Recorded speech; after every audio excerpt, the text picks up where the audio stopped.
Good morning, everybody, and welcome to the Arizona State Board of Pharmacy meeting. Today is February 12th, 2026, and I'll call the meeting to order. Ms. Kianavong, if you could do roll call and conflicts of interest, please. Certainly. Ms. Walmsley. Present. Mr. Anderson. Present, no conflicts. Mr. Thorwald. Present, no conflicts. Ms. Davis.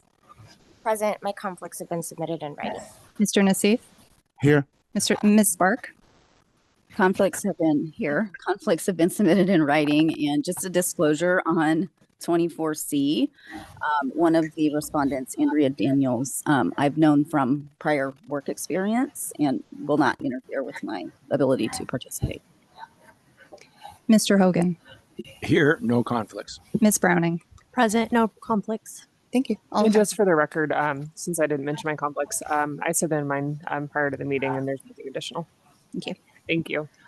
For new members in the audience today, we do offer CE for the meeting today. So if you're interested in getting CE for the day, make sure that you sign in at the table in the back. We will also offer CE for the afternoon session if you want to receive, if we have an afternoon session, I suppose. Maybe I'm being optimistic, but you'll need to sign in for the afternoon as well. We will jump in with the agenda on item 11E, and I am recused, so I will turn it over to Dr. Anderson. Thank you, Ms. Walmsley. This is tab 11E, complaint number 25-0438. Respondent is Walgreen, Madeline Yu, and Diana Altamirano, and our compliance officers, Mr. Hyber and Mr. Wagner, are here. Would the parties please introduce themselves? Yes, hi, Mr. Anderson. Susan Trujillo from Quarles and Brady. Mr. Simcoe had an appointment this morning. It looks like it's running along, so you see him on the screen. Could we move to a few other matters on the agenda and come back when he can appear? Is that okay? That's appropriate. We will. Alrighty. Thank you. Yep. Thank you. Greatly appreciate it. Sorry for bringing you up here, gentlemen.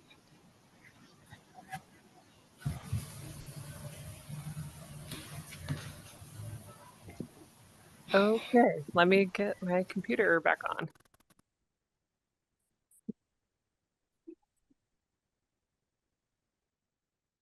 That'll take us to 11F, I believe, which is complaint number 25-0469, CVS 9210. We also have, okay, yep. Good morning, Mr. Comfrey. Board last time, along with 11G, I believe they had the same issue. The board considered them at the same time. Ms. Galvin, can I take them together, or they're really separate matters, right? Similar facts, but different cases. Correct. You could combine them in terms of summarizing them, but the adjudication would be separate. Just trying to streamline. Okay, we'll try to do it that way, and if we need to separate them as we go along, that's fine as well. Mr. Hyber, Mr. Wagner, would you like to give us either a summary of the both, if we can do it that way, since they are similar cases? Sure, I'll just start off and introduce myself. Thank you. Steve Hyber, Compliance Officer. Dennis Wagner, Compliance Officer. So on case 25-0469, Dr. Anderson had a question at the last board meeting when this complaint was reviewed as to whether scanning took place for this particular prescription. The short answer is yes, it did. If you look at page 2440 on the activity log, there's a code there, 74, that refers to the accuracy scan. Now, why it says multi-package scan, that's a nomenclature thing. So we'd have to get down to the code level and ask the programmer why he called it that. But that indicates that step was completed. So in this particular complaint, there was something that occurred after the scanning and when the incorrect product made it into the box for the image.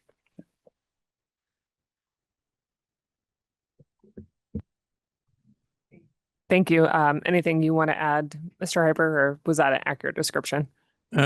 Yes, we went together. That's the reason why we're up here right now is we both went together, and you can see in your packet, we actually had a demonstration provided to us in a store, and they walked through all the steps. It was very thorough. I provided kind of I guess a timeline summary for everyone here. Very interesting. Their system does quite a bit. It basically drives the return to stock process. If the system is smart enough to know if there's some return to stock in inventory, assuming the inventory is correct, it will basically require the filler, whoever that may be, a technician or a pharmacist, to use that first. Now, there is a way to override it. Every good system has an override process because you could have an incorrect inventory count. However, there's going to be a lot more return to stock use in this particular operation than you would have with other operations that don't have this in their technology. It also, the firm wants the employee to use the QR code. If the QR code is available and scannable, that's a big advantage because it records all that vital information, and it's smart enough. It's smart enough to know if something was expired because that information is encoded into the QR code. It would halt the process right there. But again, they're basically in the fill process. It's comparing the NDC of the medication that's been entered and previously verified by a pharmacist before it even moves over to the queue that allows it to print a label out to be filled. And then the label is scanned, the product, they'll see where the product is or what it is. They'll go pull it and they'll scan the QR code. If the QR code is unscannable or not listed on the container, then they can scan the barcode. One thing to note is their system doesn't allow the user to put in the NDC number. Okay, that's a little bit different than you'll hear later today for the other one, the other similar case. And if the process, sorry to interrupt, if the process is bypassed, an alert goes to the pharmacist and the process doesn't go to the image procedure. You still take an image, but it goes to the pharmacist with another alert that pops up. And you would actually see that on page 2395 of your book. Yeah, you could see there's an alert presented to the pharmacist, and it looks like they've used some red coloring there to help, draw the person's eye to that event. Now, you may or may not be aware, but this company, during a normal process where everything works, the barcode matches or the QR code matches, the technician, after they've taken the image, it goes into a bag with the paperwork on the outside and it's stapled, and then it goes into the pickup bins. Okay. Somebody comes up early before that image or that process has gotten to the verifying pharmacist for the final check. That prescription can't proceed through POS. Once the pharmacist does this visual check, everything's good, and they approve it, then the system will flag that waiting prescription in the pickup bin that it can now process through the POS. So it sounds like they have good policies and procedures around how to handle something that doesn't scan from your assessment of the process. In the matter of both of these cases, what happened from your perspective? I'll let Dennis go first since his number's first. Okay. Well, we can only speculate here. Since the error occurred after the scanning process, it's possible that the technician had used a partial bottle to scan and realized it was for a full unit of use, 90 tablets, taken that bottle back. And since these two products were on the shelf next to each other, grabbed the wrong one as a full container, put the label on it, put it in for imaging, and then sent it for verification. And then the pharmacist missed it on verification. Do you know if they do any of these override processes, if it's included in their their record retention? And If maybe the- that's a good question for you, Mr. Convery.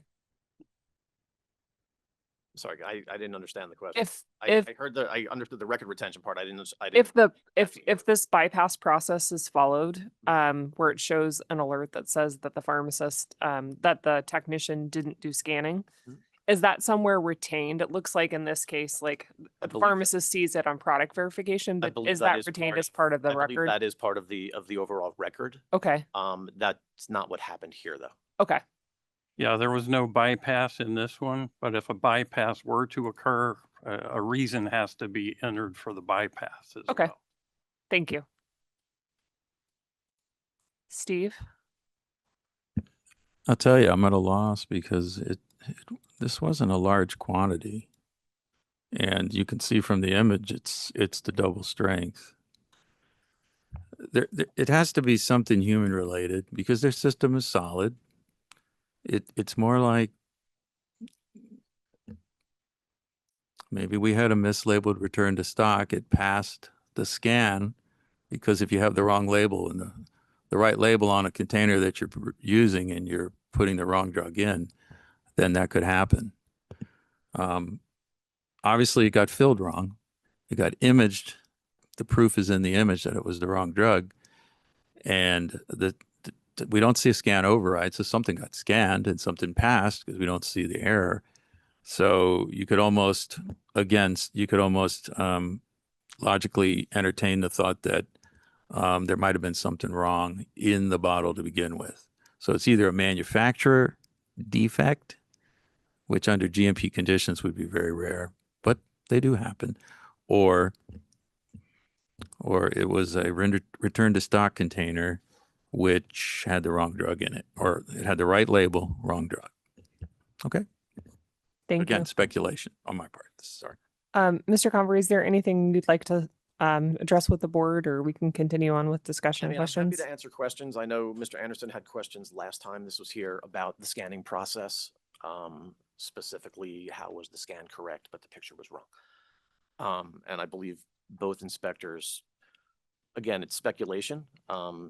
It's educated guess, but root cause, we believe what happened in both of these situations.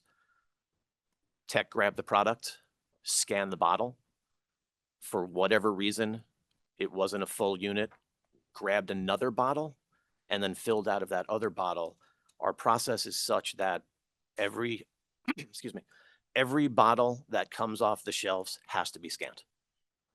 And in both of these situations, it appears that's not what happened, right? So they grabbed that second bottle, didn't scan it, and then just filled out of that bottle, which is why the scan is correct, because the first bottle was correct. And then they filled using the bottle that they didn't scan, which is outside of our process. Our process, like every other process, every other company has, it's dependent on the person following the process. The backstop we have here, if that doesn't happen, is the picture. And the pictures here, obviously the pictures were incorrect, but that's the catch. That's the backstop is the pharmacist. We hope the pharmacist, or we expect the pharmacist to catch that incorrect product in the picture. But again, it's dependent on the process that everyone follows the process, and process was not followed here. So to answer Mr. Anderson's question from last time, the scan was correct. The system did do what it was supposed to do. But then again, between scan and pharmacist looking at it, someone stepped out of process. I'd just like to add one thing, like from the case yesterday and today's case. I mean, I believe like software, and this case doing great job. They have very solid software, and it's a human error by just people not following the process, and that's the expectation from pharmacists to catch those errors. You can build the best system. If people don't follow the process, they're gonna make error.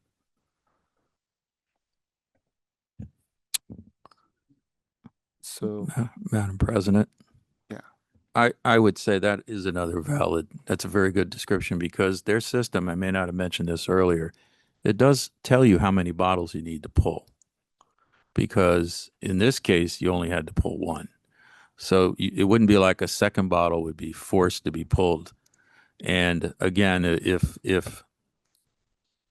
they didn't have enough in the bottle and they went back and got another one, they wouldn't necessarily be forced to scan it by the system. The system wouldn't be expecting it because the system thought there was 30 in that bottle.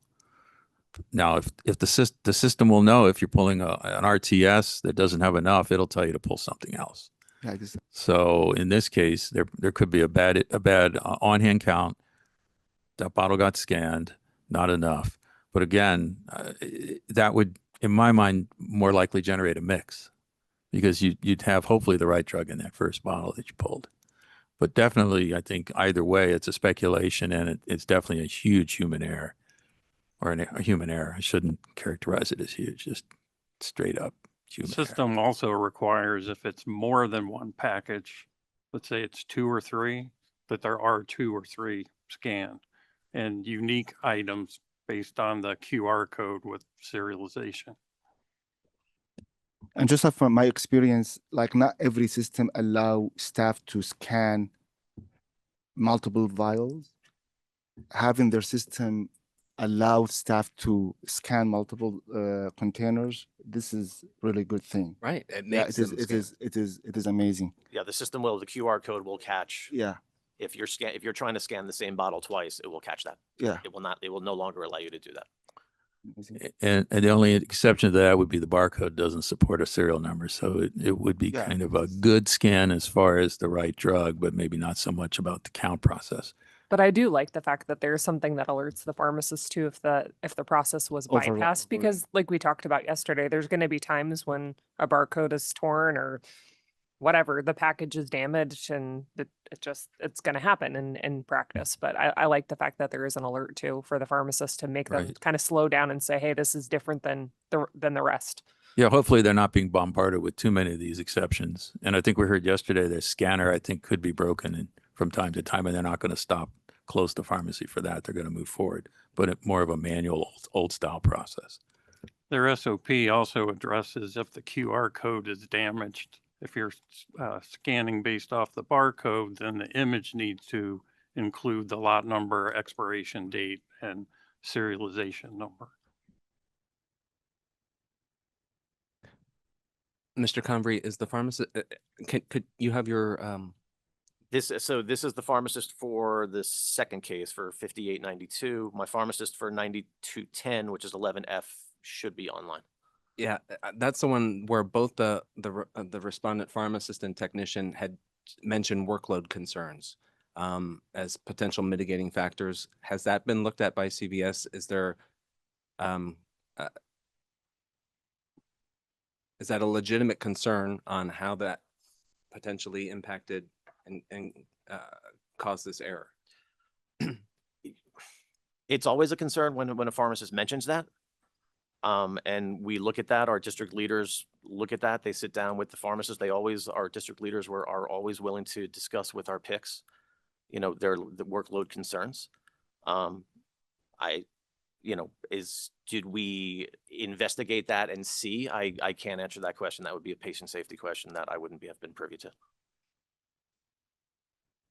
But we look at it and see, again, the picture was wrong. Workload to some extent shouldn't matter. If the picture's wrong, we should catch that no matter what. With the understanding that errors do happen sometimes.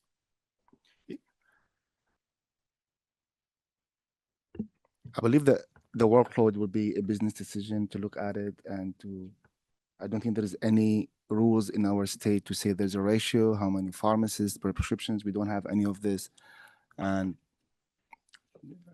I believe, they can talk to their company organization to address this, but I don't think as a board member, we can address this. Mr. concern. Convery, your organization has a PSO, right? It does, yes. Okay. And your patient safety organization, I assume, looks at quality events and... They do. Can you talk a little bit about what types of things they do with us? I know a little bit just because of my own organization, and I think it's kind of similar, but honestly, I can't because, again, I'm not privy to that information. Okay. They've blocked me out from that, as a matter of fact. Okay.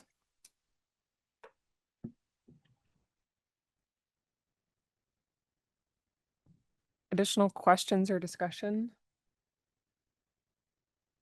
This has been very helpful. Thank you for doing the deeper dive and helping us understand what these indications mean on these reports with bypass, et cetera. So it was very helpful for me as a board member to understand what all this terminology meant. Yeah, I really appreciate it. It was very helpful and illustrative, I think, to their process. So very helpful.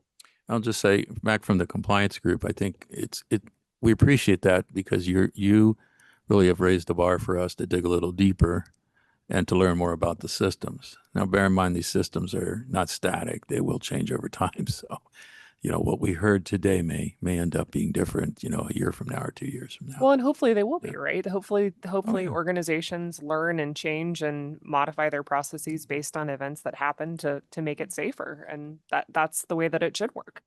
Yeah.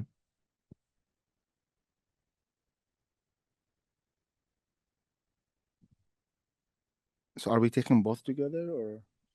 We'll probably need separate motions. I So would think. do we recall what the complaint committee recommended for that? I think 3 hours of continuing education CE for both the technician and pharmacists that were involved in error prevention, I believe were the recommendations, but staff, if you could correct me.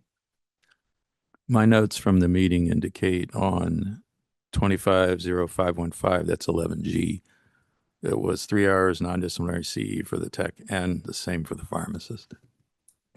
Was the same for 11F. And dismiss the permit holder in both. Correct.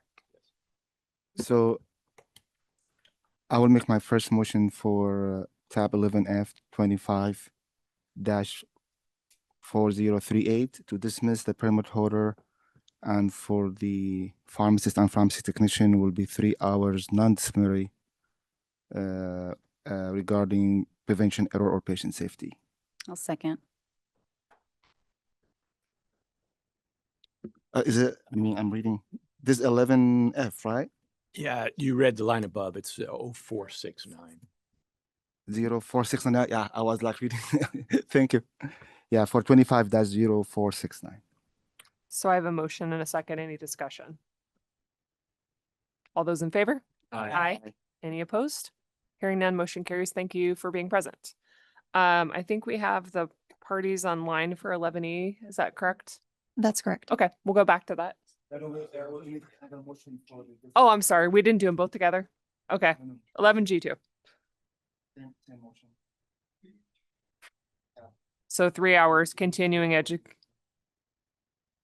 Turn on your mic. And dismiss the permit holder. Do I have a second? I second. I have a motion and a second. Any discussion? All those in favor? Aye. Aye. Any opposed? Hearing none, motion carries.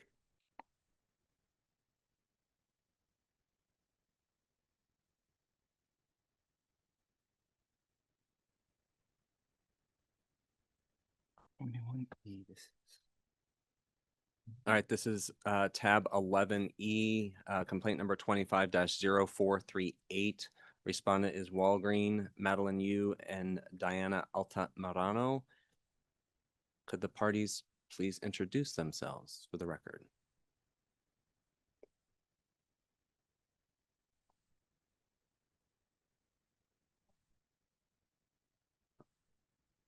I'm sorry?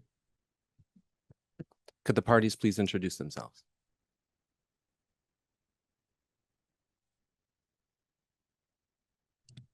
Good morning. Thank you for your flexibility. Certainly. Susan Trujillo from Corals and Brady. And I've Madeline Yu and Diana Altamirano with me here, and Mike Simcoe from Walgreens is online. Thank you. Compliance officers, Mr. Hyber and Mr. Wagoner. Would you like to provide a brief summary? Be happy to. Steve Hyber, Compliance Officer. This case involves a complaint where the patient alleged they received oxycodone tablets mixed in with their actual prescription of methylphenidate 20. We originally presented this case in the initial step reviewed by the board back in December, this past December. And additional information was requested by the board. And I think most of it surrounded or involved some of the documentation that was in the case file, which was questionable about whether the override process of the scan override, whether the scan process was overridden. And so we had a similar meeting. Compliance Officer Wagoner and myself had a similar meeting with Walgreens management at one of their stores, and we obtained similar information of their scanning process, and that's displayed on the following page after my addendum summary. And if you've had an opportunity to review it, you'll probably be able to see that their process is very similar. There's some small variances between their process and the process of the company that just preceded this meeting. But basically, the employee should be scanning a document that, or they should print out a document that tells them what medication to pull from the shelf. Okay. Then they're going to scan that and they're going to scan the product, and they should match. And if they don't match, then they've either scanned the wrong product or maybe there's some other thing they need to bring to the pharmacist's attention. But the company wants them to scan the QR code. All right. And the QR code, thank goodness, is on most products today. And when they scan the QR code, it does a lot of interesting things. It captures that lot number. It captures the NDC. It captures the serial number of the product. And all of that information comes into play later on, because if the prescription doesn't get filled, the system retains that information. Now, at the time of this prescription being filled, their system didn't support the scanning of a return to stock bottle. And while their system doesn't force the filler employee to use the RTS, if they do have RTS, they're encouraged to pull it and use it up first, because obviously it has a shorter expiration date and they want to reduce waste. So if they scan that RTS during the fill process, the system's going to have all that information that was scanned the initial fill. They don't relabel it.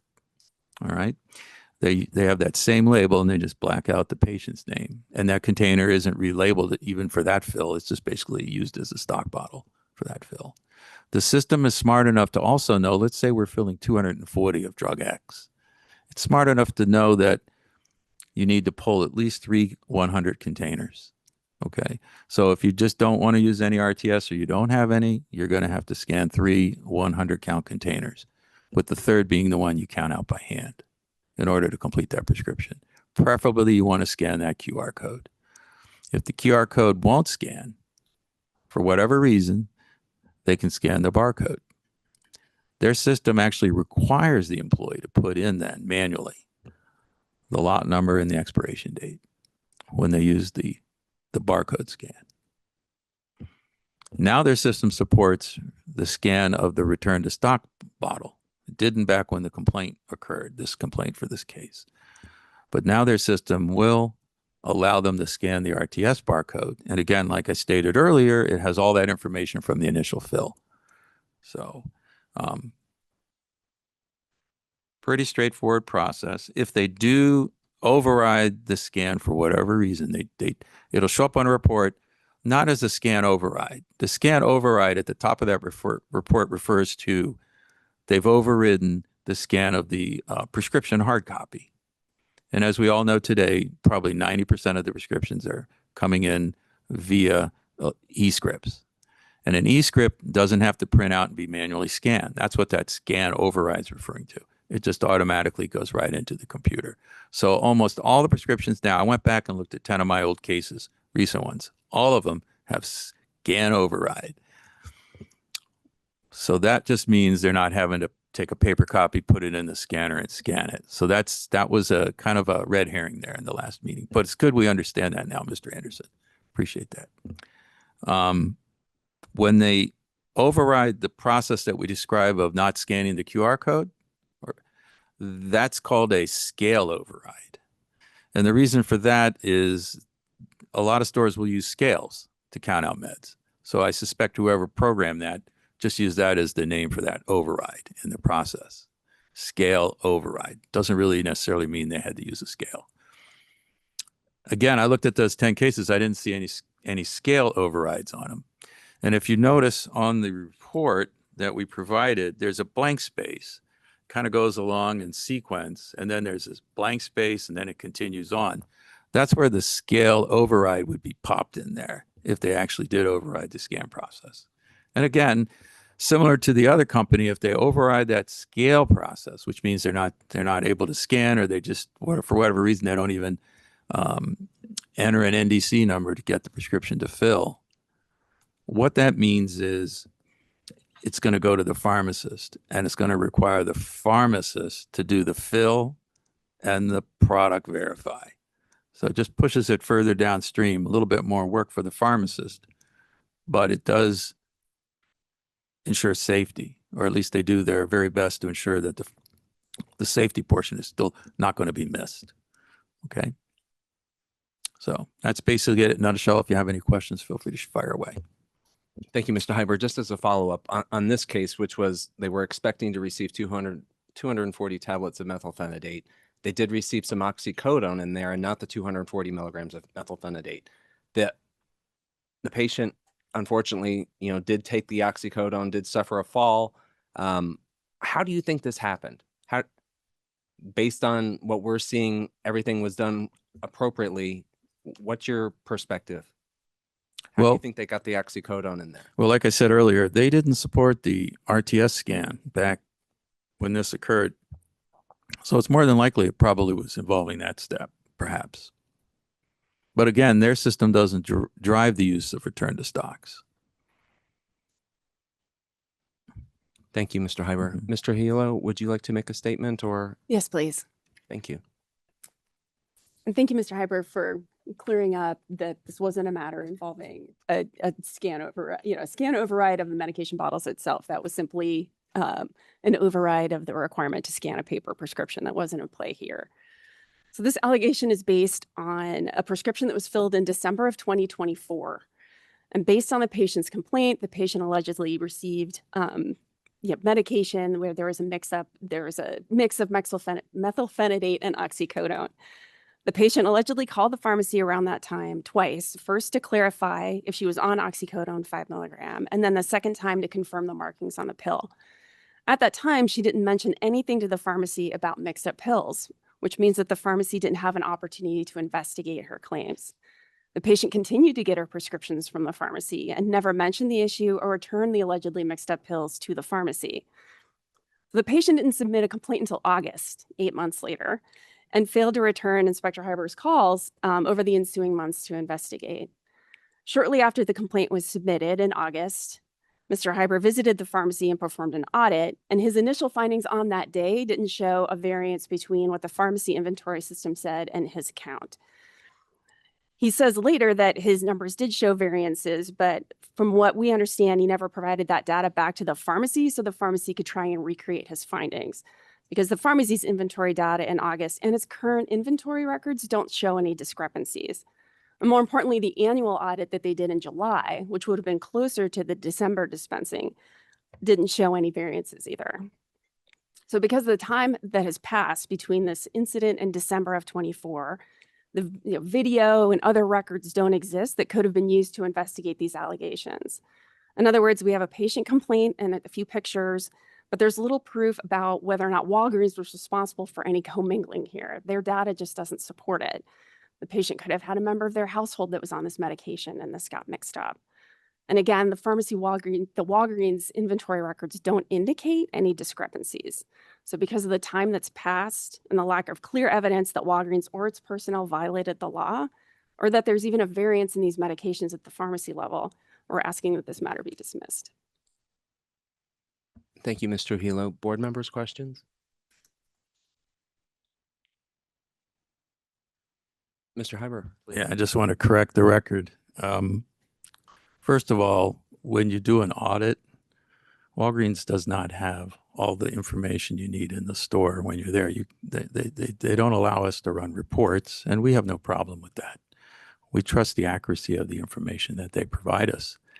So there would have been no way I could have told them that their audit was spot on when I was in there. So perhaps they thought when I had them check the on-hand count to ensure that I hadn't missed any medication, maybe in a different spot, because when I ask them to pull all the on-hand drug, I want to make sure before I leave that they've pulled all the on-hand drug, right? Because you don't get a repeat on that count. You have to start over. So when they told me the number, it matched with my physical count. I said, that's good. So I think they misinterpreted that. As far as not getting the actual audit, they can always ask for the case file.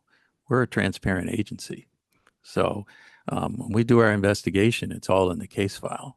We don't call them back and, call them back and say, hey, I found this, I found that after we've come to the store and gathered our evidence. We put it in the case file for the board, and counsel knows this very well. They can get that case file. They can get the entire case file. So I think those are my thoughts. So. And I do appreciate that. I think the challenge is, and what we've been trying to work with the board over the years on this, is that it's easiest to do these investigations together at that point in time, so that, if we get that information back, rather than when, council gets the case file months later when this hits the agenda, if there's more dialogue between the board staff and the pharmacy, if there's a discrepancy identified, then they can kind of work together to see why there was a discrepancy. Then we can all show up to board meetings on the same day and be comparing apples to apples. That's just, one concern that we've been kind of working through over time, and would love to continue to work with board staff to make sure that when there are controlled substance loss allegations, that everybody's on the same page when we get to this point. But that happened back in August. We get the case file much later. So all the timing is off in terms of trying to be able to do these investigations. Thank you, Mr. Hilo. Ms. Yu, what do you think happened?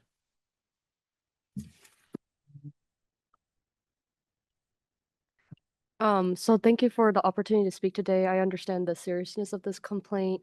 In terms of what I think may happen, I do believe that it was filled correctly. When the bottle is circled and signed by the technician and handed to the pharmacist, I inspect the contents at the verification center.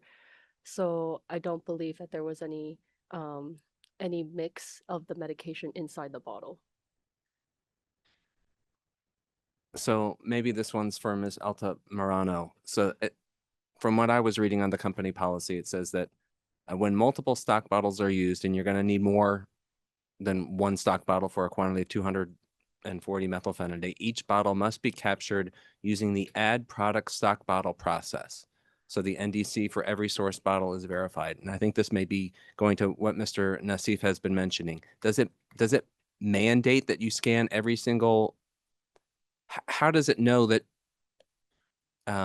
you are using 2.5 or 2 4/10 bottles of methylphenidate when you fill that prescription? How do you use this add product stock bottle feature? Well, now it does ask you to scan each bottle, even if it's a return stock bottle, before we could enter the NDC. And then the way that we verify is the image of the medication to match the leaflet of the drug. But if the initial stock bottle is printed or is scanned and a label is printed, does the label print at the time of the scanning of the bottle? When does the label print for the bottle? Yes, after we scan the bottle. So it only requires one bottle accuracy scan to get a label, right? Before, because now it just changed. So now we have to be scanning everything, like each bottle that you use. Before a label generates. Yeah. But in December of 24, when you scanned one bottle and it was accurate, would the label generate at that point in time? Or did you require multiple bottles to get the quantity sufficient for the dispensing? At that time. Just after the one single scan. Wow, that's the part somebody left out when we were being shown the process. We were told the RTS label wasn't supported back then, so it looks like maybe there was a larger upgrade. But If it back then didn't require multiple scans of all the stock bottles required to fill it. So that's always my comments on those process and technology. I mean, we like technology to assist us, right? So, but we cannot blame it on technology now or before. That's why we have pharmacists. That's why we have technicians. I don't really appreciate when they improve this technology to minimize errors. But I don't think like we can require any organization you have this type of technology if you don't have it. I don't want in the future like we have smaller companies coming before us. They don't have this advanced system. Oh, you need to change your system. So I see what you're going. That good to hear from them. The system will help their staff to catch errors. But to me, I go back to it is a human error. You know what I mean? But do we have enough evidence to say this is really happened? You know what I mean? I mean, to me, I mean, even there is discrepancy, like small discrepancy, can you tie it to this?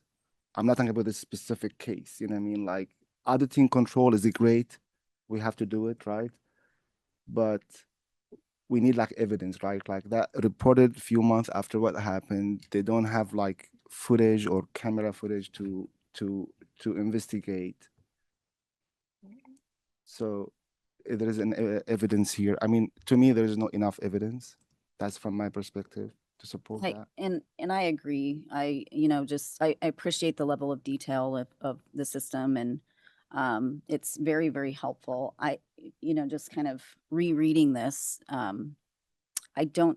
agree. I don't see that there's really true evidence. We don't know what happened.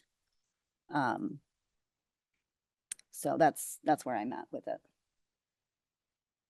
Again, thank you, compliance officers, for the additional information. This was helpful talking to both you, Ms. Yu, and you, Ms. Altamirano, just to understand what how the system supports patient safety and fulfilling medication orders accurately. So it's good to hear the improvements that have transpired with the company.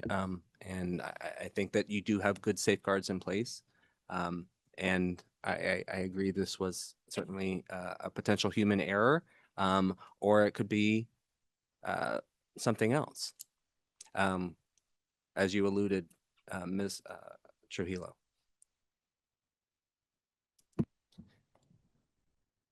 Board members, any further questions, discussion? I move for dismissal. Second. All right, we've got a motion and a second for dismiss. Any further discussion? All in favor, please say aye. Aye. Aye. Any opposed? Motion carries. Thank you, Mr. Hilo. Thank you, Walgreens. Thank you. Thank you, Mr. Hyber and Mr. Wagoner.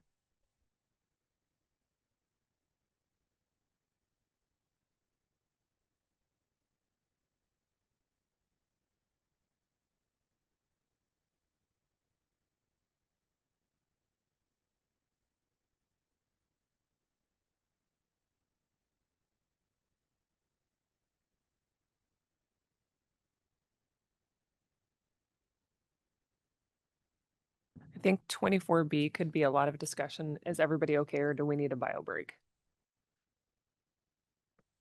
Good? All right. You're all adults. You can also get up if you have to. We'll do conferences, 24B, complaint number 24-0569.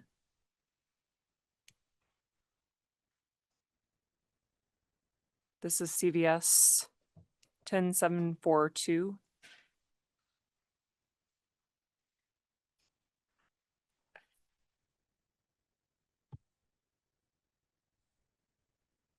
We have Ethan Venger and Christina Bonias as well, I believe.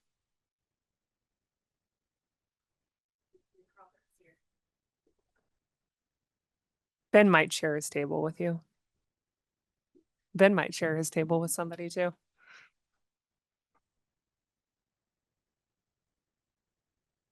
If you're nice to him. Oh, wow. They don't want to sit by you. You're too scary. You're too scary, Ben. All right. I'm at a loss for words. You're at a loss for words. All right. Let's go ahead and have the parties introduce themselves, starting with on the right over here, and work our way down. Thank you. You need to use the microphone, please. Hello, I'm Christina Bonias. I'm a pharmacist at CVS. Good morning, all. Brian Convery. I'm here as a representative of CVS Pharmacy 10742. Good morning. My name is Nathan Wenger. I'm a pharmacist, and at the time I was with CVS. Morning, Susan Trujillo from Corals and Brady, representing the pharmacists. Good morning, Courtney Forrest from Kaiser PLLC. I'm an admitted Pro Hoc Vice. I'm here on behalf of the pharmacists, Mr. Wenger and Ms. Bonillas. Mr. Castaneda, would you like to give us a summary, please? Certainly. I'm Ben Castaneda, Compliance Officer, Arizona State Board of Pharmacy. So this case involves CVS 10742. We opened up a complaint after receiving notification from the DEA alleging the possible filling and dispensing of fraudulent prescriptions by 2 pharmacists at this location. At the time of the occurrence, Nathan Wenger was the PIC and Ms. Bonillas was the staff pharmacist. Between 5/16 and 5/17/2024, Mr. Wenger and Ms. Bonillas accepted and dispensed 23 prescriptions from a nurse practitioner, B. Duchin. Then on 5/20 and 5/21, Nathan Wenger dispensed 7 more prescriptions from the same provider. These prescriptions were dispensed and filled despite having many red flags, as described in the CVS policy. These red flags include no prior history of any of the patients in the CVS operating system, only filling prescriptions for benzodiazepines and sedative hypnotics. There were no other prescriptions that were prescribed along for these patients. Patterns of excessive quantities and refills. They were prescribed by an out-of-state provider who was not licensed to practice in Arizona. The provider did not have a current medical practice here in Arizona. The provider also picked up the prescriptions and paid for the prescriptions with his own credit card. Further investigations revealed that none of the addresses provided for the patients were valid, and a web search of the provider's address that was notated on the prescriptions was not a valid business. On 5/25, unfortunately, the nurse practitioner was found dead from an apparent overdose, and at the time of his death, he had some of the prescriptions dispensed by this pharmacy in his possession. So myself, Officer Leong, and Officer Fuentes interviewed both pharmacists along with their legal counsel. They stated that the nurse practitioner phoned in and picked up the prescriptions. When the PIC, Mr. Wenger, spoke to the practitioner at the time of pickup, the practitioner was well-spoken, well-groomed, and he used medical terminology. He explained he was looking to set up a practice here in Arizona for homeless patients who did not have insurance, and that these doses that were prescribed were the only ones that would keep them stable. Mr. Wenger and Ms. Bonillas did discuss amongst each other the situation, and they determined that the prescriptions were okay to fill. They believed the nurse practitioner's narrative.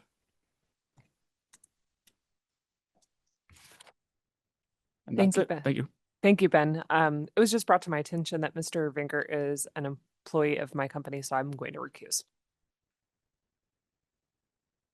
Thank you, Mr. Castaneda.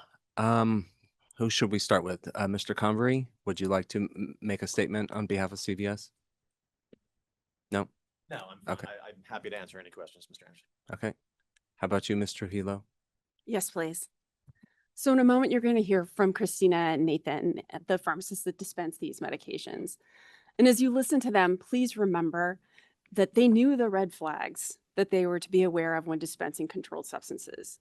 They recognized them here, they investigated them, and they decided at that moment that dispensing was appropriate. The prescriber was standing in front of them, and he was believable. He had data for every patient and an answer for every question, and he didn't appear compromised or otherwise have any signals of addiction. They believed him. The board is operating with the benefit of hindsight, which we completely understand, but as you deliberate, please take into account what the pharmacists share about the exercise of their professional judgment at that moment of dispensing. Based on the information that they had and the individual in front of them and the work that they did to go through their red flags, they simply believed they were doing the right thing. We're going to have Christina give a statement now, and then Nathan will follow. Thank you.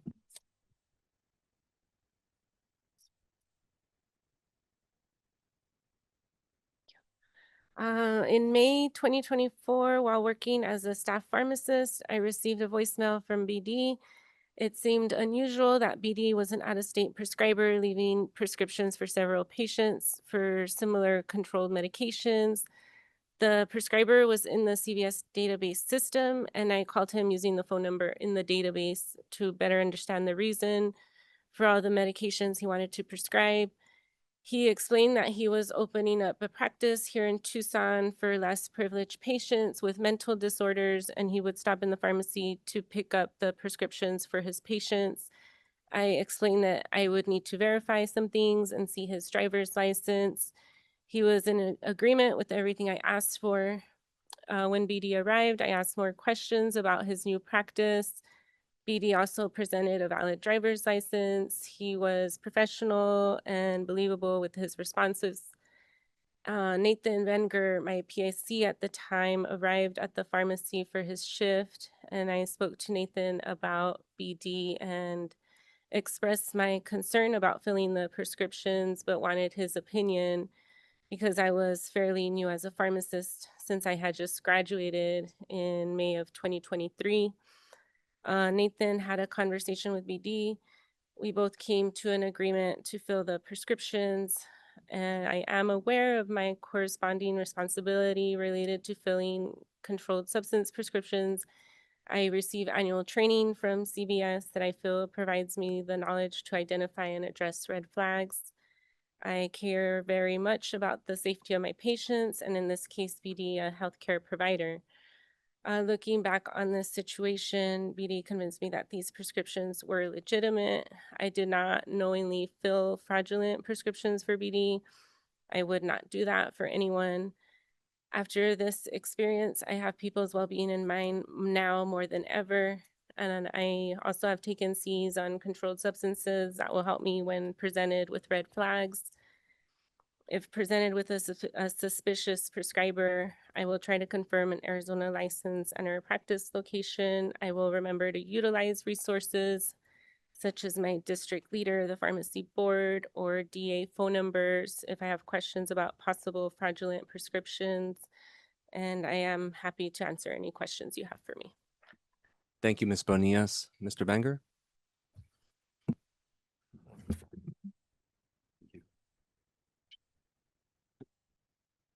So for the members of the committee and the members of the Arizona Board of Pharmacy, again, my name is Nathan Venger. I'm a 2018 graduate of the University of Arizona College of Pharmacy and an actively licensed pharmacist in the state of Arizona. Foremost, I appreciate the opportunity to appear before you today and to do so with full respect of the board's regulatory authority and the seriousness of the matter under review. At the onset, it must clearly be stated that life was lost. I was and remain deeply affected by this loss, and I will carry the weight of it throughout my career. And this statement is not offered to minimize the outcome nor to shift responsibility, but to provide a clear, factual account of my decision-making as a pharmacist acting under Arizona law, establish standards of practice, and my corresponding responsibility to protect patient safety. Obviously, pharmacy serves as a final safeguard within the healthcare system. And while we're required to exercise independent clinical judgment, we must also in good faith rely on the representations of licensed prescribers acting within their scope of practice.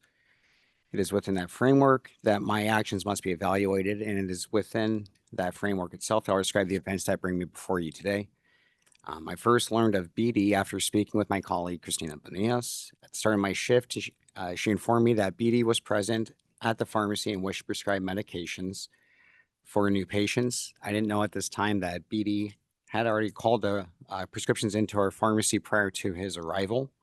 Because it was unusual to have a prescriber in the pharmacy wanting to issue prescriptions, I told Christina that I would speak with him to evaluate whether dispensing would be appropriate under Arizona law and applicable standards of practice.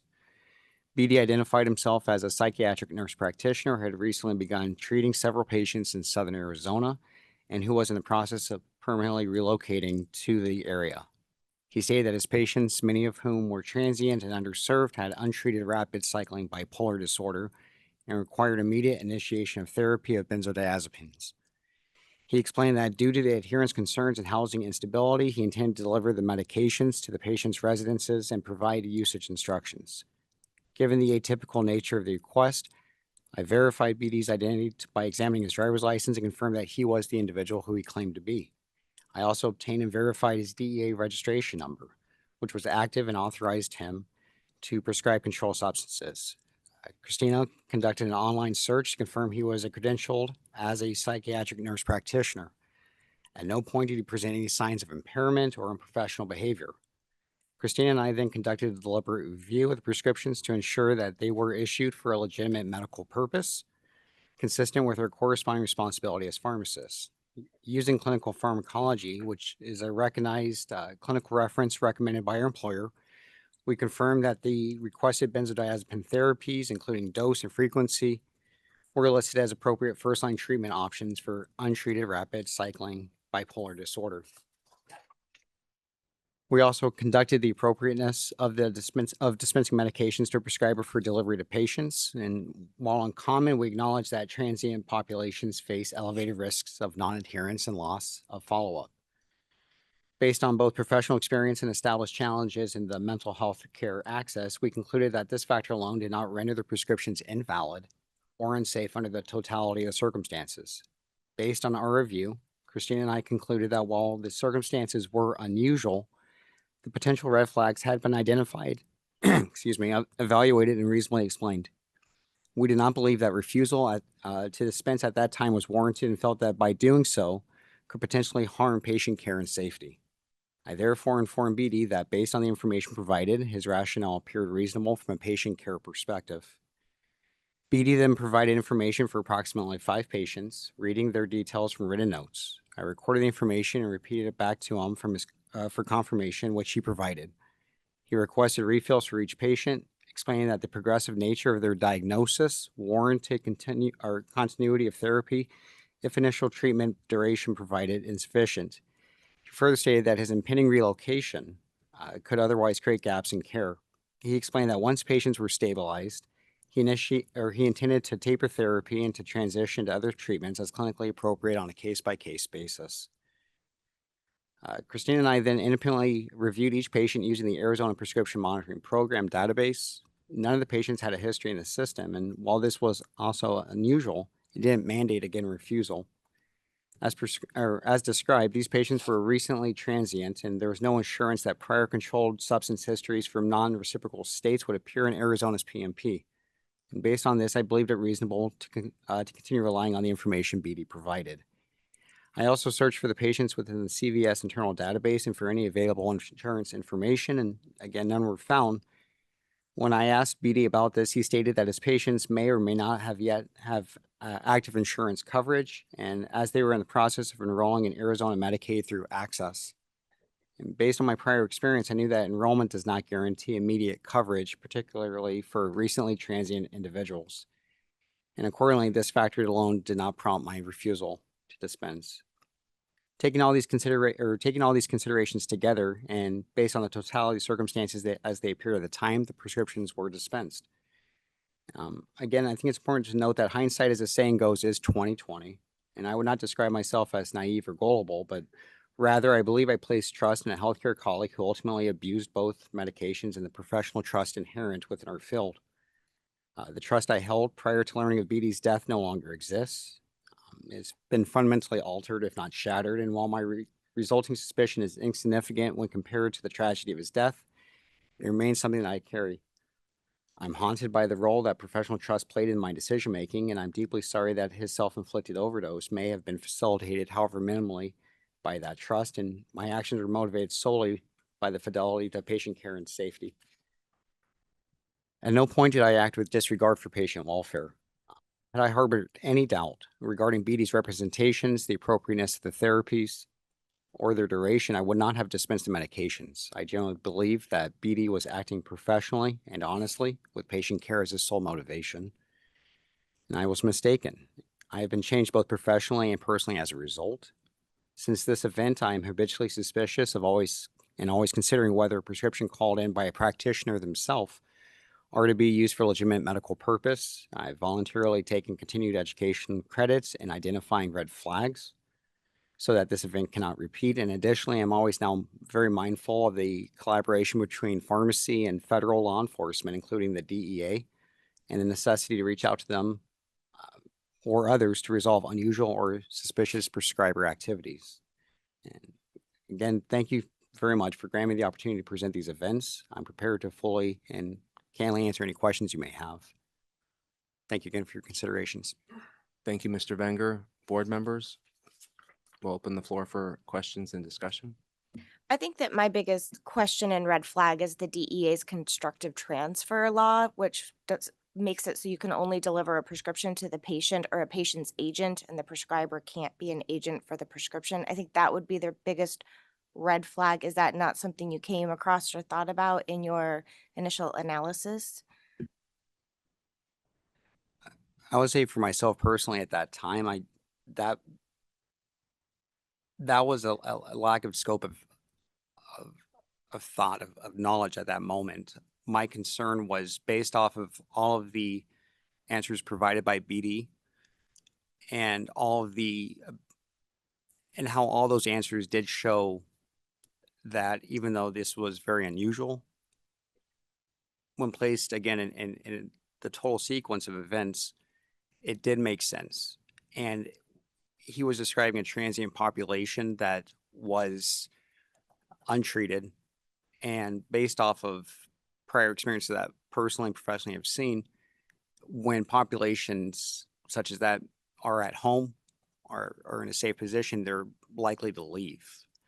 My thought process based upon that, and also as well as his answers, that yeah, the family is there. I'm going to describe the medications to them, how to appropriately use it, how to continue, making sure that they're safe, that they're sound, that they can stay on these regimens, that he's going to provide immediate follow-up with them, assured me that his delivery of those medications did make sense.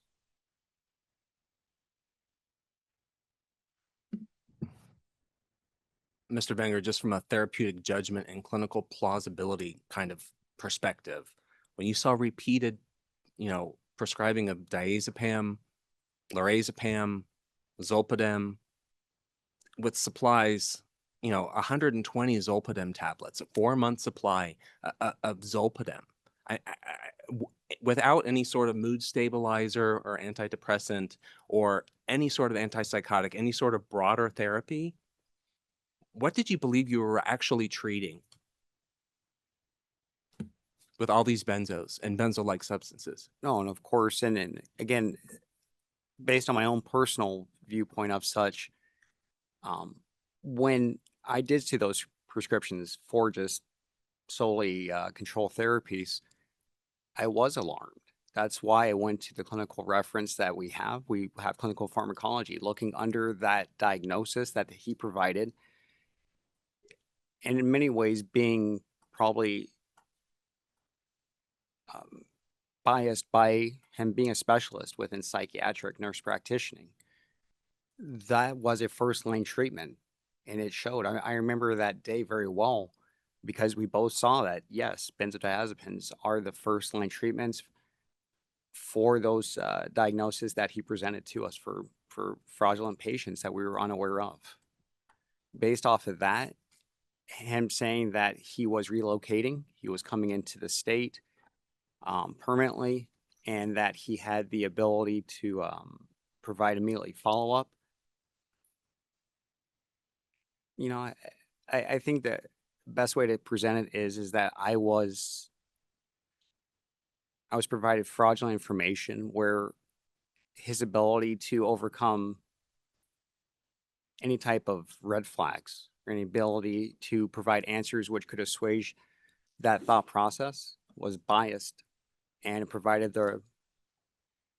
me with just the ability to have confidence that what he was saying was true. And as a follow-up, I remember reading some of the evidence in our book here. What was your career prior to being a pharmacist? Prior to this, I was a police officer for Arizona. And again, to relate upon that, that's where speaking to the individual directly, he showed no signs of impairment. I mean, I have been heavily trained within National Highway Training safeties, right? Slurred speech, impairment, nothing was present at all at that time. He was very professional. He used appropriate dialogue within the medical community, his cadence. There was no nervousness. You know, again, I am horribly affected that this resulted. The loss of his life is terrible. And the truth behind it all, though, is that at that moment, and again, I mean, no, I don't mean to say it in a condescension way, but I guess to say that the way that he presented himself, the act that he had was extremely believable. He knew how to speak appropriately. He knew how to speak within a medical setting. He knew how to speak within healthcare professional dialogue without any type of utterance that would stop anyone from disbelief. That background I had within law enforcement also provided me the opportunity to understand as well, though, patients within transient settings, patients coming in off the street, they're always routinely coming from other states. They're routinely coming in and out of different locations. And knowing that it's very hard for them to find safety and one's family have them back and they want the very best for that individual, that probably did provide some type of point where I can understand why he was saying, okay, they're at home, they're safe. I want to provide this to them. They're in the process of enrolling with an access.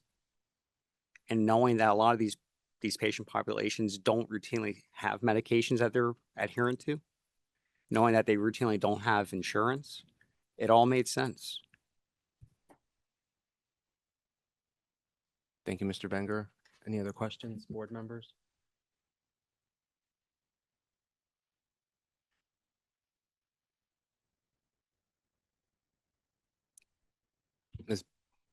Mr. Castaneda, there is no relation between pharmacist and provider, like been investigated? So that is a question we did ask during the interviews. I think that's probably an appropriate question for the two pharmacists here today. Okay, so when that practitioner show up to your pharmacy, about your first time you saw him, you spoke with him, no previous relation, nothing? Yeah, there was no relationship at all ever established prior to that date.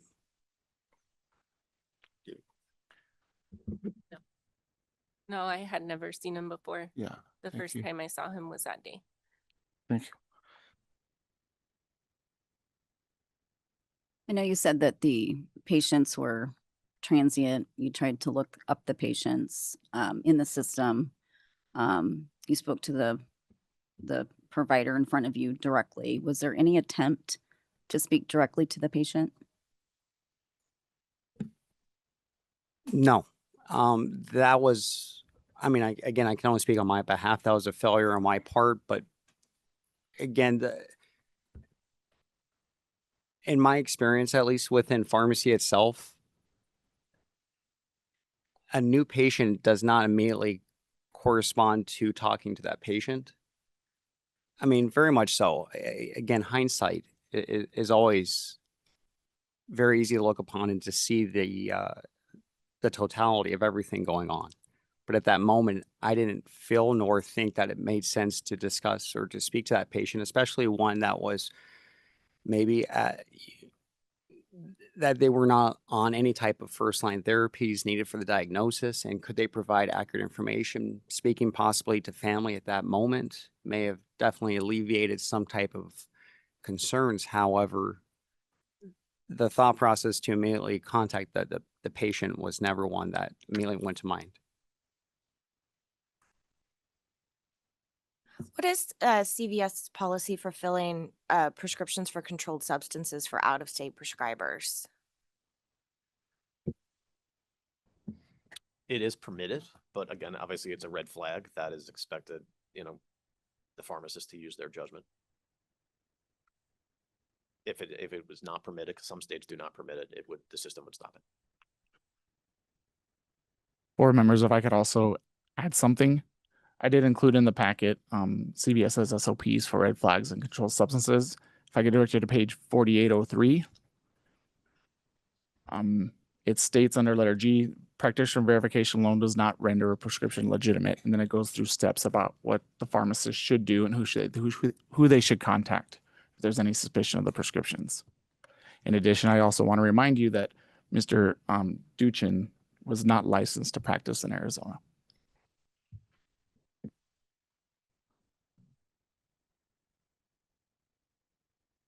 Was there any documentation of red flag assessment resolution?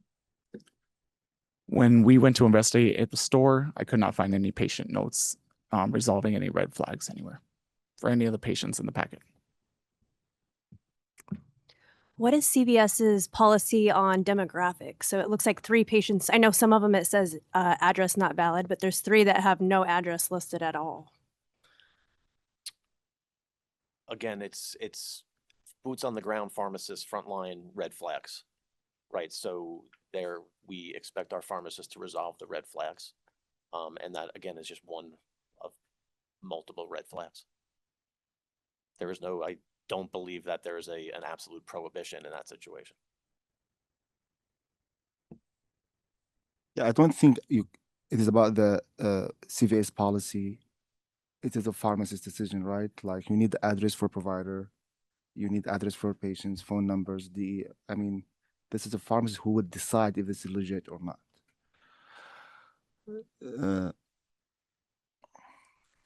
I mean, it is an unfortunate situation. When I see, I mean, the way I see it, the pharmacist did what they thought is appropriate steps to verify and clarify the prescriptions. But to me, it looks like scam. They fell on this scam, like, you know, it's came to them professionally, licensed, not in the state, right? And he was able to convince him to do what they did. I'm not saying they're not responsible. I mean, I'm saying that this is one of those situations. It might happen, it's not in the pharmacy world, anywhere. I mean, like. So, Mr. Nassif, just to point out, from the evidence in the packet, a colleague at a CVS at a neighboring location within Tucson identified these red flags, escalated, and appropriately stopped it. So I think that's the reasonable and standard farm that they did the right thing. And unfortunately, Ms. Bonillas and Mr. Wenger, I don't think did their duty of their corresponding responsibility in this case. I think there are just way too many obvious red flags, excessive quantities, excessive refills, invalid addresses, fictitious patient names with no prior fill histories, payment made by the provider. I mean, these are just so obscure and just so unbelievable that it should have caused you to pause, which it sounds like it did to one of your colleagues across town, and he or she stopped it. And because of all these red flags, I don't see any way out of a non-disciplinary pathway.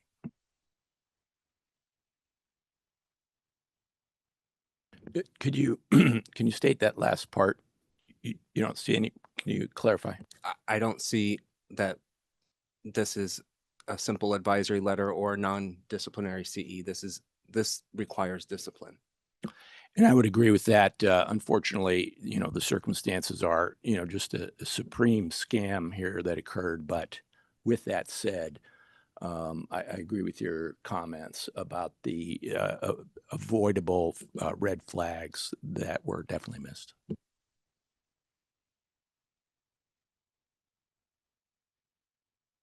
I think it would be a different story if it was 1 or 2, but 30 prescriptions.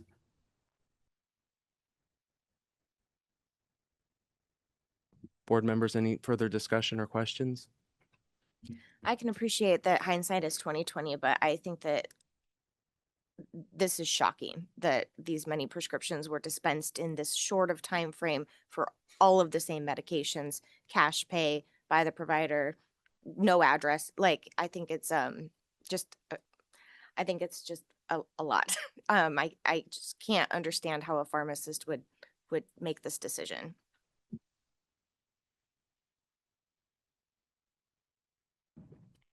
Can I make a motion for legal counsel? We have a motion for legal counsel. Do we have a second? Second.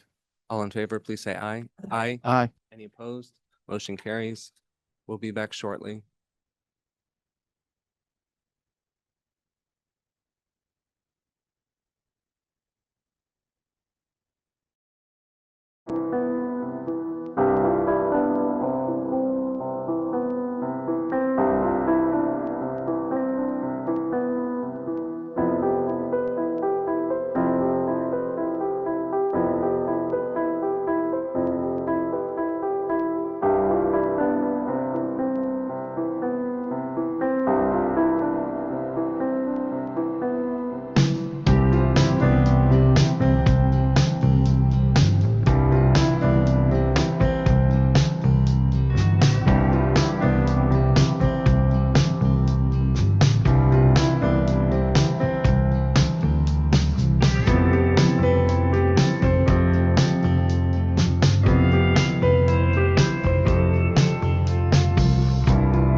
All right, welcome back. Board members, any additional questions or discussion after legal advice? Yeah, I'm curious. I'm not sure who to direct this question to, but is there with the knowing that the DEA gave us the information that opened the complaint, is there any pending investigation or charges towards any of the respondents? None that we know of. Mr. Wenger received a letter from the civil DOJ more than a year ago, I think close to a year and a half ago, and we've heard nothing since. So we're not aware of any ongoing investigation. Thank you. Board members, discussion, any further questions? All right, we'll gladly entertain a first attempt at a motion.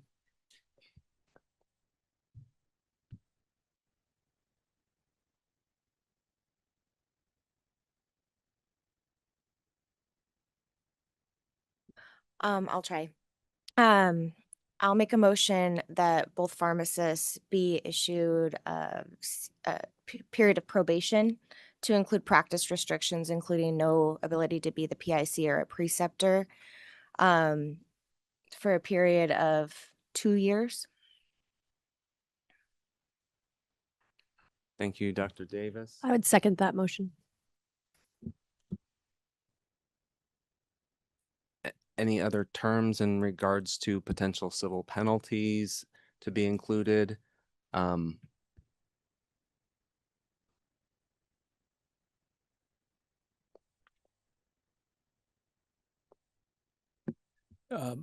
My thinking on any additions would be around continuing education.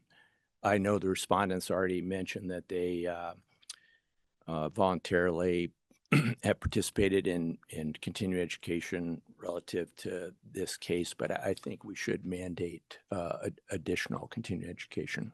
I agree with that, particularly around red flags. I can amend my motion to include 3 hours of continuing education in law. I amend my second.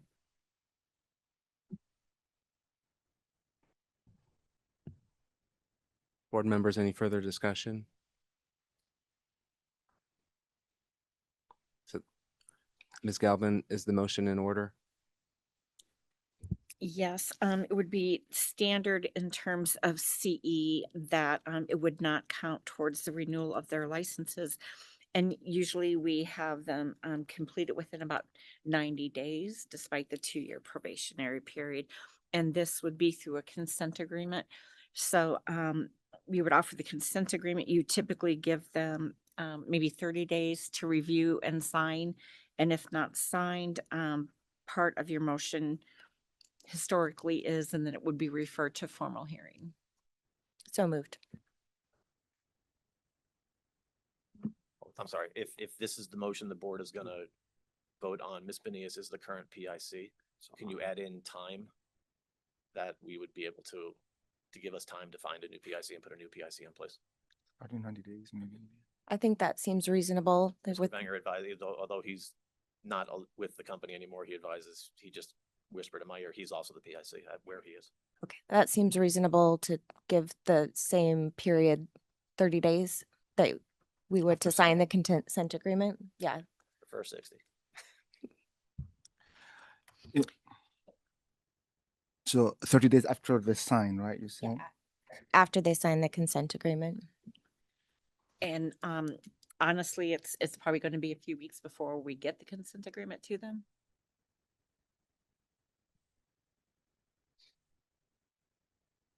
Any other discussion? Everybody's happy with that? And perhaps staff, we can negotiate kind of a I mean, I would. a start time depending on how the search for, a pick. I believe that's very reasonable. All right, we've got a first and a second. No further discussion. Ms. Kianavong, roll call, please. Certainly. Mr. Anderson, Aye. Mr. Thorwald, Aye. Ms. Davis, Aye. Mr. Nassif, Aye. Ms. Spark, Aye. Mr. Hogan, Aye. Ms. Browning. Aye. 8 ayes. Motion passes. Thank you, Ms. Kianabong. And then in regards to the respondent CVS number 10742, is there a motion for the permit holder? Yeah, I move to dismiss permit holder from this Second. case. All in favor, please say aye. Aye. Any opposed? Motion carries. If I may, for the record, 7 ayes. Motion passes, 1 recused. Ms. Walmsley, thank you. Thank you. And we'll go ahead and take 10 minutes. Thank you, everyone.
Okay, welcome back, everybody. I think we've got everybody here. Ms. Canavong, are we continuing with conferences or do we want to go to 21F next? Please direct me.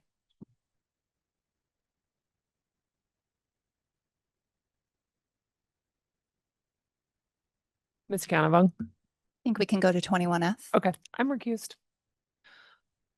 All right, this is tab 21F, renewal application for subject Brett Charles Regal.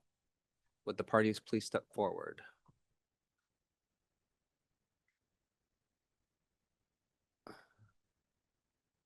Hi, Mr. Rain, could you please introduce yourself and your client for the board? Hi, Michael Rain with Boson and Snow, and with me is Brett Regal. Thank you. Brett Regal. Thank you, Mr. Regal. Ms. Mitchell, would you like to provide a brief summary? Certainly. Brett Regal applied for the renewal of his license on October 19, 2025.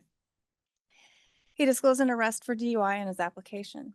The board considered this application and his disclosure at its December 2025 meeting. After review and discussion, the board decided to table the application until the results of lab testing related to Mr. Regal's arrest were received. The results of the testing have not been received, and Mr. Regal's legal counsel has indicated that they are unsure when they will receive those results. On January 27, 2026, the board staff issued Mr. Regal an interim order for drug screening. The order required Mr. Regal to provide a urine and hair sample to a drug screening laboratory for test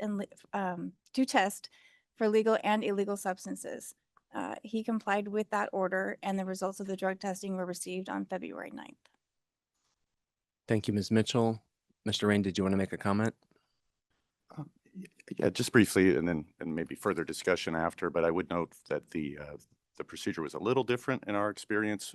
There was some private discussion between council and the board's director about a process to consider whether to renew this license in the interim while the investigation concludes, and Mr. Regal volunteered to undergo the drug testing. When Mr. Regal went to go get the testing voluntarily, he was informed that he needed some kind of order, a lab order. The labs wouldn't do the testing. So we reached out to board staff and requested the order. So that's how that played out. Thank you. Board members, the floor is open for discussion and questions.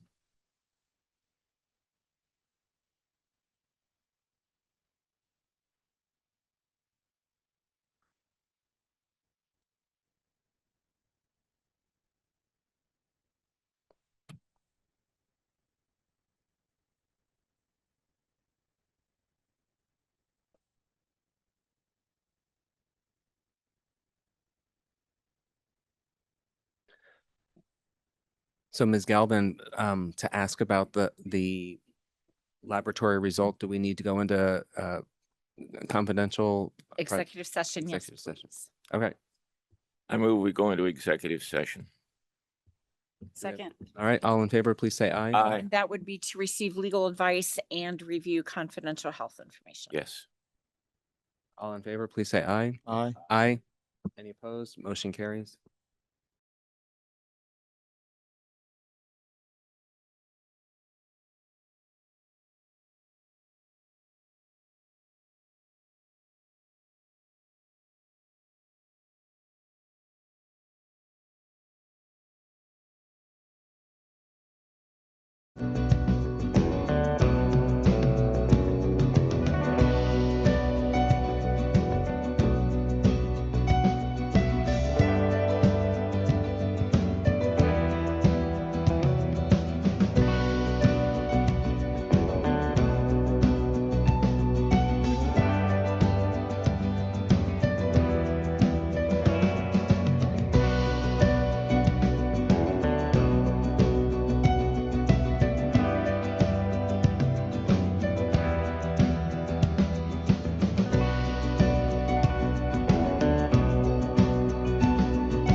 All right, we're back from executive session. Board members, any further discussion slash questions?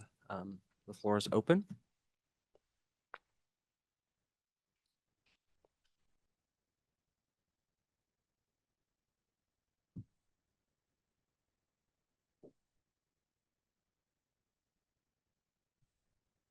I move we table this until we have all the information available and can review it.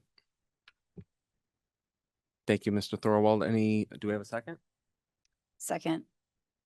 Do we want to add that an agreement by Mr. Rain to send in those results by the end of the day? I amend my motion to include that. The results of the, the blood, and then also when the results of the testing of the vials are available. All right, so we've got a first and a second to table the renewal application until all results are submitted. Any further discussion? All in favor, please say aye. Aye. Any opposed? Motion carries. Thank you, Mr. Rain. Thank you, Mr. Regal. And Thank you, Ms. there's a Mitchell. direction to staff or an understanding that his license expiration date will be extended. Is that correct? That is correct.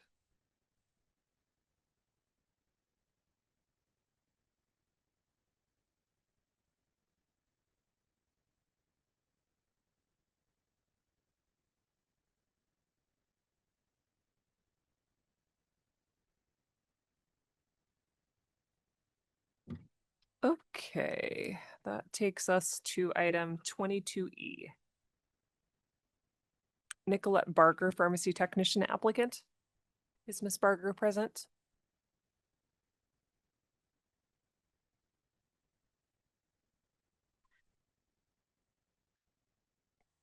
Welcome. If you could please sit and introduce yourself. Nicolette Barger. Welcome. Ms. De Leon, would you like to provide us a summary? Erica De Leon, licensing administrator. Nicolette Barger applied for a pharmacy technician license on August 25th, 2025. She currently holds a pharmacy technician trainee registration, which expires on July 31st, 2026. On August 2nd, 2012, Ms. Barger was charged with theft when she took money over a period of about a month, totaling $874.17 from the Target where she was employed. Ms. Barger was found to have created false transactions, such as returns, to obtain cash from the transactions. On September 4th, 2012, Ms. Barger pled guilty to theft and was fined $592. Ms. Barger submitted an application to set aside judgment on February 20th, 2013. The request was not objected to by the state. It is unclear whether the request was granted as the court records were destroyed after 5 years per their records retention policy. Ms. Barger was not required to disclose said charges. However, her conduct could be considered an act of moral turpitude. Thank you, Ms. De Leon. Ms. Barger, would you like to say anything to the board before we proceed with questions? No, I know I didn't disclose at first, and I thought that's why I was here. So I just wanted to clarify on why I didn't disclose. I don't know if you're looking for that or just looking for information on when that happened. Okay, thank you. Board members, questions for her? So she wasn't required to disclose, but she did, right? That's my understanding. She wasn't required to disclose, and she did not disclose. Oh, she did not. Okay. I move to approve the application. I second. A motion and a second. All those in favor? Aye. Any opposed? Hearing none, motion carries. Congratulations. Thank you. All right, 22F. Catalina Jose Bautista, pharmacy technician applicant. Here, I'm online. Are you able to turn on your camera for us? Oh, yes. Thank you very much. And if you could please introduce yourself.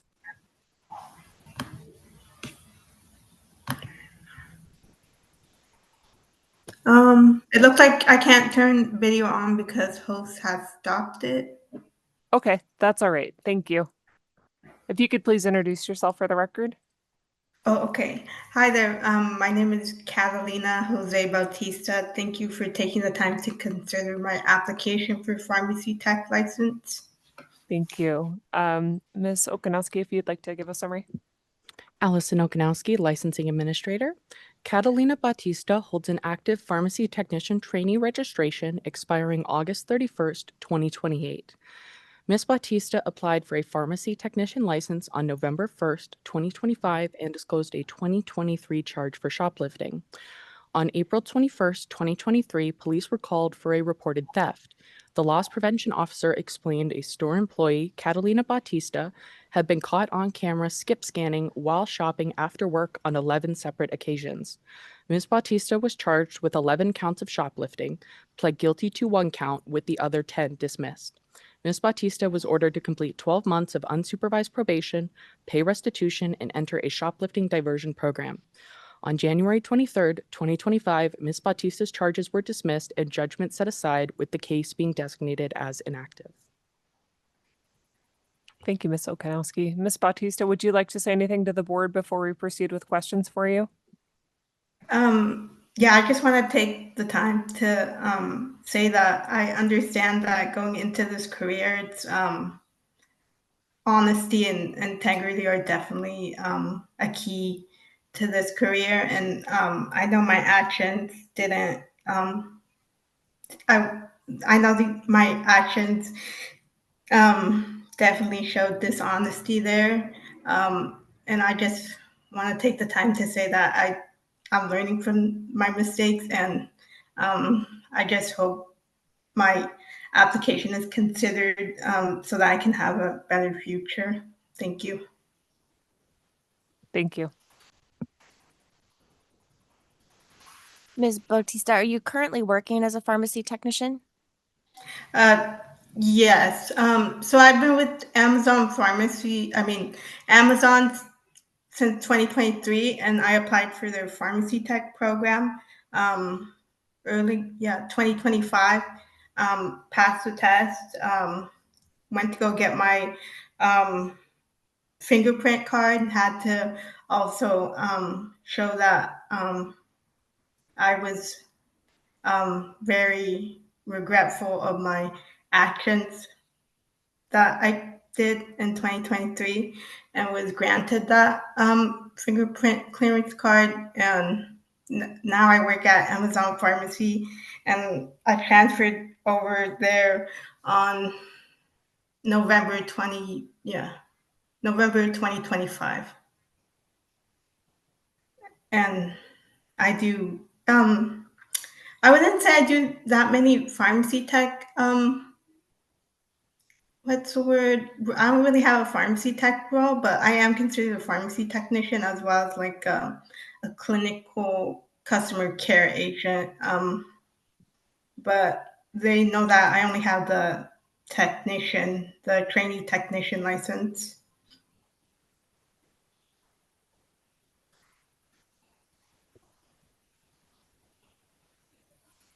I move to approve the application. Second. I have a motion and a second. Any discussion? All those in favor? Aye. Any opposed? Hearing none, motion carries. Thank you, Ms. Bautista. Congratulations. Thank you. Thank you, guys. Bye. Next up, item 22G, Taliki Perkins, pharmacy technician applicant. Welcome.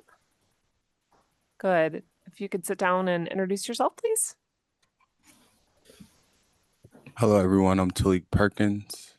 I just want to say thank you for considering my application and taking the time out to hear me today. Thank you. Good morning. Good morning. Ms. Okanowski, if you could please give us a summary. Yes. Mr. Perkins held a pharmacy technician trainee license that expired October 31st, 2025. Mr. Perkins failed to disclose any charges on his initial trainee license, but provided a written statement admitting to 2 harassment charges, which occurred in January 2016 and October of 2017 against the same victim. Mr. Perkins applied for a pharmacy technician license on October 29th, 2025.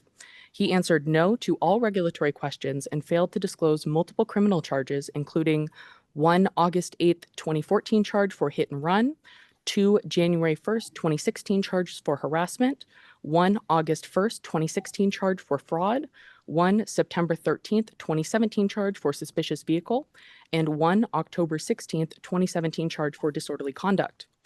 On December 9th, 2025, board staff requested a comprehensive list from Mr. Perkins of every misdemeanor and felony offense for which he has been arrested for, charged with, pled guilty or no contest to, or been convicted of.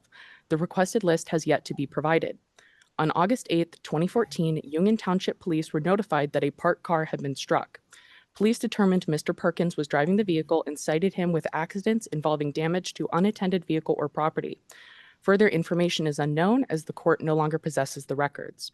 On January 1st, 2016, Ross Township Police responded to a call of domestic violence. The victim accused Mr. Perkins of striking them in the face, which Mr. Perkins admitted. At the time of the incident, Mr. Perkins had an outstanding warrant for simple assault from the Newcastle Police Department. Police and court documents indicate no records remain. Mr. Perkins was arrested for simple assault and pled guilty to one charge of harassment, and the second harassment charge was dismissed. And he was, ordered to pay fines. A bench warrant in this case was issued August 11th, 2016 and returned unserved December 1st, 2016. Information on this warrant was requested but never provided. The case is designated inactive. On August 1st, 2016, the same victim accused Mr. Perkins of fraud, totaling $162 in check or currency. Further information is unknown as the presiding court no longer has the records. On September 13th, 2017, Union Township Police were dispatched to a suspicious car parked at a residence. Upon arrival, officers met a group in the car and encountered a strong odor of marijuana. When asked, they indicated they smoked marijuana, but no marijuana was currently in the car. After officers stated they would bring a K-9 to the scene, Mr. Perkins pulled a small baggie from his undergarments containing 3.04 grams of marijuana. Mr. Perkins was cited for disorderly conduct possessing a small amount of marijuana. Further information is unknown as the court no longer possesses the records. On October 16, 2017, Mr. Perkins pled guilty to disorderly conduct, hazardous, or physical offense. While the court records no longer exist, further information is unknown as the requested police reports have not been provided. Thank you, Ms. Okanowski. Mr. Perkins, would you like to address the board before we proceed with questions? Yes, ma'am. So all of those that happened to me, I was immature at the time. I was younger at the time. I learned my lesson from those. I can answer any questions that you may have. Appreciate that. Board members, questions or discussion?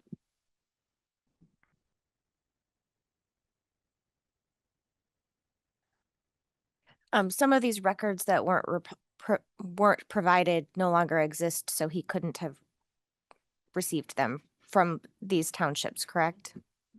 Some did, some did not. So for his August 8th, 2014, the police report was provided, court documents were destroyed.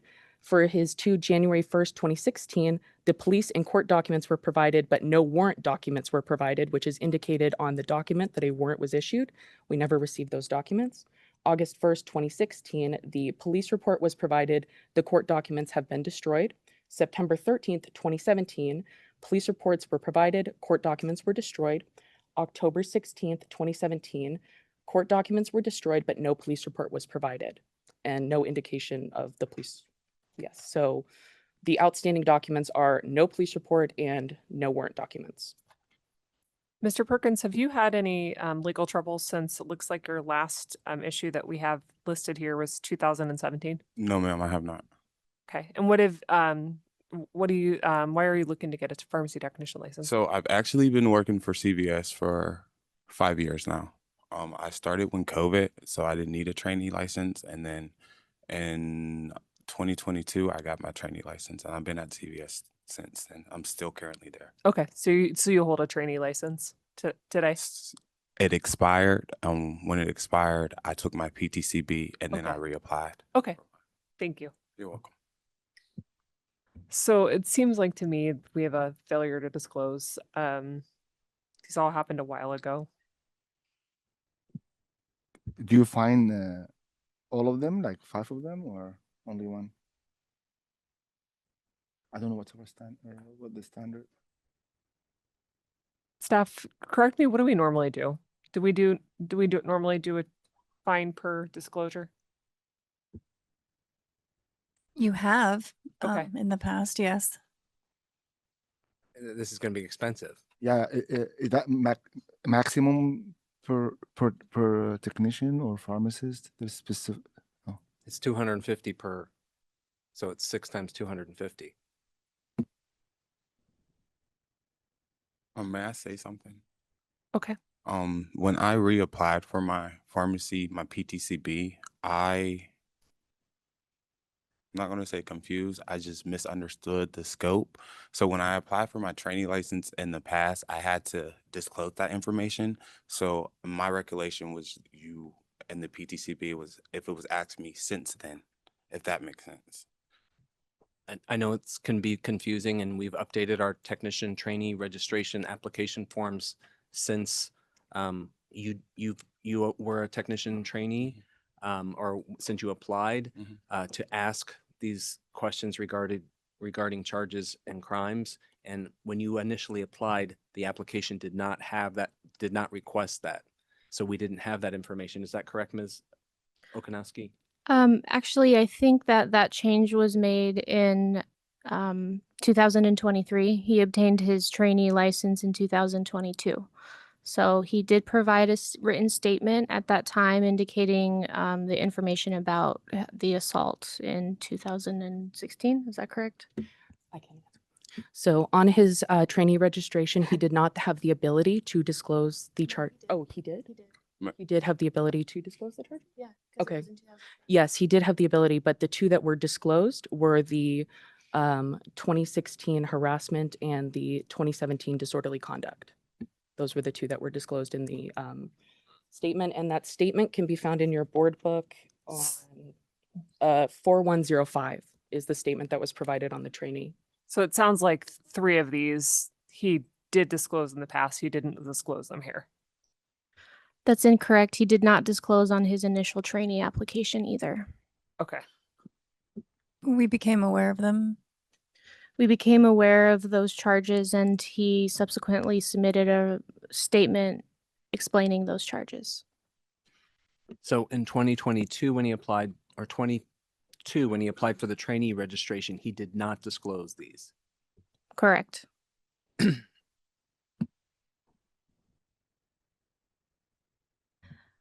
Just curious, how did we discover these this time but not that time?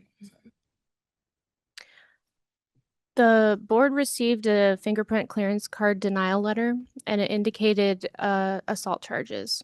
So when we requested documentation for those assault charges, Mr. Perkins provided a police report that indicated he already had a warrant out for his arrest.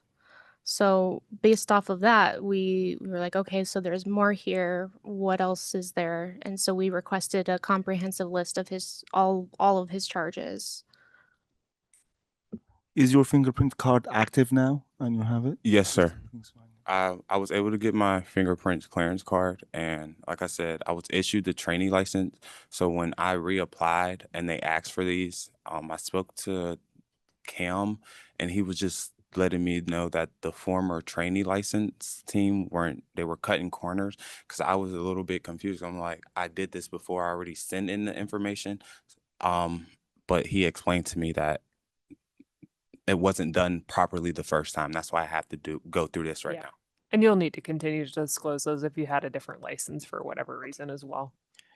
So to me, finding 5 of them is a lot of money.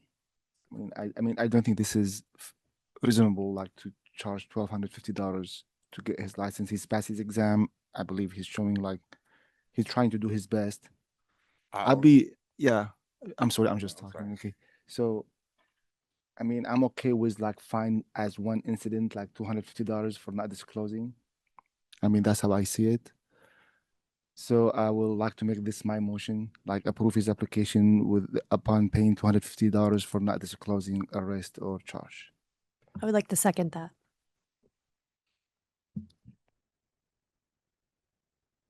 Discussion? Just this may set precedent for, we charge $250 per non-disclosure for everybody else, but this gentleman. I cannot recall we did that. It's always is a case by case for this. Like it's really he's trying. It's $1,250 for pharmacy technician. All other violation, they have a max. It tell you like there is a max for no, doesn't exceed $500. It doesn't exceed whatever number. This one, just because the rule doesn't have a max, I don't think this would be appropriate. I mean, I'm not gonna feel okay for myself charging pharmacy technician $1,250 to get their license. And I mean, like, that's me. That's what, and that's my motion. Unlicensed practice. Yeah, we kept something more, I mean, like, more severe than this. And maybe if we've done this before, we have to consider it for future. Yeah, and maybe that's a good discussion for a Yeah, future agenda yeah. item. Should we have a cap on for certain categories of the non-disciplinary fines? I don't know. Yeah. It's a good point. If I may, board members, there was an applicant maybe two board meetings ago that disclosed 2 drunken public charges. In reality, he had 5 drunken public charges, and the board issued him a $750 civil penalty. Yeah, that's what I'm saying. We've done it. I mean, it's case by case, you know what I mean? Like, it is, and this opportunity for us, we've done it before. I mean, we didn't do nothing wrong before, but is this opportunity to improve this in the future? I believe we need to talk about this, discuss this. I mean, I just cannot imagine someone you would charge $1,250 for a pharmacy technician. To me, like, it's when he failed to disclose once, not 5 times, right? Like, he made decision once, you know what I mean? Not disclose. Yeah. The last time, was it a technician or a pharmacist?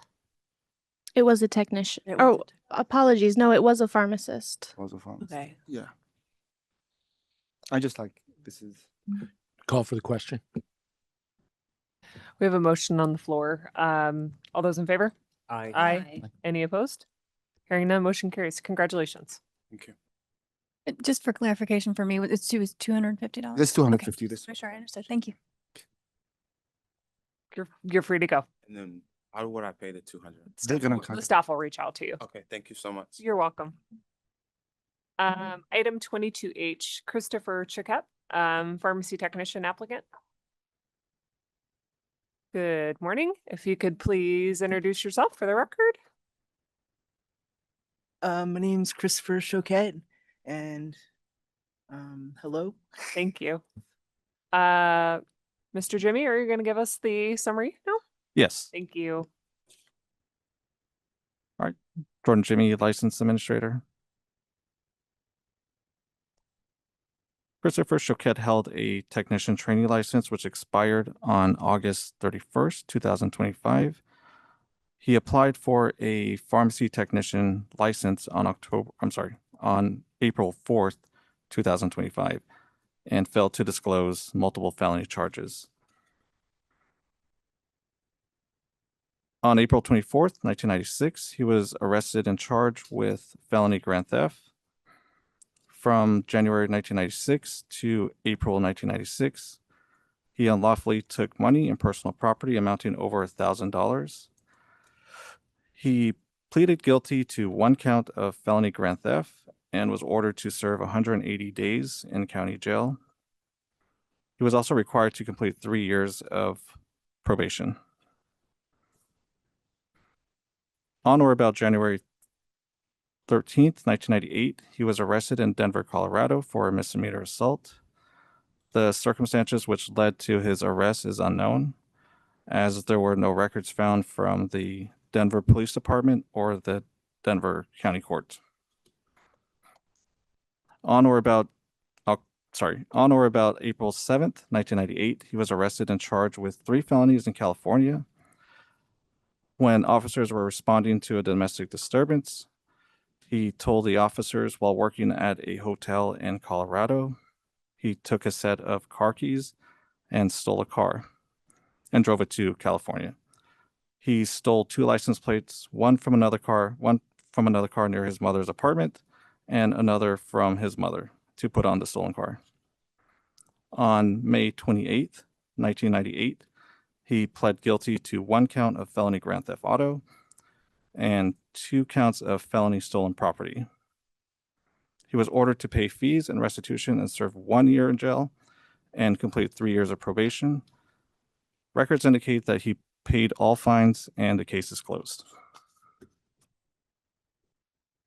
Thank you, Mr. Jimmy. Mr. Chigat, would you like to say anything to the board? You don't have to. I made some horrible decisions, and it's been 27 years since the last, and I have a wonderful life, and I would love to have a wonderful career as well. So that's it. Thank you. So it shows that you've had pharmacy technician trainee, Yes. which expired, correct? Yes. Have you worked in the pharmacy during this time? I only worked up till 8:31. They don't allow us back there after it expired, but I worked back there for about 4 years at Safeway in Wilcox, and I just love it. Sorry. Looks like you went through quite the effort to get some of these records for the licensing my staff. So that sure is did. appreciated. You have an active and open fingerprint clearance card. These are Yeah. all from more than 20 years ago. I move to approve your license. Second. I have a motion and a second. Any discussion? All those in favor? Aye. Aye. Any opposed? Hearing none, motion carries. Congratulations. Thank you for being here. Next up for us is item 24C. We have a request to table this item. Is that correct, Ms. Canavong? That's correct. Can I get a motion to table? I move we table this item. I second. A motion and a second. Any discussion? All those in favor? Aye. Any opposed? Hearing none, motion carries. Is 24D here, Ms. Canavong? We know you are here. Okay. Let's try and do 24D before we go to lunch. I'm recused. Huh? 24D is complaint 25-0544, Strive Pharmacy and Jamin Schweer, pharmacist in charge. If you all could introduce yourself, starting with the table over here. Alex Snyder, Counsel, Quarles and Brady. Matt Guzman, VP of Compliance. Jamin Schwer, Pharmacist in charge. Christopher Dang, Counsel for Strive. Quarles Thank and you. Brady. Mr. Jacobson, if you want to go ahead and start with a summary, please. Thank you, Madam Chair. Max Jacobson, Compliance Officer, Arizona Board of Pharmacy. This case involves Strive Pharmacy knowingly providing prescription medication to a provider that was selling those medications in an over-the-counter fashion.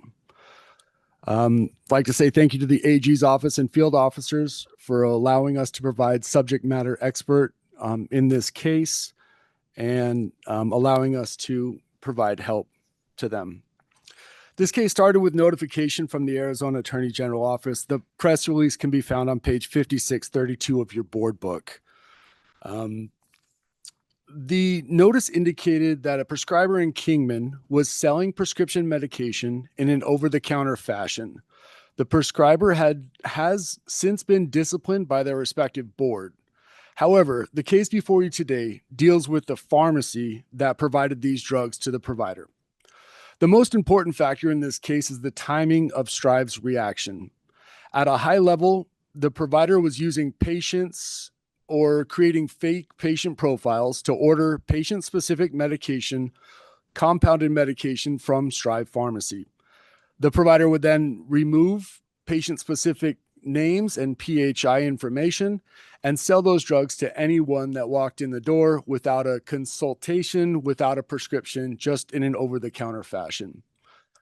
As for if there were any adverse reaction caused by this activity, I cannot say, but oxytocin and several of the other prescription-only drugs do pose serious risk to the public. Some of those risks can be found in a narrative that the Board of Pharmacy put out on your board book, page 5629. In total, Strive Pharmacy dispensed 85 prescriptions after receiving a notice from a whistleblower that this activity was occurring. On page 5673 of your board book is a summary of their dispensing report. A summary of the timeline and dispensing reports are attached. The timeline of activities is on page 5627 of your board book. Strive's official notice to cease providing pharmacy services to this provider and this clinic came 30 days after the initial whistleblower notification. I do have several more pieces of information, timelines, and reports if you're interested, and I will stop my summary there. Thank you, Mr. Jackson. Mr. Snyder, Mr. Dang, would someone from your team like to make any comments before we start? Yeah, Mr. Snyder will provide an opening comment. So thank you for providing us the opportunity. I just want to clarify and highlight some aspects of Max's summary real quick. So first, with respect to the relationship between Slimming Grace and Strive Pharmacy, Strive does not enter into any type of special agreements with provider clinics. Thus, there is no relationship with Strive and Slimming Grace that would afford any type of special treatment. Instead, when a provider wants to utilize Strive services, they can set up an account using LifeFile, which is a pharmacy management system, which allows for the streamlined and efficient submission of electronic prescriptions to the pharmacy directly. Additionally, as everyone here knows, Strive Pharmacy is a 503A compounding pharmacy, meaning that they may only compound drug products pursuant to a valid prescription for an individual patient when that prescribing practitioner has deemed the compounded drug product medically necessary. At no point did Strive ever compound, dispense, distribute, or sell non-patient specific drug products to Slimming Grace, nor would they to any other clinic. At times, Strive would dispense and deliver patient-specific drugs directly to a clinic for in-office administration at the request of the provider or the patient for monitoring or counseling needs. With respect to when Strive became aware of these issues, around February of last year, Strive received an email warning that Slimming Grace may be using patient-specific products as office stock. Upon further investigation, the pharmacy found enough evidence to cease the dispensing or delivery of any drug products directly to the clinic. And then as new information continued to come to light, it became clear that the only reasonable course of action was to terminate any relationship with Slimming Grace and stop any fulfillment practices of prescription drug orders to patients who are associated with the clinic at all. And then finally, we would like to highlight a certain amount of corrective actions implemented by Strive in response to this. First, the pharmacy's compliance department has grown and improved from 2 individuals at the time that this incident occurred to over 9 employees specializing directly in pharmacy compliance. Second, the pharmacy has revised and updated their policies with respect to responding to suspicious provider activity.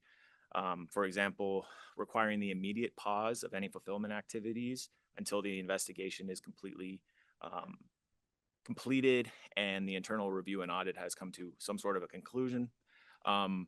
Third, Strive updated their provider onboarding procedures, requiring that they affirmatively acknowledge that they may not use any prescription drug products as office stock. And then fourth, the compliance department drafted and circulated a memorandum explaining that using Strive prescription drug products as non-patient specific stock is strictly prohibited, not only by Strive policy, but strictly prohibited by law. And at this point, we'll open up for any questions. And board members, some of those policies and extra members that Mr. Snyder extra measures that Mr. Snyder is talking about are on your board book starting page 5417. The new SOPs and some of the new processes that they have put in place. Thank you. Board members, questions, discussion? So I have a question here. So normally with compounding pharmacy, or as far as I know, when you get a prescription, you fill it, compound it and fill it. Don't you reach normally to a patient to get their credit card number, consent to ship it to their address? Or what make this process with this clinic is unique or different? If there's any reason?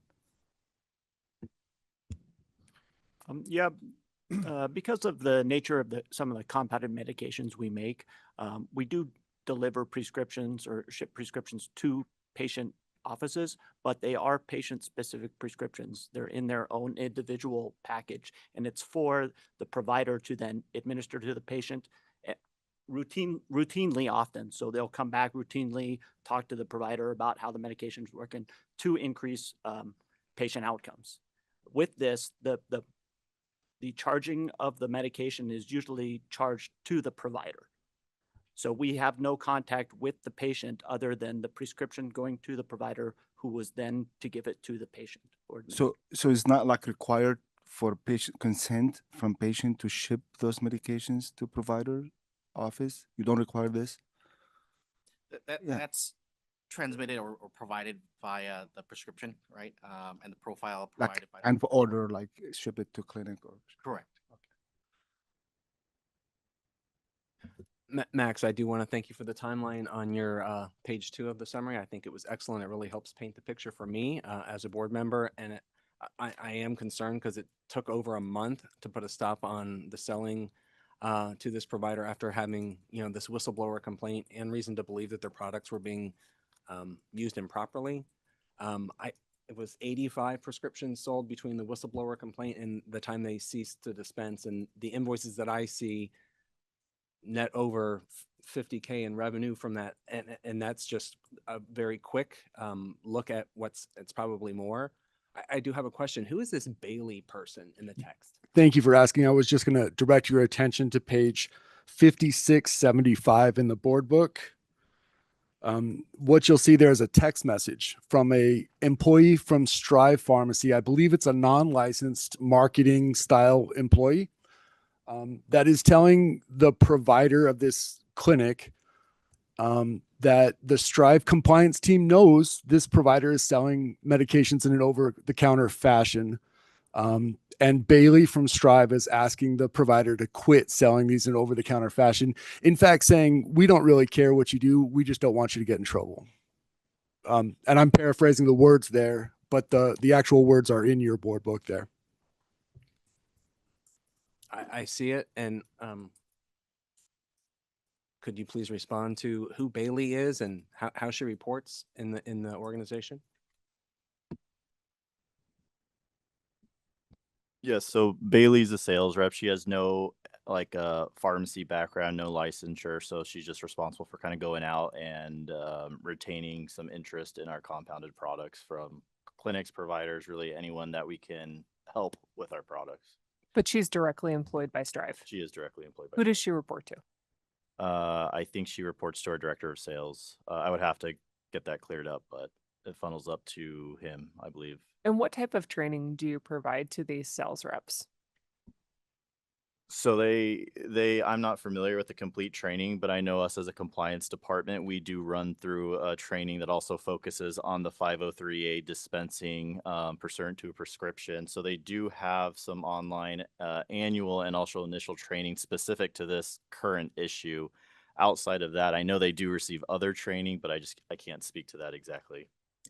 And if I may, Madam Chair, to underscore though, that sales representative's comments in that text message are not reflective of the compliance department or Strive's kind of positioning or policy on this. It was her words, not the company's, though understandably in the relationships and context, it's not appropriate. So once the company became aware of that through the publication and providing it in the board book, the company addressed that with that sales representative. If I may address that last comment, Madam Chair, you'll see on page 5675, the words that Bailey uses says, I got a call from the compliance team, and I guess someone reported this to us, which means that Strive Compliance was involved in this, and Bailey is reacting to whatever Strive Compliance told her. Agreed. That's the way I'm reading this. So you had knowledge, the compliance team had knowledge 10 days after the whistleblower complaint that there's a problem, and you're using your sales rep to try to shut this down, and then you continue to sell. I think what happened was the compliance team reached out to Bailey to see what she knew. This was unauthorized communication to the provider. This was not authorized by anyone in compliance or in the pharmacy.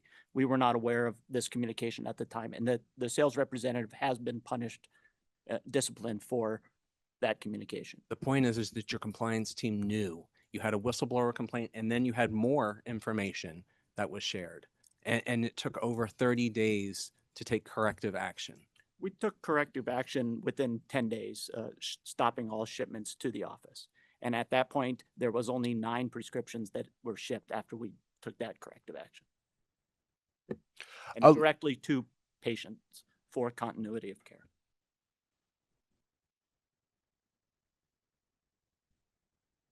I'll agree with that last statement.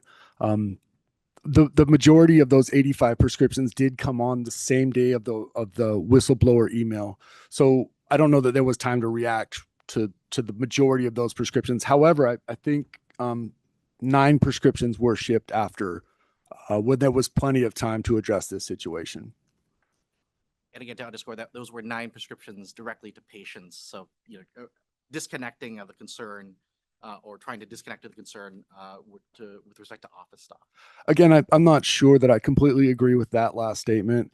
I asked for a dispensing report from Strive Pharmacy for everything they sent to the clinic. And these 9 prescriptions show up on that dispensing report. Does that dispensing report include the address that it was shipped to?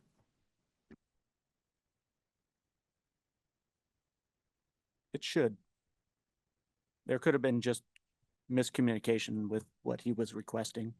So on page 5673 of the board book, you'll see a summary of the dispensing report that Jamin submitted to me.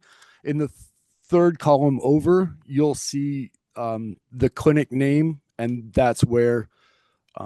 So what I asked for is the prescriptions that were shipped to that clinic, and this is what was provided to me. So in my mind, these were shipped to the clinic. In fact, on page 5776 is my email to Jamin asking him to give me a dispensing report for the prescriptions that were shipped to the clinic, not patient addresses, to the clinic itself. Yeah, I must have misunderstood, but when we made the decision to stop shipping to offices, only 9 prescriptions were dispensed directly to patient addresses. So in the middle of page 5776, you'll see an email from Jamin dated September 12th, attaches the dispensing report for prescriptions sent to Slimming Grace, which is the provider.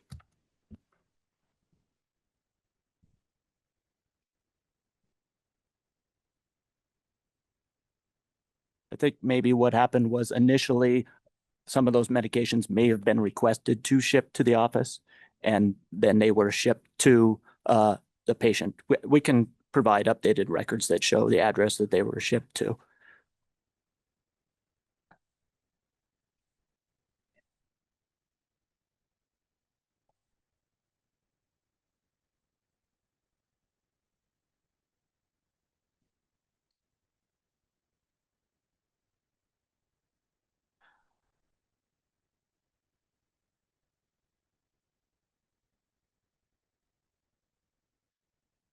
So, Mr. Jacobson, so just I'm trying to summarize what we discussing now. So let's say if providers or that clinic did not just like dispensing to the right patients, no fake patients, so there's nothing wrong with the process, right?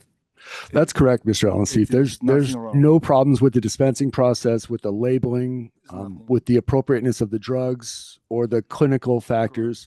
No questions about any of that. So we have 2 things we're discussing here is first that after they receive the notice from whistleblower or from like state, they continue it for 30 days, you said? But they said yeah. And the other thing that the communication between the sales rep and the provider there. And I think the reason why we're here really is the concern around these sales reps are employed by the company. And it seems like there is an employee, and I understand that they're in a different department and all those kinds of things. It seems like there was an employee of the company knew there was inappropriate activity happening, and these legend drugs were sitting out for general public consumption without provider guidance is really, I think why we're here and what concerns me the most, right? The sales rep clearly in her text messages knew that this was happening and allowed it. I want to make sure that there's not a culture of within this organization that is simply designed to, get more sales when they could be knowingly breaking the law, right? Yeah, I agree with that 100%. I mean, just about that reaction after they notified about those actions, is it 90 days, 30 days? To me, there is sometimes you cannot act immediately because there is continuity of care, right? So, you know what I mean? But I mean, I understand that. yeah, so just we need to recognize this, 30 days seems long time to me, right? But I mean, but it's some time they need time to act, investigate internally and whatever they have to do. Now it's what did the rep like discuss with the providers? That's the concern, right? But she's an employee and she represents the organization, but are they aware of this or not? They are, because in her text message, she said that she at got that it from time, the At compliance. that time, I'm talking like, like previously or. Max, help me understand timeline again, because I'm hearing 30 days and I'm hearing 10 days. So I think what I heard was whistleblower information is known. The majority of the 85, I think, scripts went out the same day the whistleblower notice. Then there was a subsequent 9 scripts. Were those sent within how many days? Can you tell me that? Yeah, let me address that for you, Mr. Hogan, and maybe walk back my comment about when the bulk of those were shipped. If we go to page 5627 in your board book, I provided a timeline so that you can see. What page? I'm sorry. 5627. So I see here, initial whistleblower email to 3/25. And then I see drugs only delivered to the patient, not the clinic, to 13/25. Right. And that came, so drugs delivered only to the patient, not clinic. That came from a response from Strive. However, the dispensing report showed that they were still sending drugs to the clinic. The 30 days comes from the February 3rd date to the March 4th date is when Strive declined to fill prescriptions. However, the official notice to no longer provide pharmacy services didn't come until March 12th. So that's where my 30-day mark came from, was February 3rd to March 4th, where they decided to stop providing services. However, March 12th was the official notice to all employees. For the prescriptions that were dispensed on the day of the notice, let's go to page 5673, please. And you'll see my highlighted section there that has 83 prescriptions were sent on the day of the text. That's February 13th. So the whistleblower was 10 days before that. Okay, so they had the whistleblower, they had 10 days to investigate it. Okay, That clarifies it. Thank you. Thank you, Mr. Hogan. Are your sales reps remunerated by sales volume? Do you have any sense of how they get paid?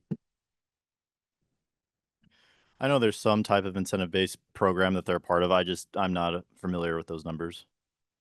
I think that's an important fact. I do too. I mean, this 83 being sent on the day of the text message, it's pretty clear to me that that sales rep wanted to get more sales in before they knew they saw the writing on the wall. So they wanted to get that revenue in. So the whistleblower, the date that you have on the email, that was the date that Strive was notified, correct? Yes, ma'am. You can go to page 5776, and there's a copy of, in fact, 2 emails. The email on the bottom of the page is the whistleblower email that we're talking about. And in that email, that's not the right page. No, it's not the right page. Give me 1 sec. You were on a roll, Max. I was. I got them all right until that one, I think.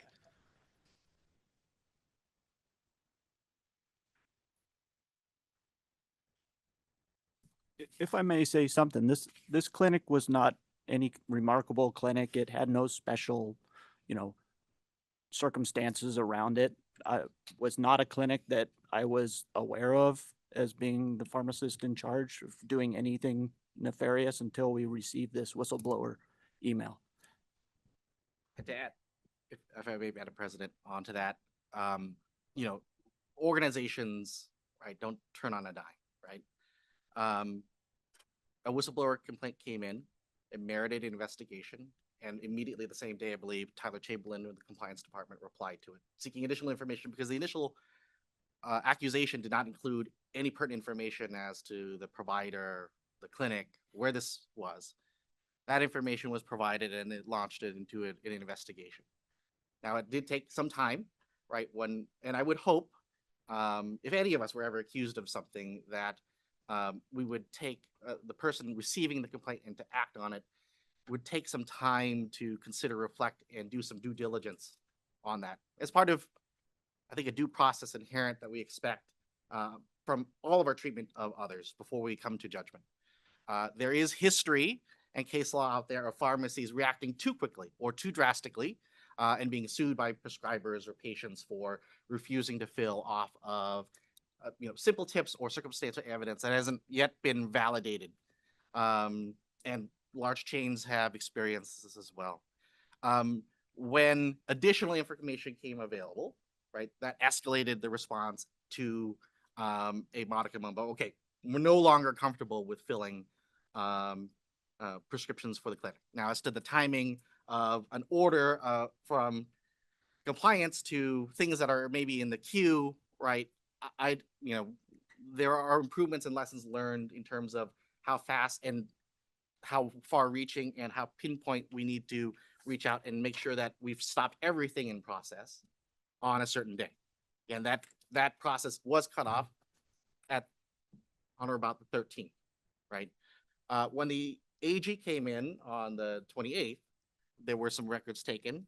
And at that time, though, right, there was no additional messaging from the AG as to stop doing this. And rightly so, right? Investigations are underway.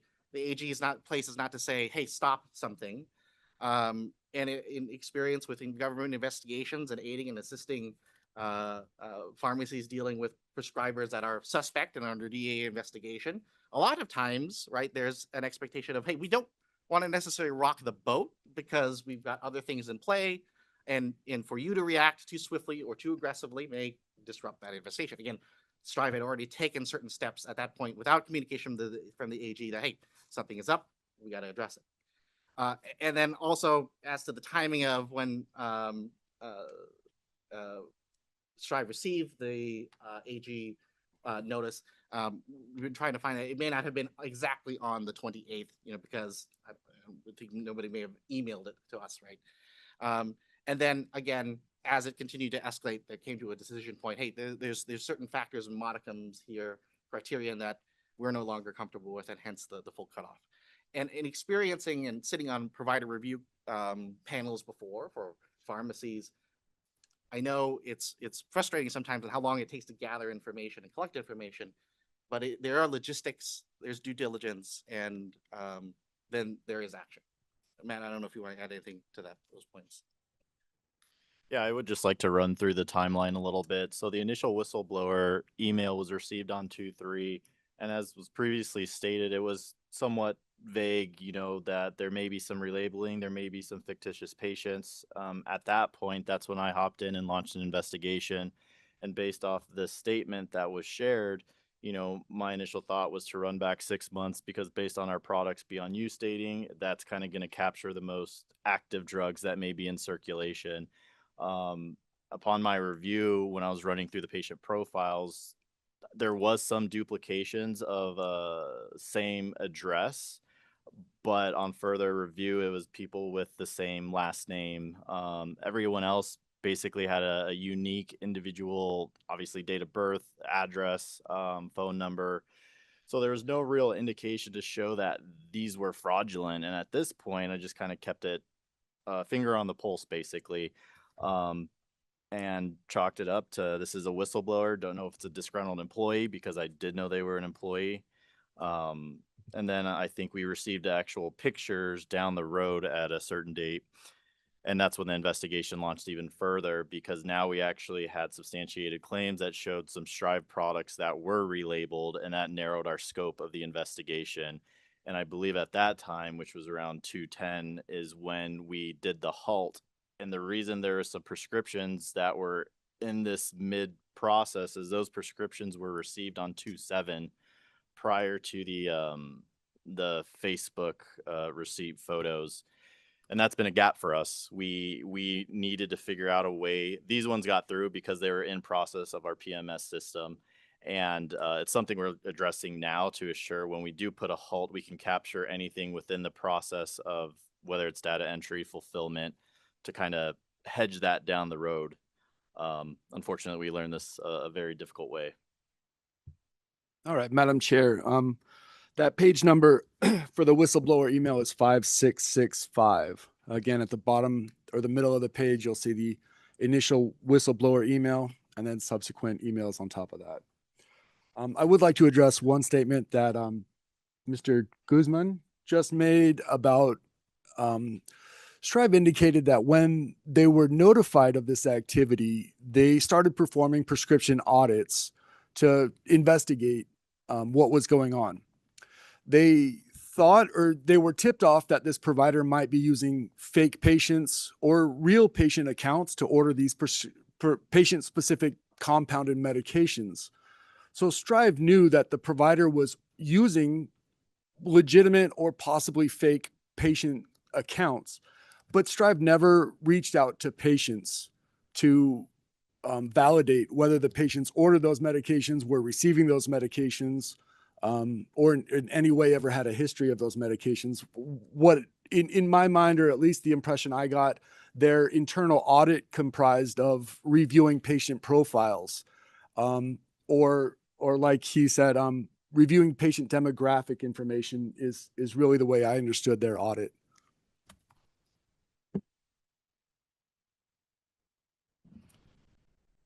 May I address that? So I agree that was what the initial focus was. And I think just kind of tracing back to the timeline, we're a small team. We're two people. We're up to 9 now. We know how to handle this situation moving forward, at least, addressing some of the issues that happened here and other things we've learned along the way. So I do agree with Max's statement. I just wanted to be known that we have made substantiated efforts and concerted efforts to do the right thing and kind of approach it from a Swiss cheese model effect, where if we can catch it here, or if we don't catch it here, we'll catch it at the next step. It's all retroactive, but I just wanted to provide that statement. So who's Tyler Chamberlain? Tyler Chamberlain at the time was he was on the compliance team. I don't recall his title, but he was a compliance team member. He's no longer an employee? He is. He's our director of compliance now. Okay. And it looks like this person emailed him directly, the whistleblower? I believe so. And he did respond quickly. Did you guys, is there a relationship with this person that filed the complaint and the organization? No, I just wanted to clear up one statement. I think she emailed our compliance general email where we often receive messaging, and then Tyler was the one that saw it and then engaged from his account, and then she just replied directly to him. So that may be why it's that direct relationship there. But other than that, I don't have any knowledge of this person, and I would say Tyler doesn't either. But wasn't there just a recent statement that there was a belief that this was the whistleblower was a former employee? I think maybe I misspoke. I thought that was in her statement.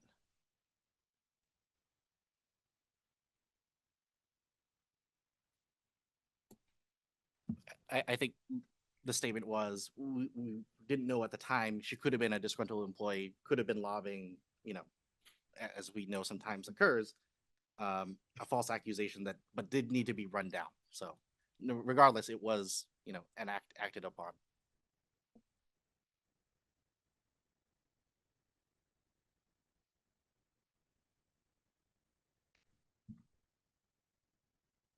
Just going back to provider and your company relation. Okay, so every single providers are required to create an account to prescribe.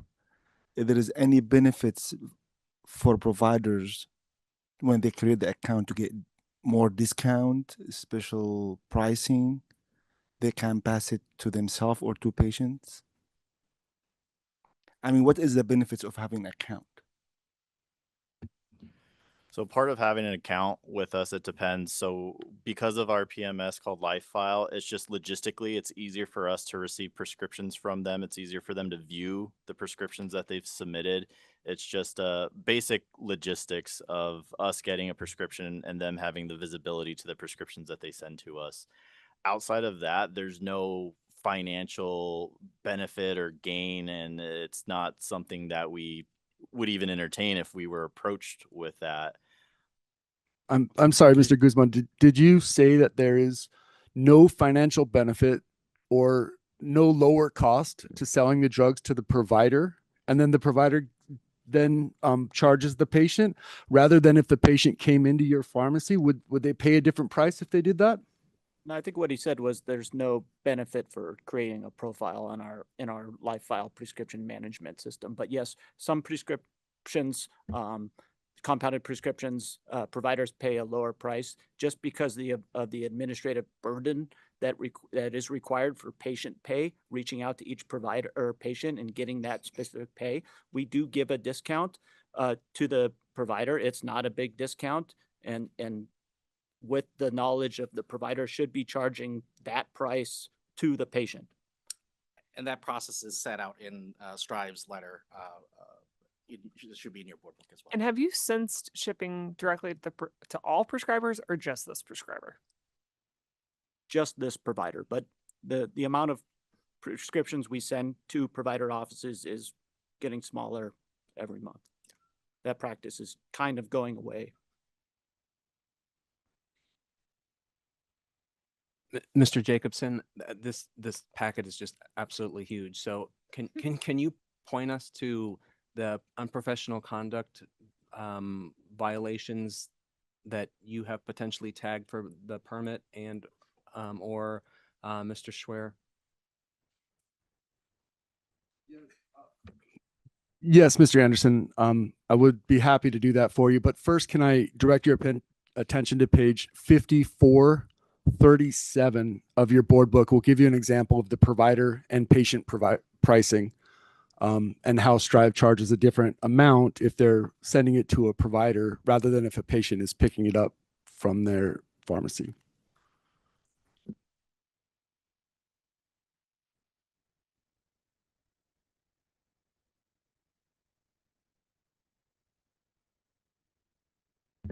As far as the unprofessional conduct, my violations start on one sec here.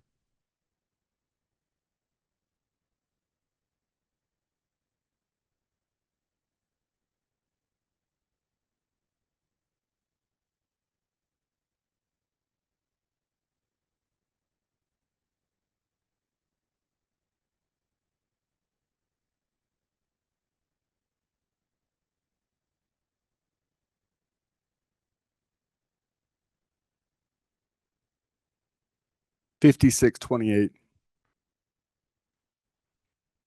And the board was made aware of this complaint through the Attorney General's office, right? So the Attorney General's office reached out to the board asking for a subject matter expert to accompany them on their on-site investigations. That's how we were notified of this activity, which I did accompany the Attorney General's and law enforcement on the provider investigation. I did not accompany them to the Strive investigation.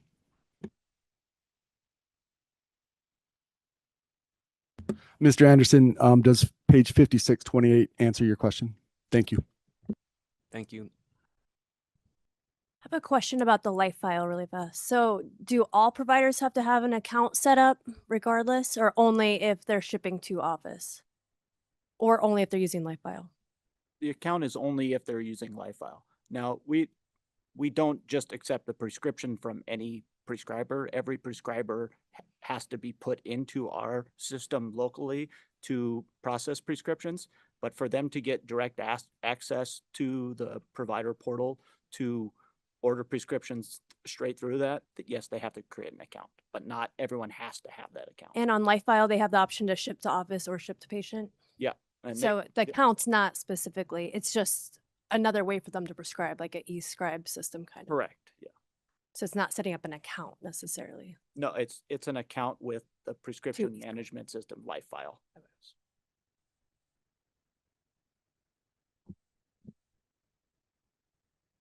And when you have this account, can they pay their bill basically through the this account? No, the billing is done It's separately. done and separate. billing Okay. By our billing department, yeah.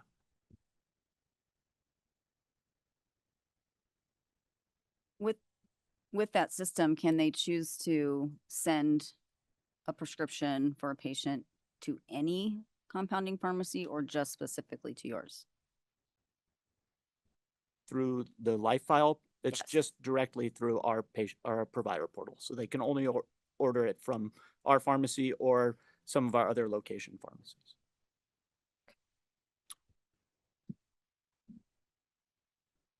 Madam Chairman, if I just briefly, I don't know if this is necessary, but a few times the Attorney General's office has been mentioned as assisting in the investigation or initiating it or seeking, subject matter experts. And I just want to be clear that that is a completely different division of the Attorney General's office than from where Allison and I are housed and our representation of this board. We have zero involvement in what criminal does. So. Thank you for that. And just to be clear, the pharmacy is not being investigated by the Attorney General's office.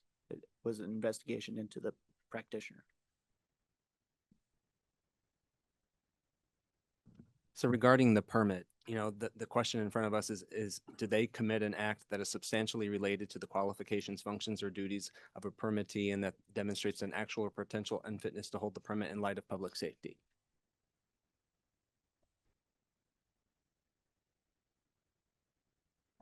And then for Mr. Schwer, it's knowingly dispensing a drug without a valid prescription order.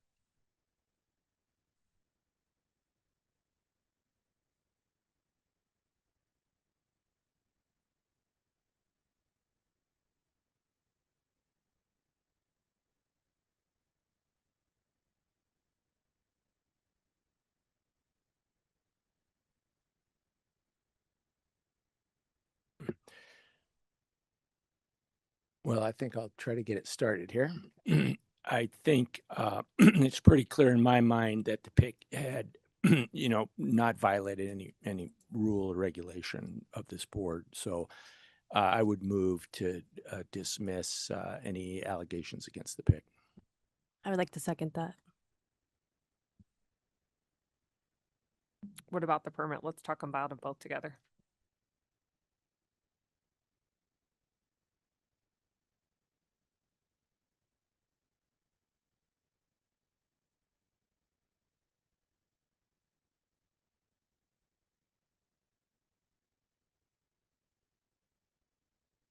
Madam Chairman, procedurally, you do have a motion on the floor with a second. You should probably wrap that motion up before proceeding on. If you want further discussion, that is fine. But this motion with respect to the PIC should be resolved before you go to the permit. Yeah, that's the easy one. Let's close it this one. Okay. So motion. Any discussion? I do have concerns. I do find that he has responsibility for what is happening in his pharmacy. And I think he knew. I think he had an ability to stop it sooner. And I think, unfortunately, this organization is putting profits before patients and patient safety. And that's the way I'm reading the evidence. And I think some sort of action should be memorialized against him versus a dismissal. So what I think I just heard you say is that you're speculating that he knew something, that there was a concerted effort to do something against rules and regulations. I don't see that clearly in the documentation. Can you help me see that? I see it with the 83 prescriptions that were sent on the day that the text message was sent. I think he knew that there was nefarious activity going on, and he continued to allow it, and potentially try to benefit before it was shut down. That's what I'm seeing. Yeah, I mean, but when you have like company with compliance department and you're acting as a pick, even you are a pick, you are an employee, so you rely on your compliance department to tell you, okay, you shut down this practice or you don't shut it down. You know what I mean?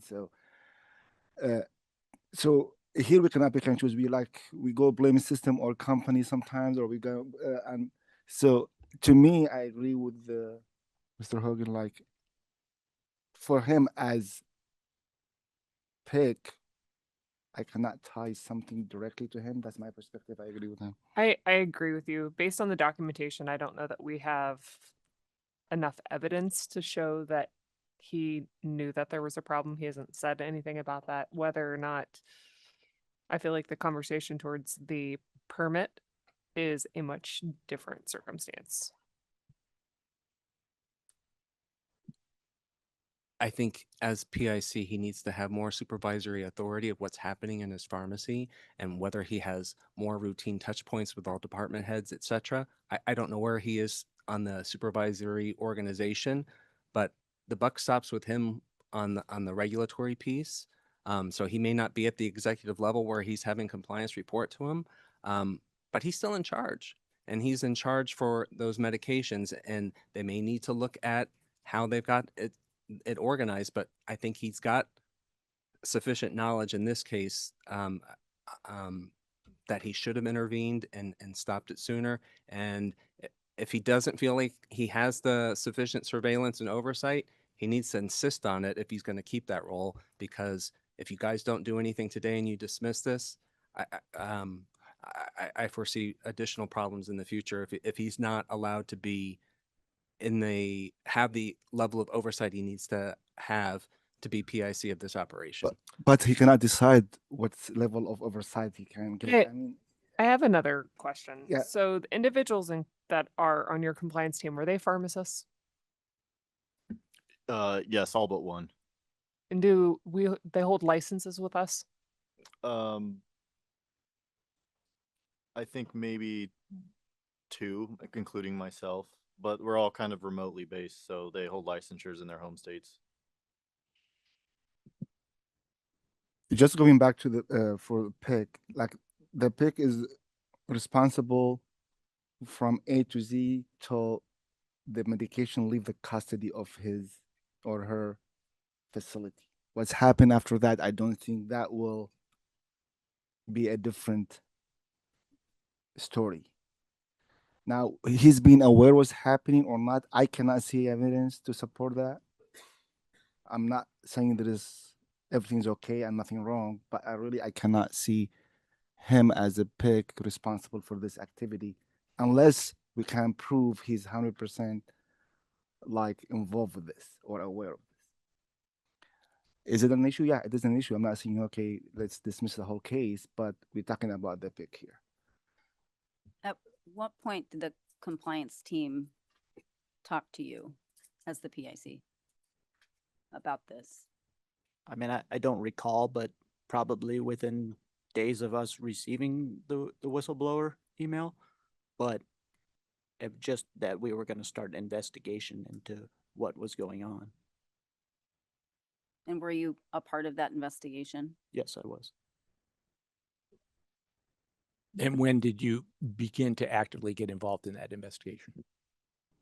Again, I don't know the exact dates. I just know that we had a discussion.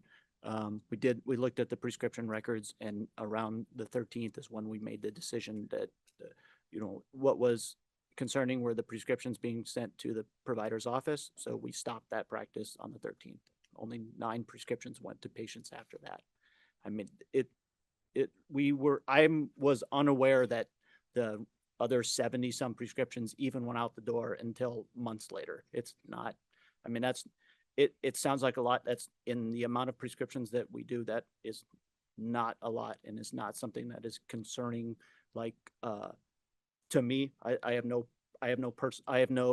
benefit from those medications going out personally, or for the pharmacy. It's a very small amount.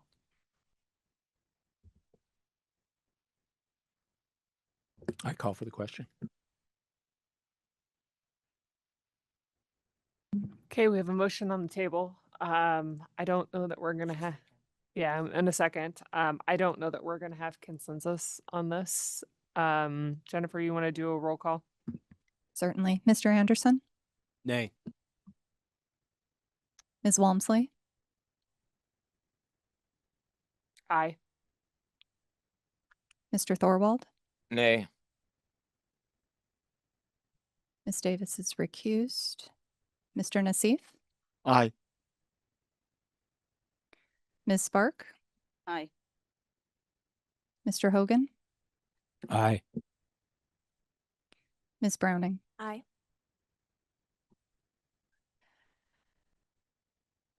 Five ayes, 2 nays, 1 recused. Motion passes. Okay, I'm going to the permit.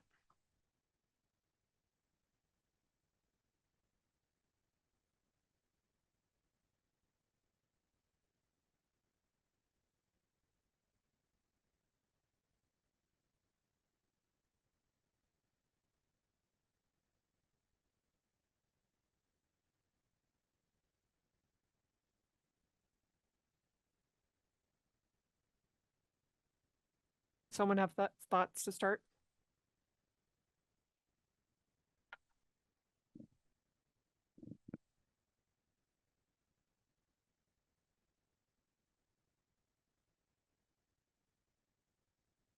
Max, I have one question.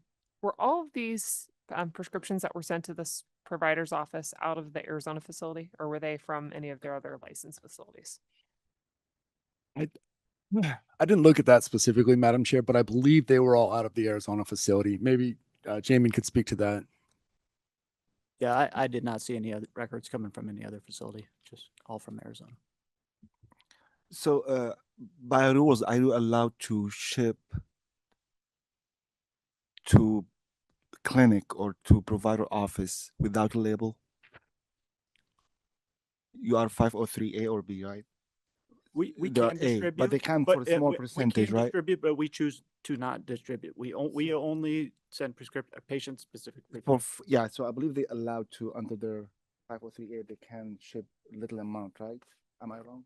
Mr. Nassif, to clarify, the pharmacy never shipped a. I know, but I'm saying like if they want just to benefit financially, they can exercise the rules.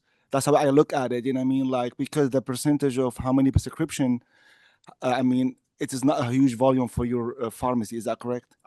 Understood. So you're referring to the 5% wholesale Yeah, distribution? yeah, correct. Yeah, exception. yeah.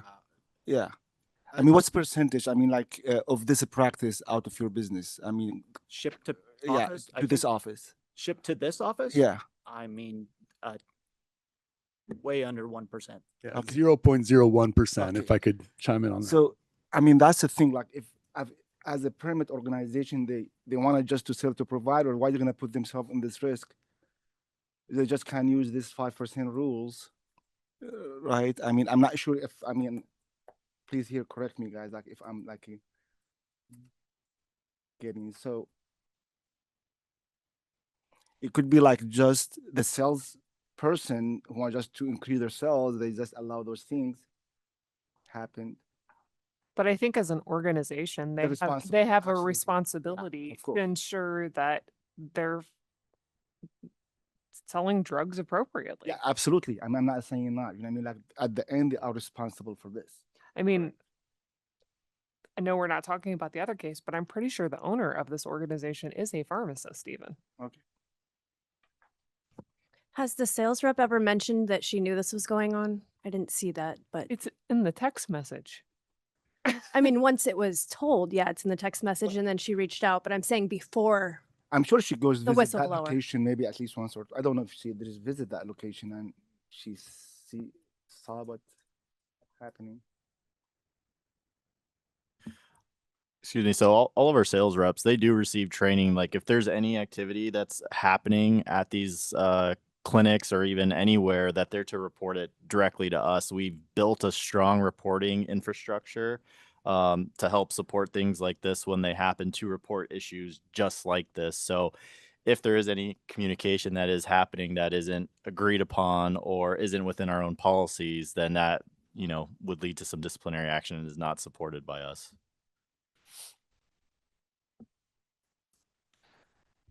I mean, the whole process to me is concerning. Like not only with this company, the shipment without patient's consent, without getting a patient's approval, providers paying for those medications, not the patient directly.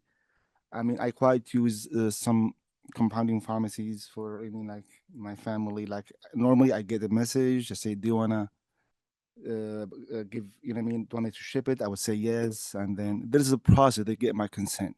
That's my experience with compounding pharmacy and with other pharmacy, like no other pharmacies. And I believe the issue with the process itself that led to this incident.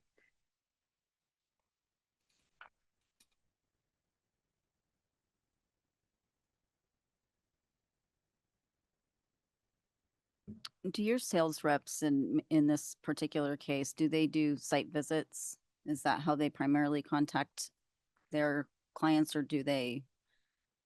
I mean, they are required to visit a site on a cadence. I don't know exactly how often, but we have nothing from the sales rep about this clinic doing anything nefarious before the whistleblower. Who can answer questions about your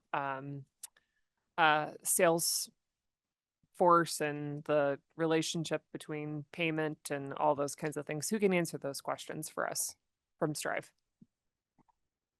I can answer some questions. I just don't know the specific trainings that we would have to get someone on the sales team. Well, I think we've asked questions about how are your reps compensated. You said you don't know that. Oh, That yeah, you don't yeah, know what yeah, their yeah, you sorry, don't sorry. know what their training is. There's been a number of questions that we've had with regards to how these individuals are trained and how they're compensated, which I think are very pertinent to the relationship between the permit holder and the way that potentially we want to handle this case, at least in my opinion. I agree. Indeed.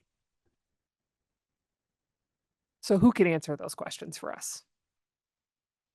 And if they're not here today, maybe we need to table it and come back. Yeah, I think just if we could get a list of questions, we could figure out who on the sales team. It's not figuring out, just asking the salesperson, like, like there is, maybe you can get it now. If you text him, he's gonna tell you, to answer you. It's not like investigation. Yeah, just we need to know how the sales setting. I mean, I don't know, like this is like, they should answer these questions. How they, like more sales is more money for them, that I let things know go. there is some kind of benefit for Okay, that's the to issue them, there. but I Yeah. don't know the exact structure of that. So yes, there is benefit for them getting providers to prescribe more medication. We can, again, address follow-up questions that the board may have with the personnel, obviously the focus of the complaint and kind of the discussion and investigation with respect to the dispensing process, which was concentrated on. No. But if the board has additional questions, we can, address that. I have a question for the other commissioners and our staff. Is there any requirements, KYC requirements for manufacturers in shipping drugs to regular customers like that? KYC, know your own customer, client. Thank you for that clarification, Mr. Thornwall. It's a It went over my head. I'll tell you that much. With some of the new federal laws that are in place, DSCSA specifically, there is a requirement to make sure that you're doing business with authorized trading partners, and that's defined as state board approved. to note that DCSA Doesn't not apply. apply to this context because we're not engaged in the district. for it. That's correct. DSCSA does Doesn't not apply to compounded apply to prescriptions. compounded prescriptions. Doesn't. So once again, what was the question? Oh, I was just.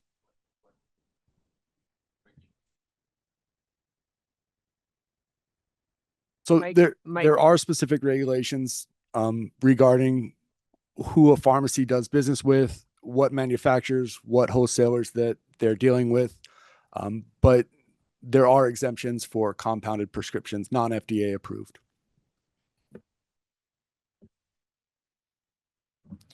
Do you guys have a policy in place when somebody does sign up to send to office versus patient? Like, do you guys have like a attestation form or something where it's saying this needs to be for the true patient? Anything in place like that?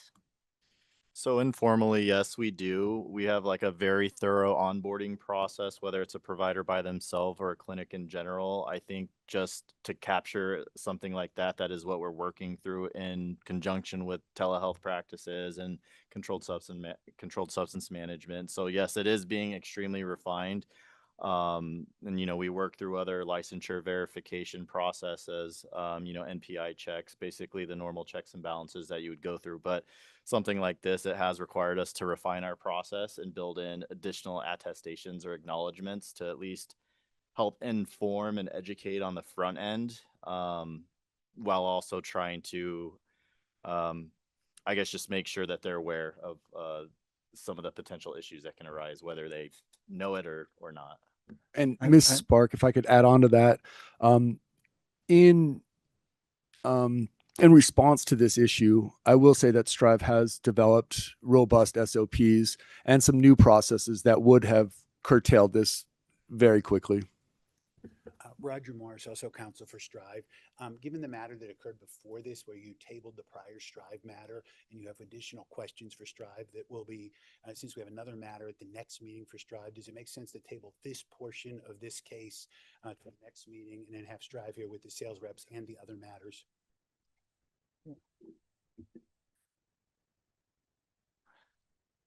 I just have one more question, very quick. So how do you transfer those medication from your pharmacy to the clinic? By mail or by? Yeah, by mail. Each prescription is individually packaged. So you send 80 packages to the same clinic separately? Yeah, they're all individually packed. Multiple might be contained in one box. Like if it's a cold chain box, we can't put all of them in one box. We don't have the shipping date on that. Some may be in the same box, but they're all individually contained with the prescription medication, the patient label, the patient leaflet. Okay, And we thank you. comply with all rules and regulations around mail order shipments.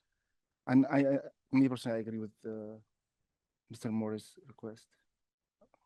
I just have a couple questions for the compliance area. So your organization is multi-state, correct? Correct. And your compliance department handles multi-state issues, is that correct? Correct. Have you recently had any similar issues in any other jurisdictions outside of Arizona where a similar matter may have occurred? So about 2 years ago, for a clinic in Utah, they were doing the same process, and upon inspection of the actual clinic itself, it was discovered that the provider was taking the prescription drug products, removing the label, and then just placing them into the fridge. And then it was investigated and a citation was issued against Strive Pharmacy. We responded to that, and the Utah Board of Pharmacy found that there was no wrongdoing on part of Strive. And that was, I believe, June 2023.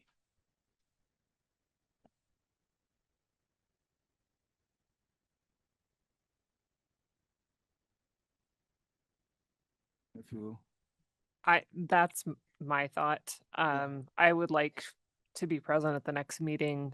Some individuals that can answer additional organizational level requests. questions regarding kind of the relationships between the sales reps, the providers, their financial relationship with the organization, and some of those kinds of things. Perhaps an org chart that explains who falls where, so that, because I know a lot of people that are coming for the other complaint, that could be helpful for us, I think, in understanding some of the pieces there.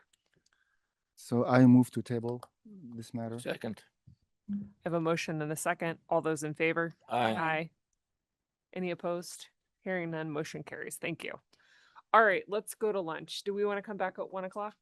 Everybody, 45 minutes? Is that okay? All right, let's come back at 1.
Okay.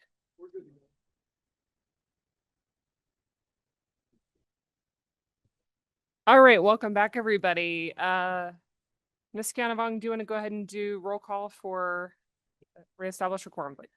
Certainly. Ms. Walmsley, Present.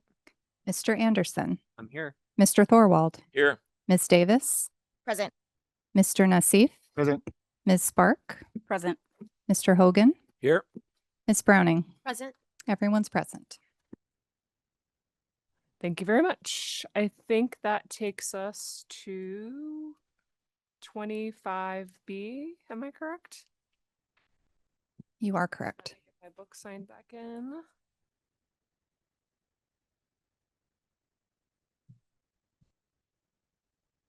Are you in there? Can you go ahead and call it for me while I pull this up? Thank you. All right, this is tab 25B, special request for subject Stephanie T. Stanley. Is Ms. Stanley on the line?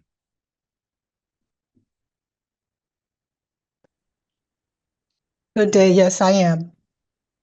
Good afternoon. Are you able to turn on your camera?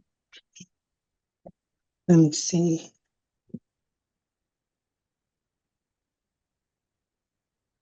Did that work? Yes, that's great. Thank you. If you could please introduce yourself. Stephanie T. Stanley.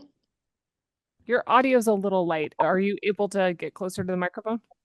I'm sorry. Oh, that's much better. That's much better. Thank you so much. Okay, good. You're welcome. Ms. Mitchell, if you could provide us a summary of the request, please. Certainly. On August 26, 2025, Stephanie Stanley and the board entered into a consent agreement for civil penalty, continuing education, and audit to resolve board case number 25-0237. The consent agreement required Ms. Stanley to submit documentation of her completion of 30 hours of CE and pay a $3,000 civil penalty by November 24th, 2025. On November 5th, 2025, Ms. Stanley submitted a request for an extension until the end of December to pay the civil penalty payment required by the agreement. Cam Gandhi, Executive Director, approved the request that day, and the board ratified his approval of that request at the December 2025 meeting. On December 22nd, 2025, Ms. Stanley submitted a request for a 2-month extension until the end of February to pay the civil penalty. Her request is included in the board's materials. Thank you, Ms. Mitchell. Ms. Stanley, is there anything you'd like to say to the board before we jump into questions for you? Basically that, and I think I did mention that in the email, that I fell sick. So I'm going through some health challenges at the moment. So that has definitely impacted me not paying. I guess that's what I'd like to say. Thank you, Ms. Stanley. Discussion? Are you currently employed? I am. It's contract and it's basically on a per diem basis. And one of the reasons is because of my health condition. Thank you. I do intend to pay though. Okay. Ms. Stanley, it appears that you want until February 28th, so the end of this month. Will you have it by the end of this month? Actually, I will not. So if I could get an extension, that would be great. I am working on it with someone else.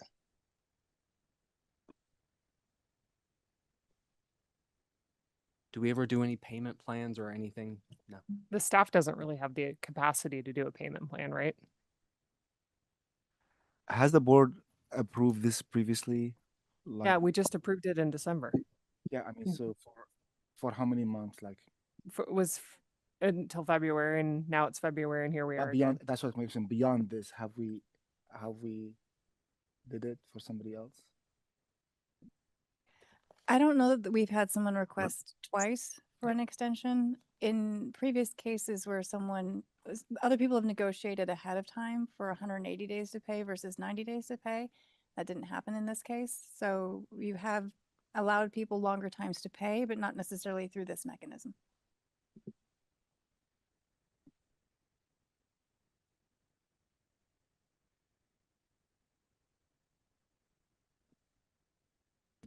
Yes, she did the CE.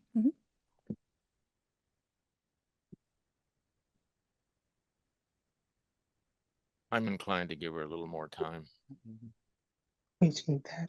I mean, Um, I'm open to it. I just don't want to continue to have this request before us every single month for the staff to continue to try and chase it. I think if we approve it today, we need to be very clear that this is the last and final approval, and I don't want to see it again. I concur completely. A second. So could we say, you know, by March 31st, if not paid by March 31st, move to hearing for potential revocation? Yeah. We want to extend it just a little longer, like she said we did longer in the past, just to give her adequate time so she's not in front of us again. Miss Stanley, what do you think is reasonable? Like, what do you think you really need? I said 90 days because I thought I would really have it in 90 days. 90 days from today, 90 days from November. Yeah, no, I said that, initially. Is it possible to do up to 3 more months? And I will do my best to get the fee, the penalty paid. Because we're 90 days beyond the initial. The consent agreement was signed in August. So we already. And we're the, already 6 the months. payment date was was when it was supposed to be due was November 24th, 2005. But you're right, the consent agreement was signed in August.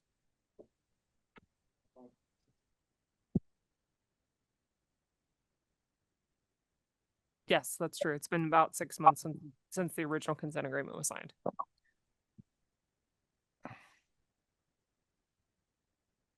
We've had issues like this before in the past.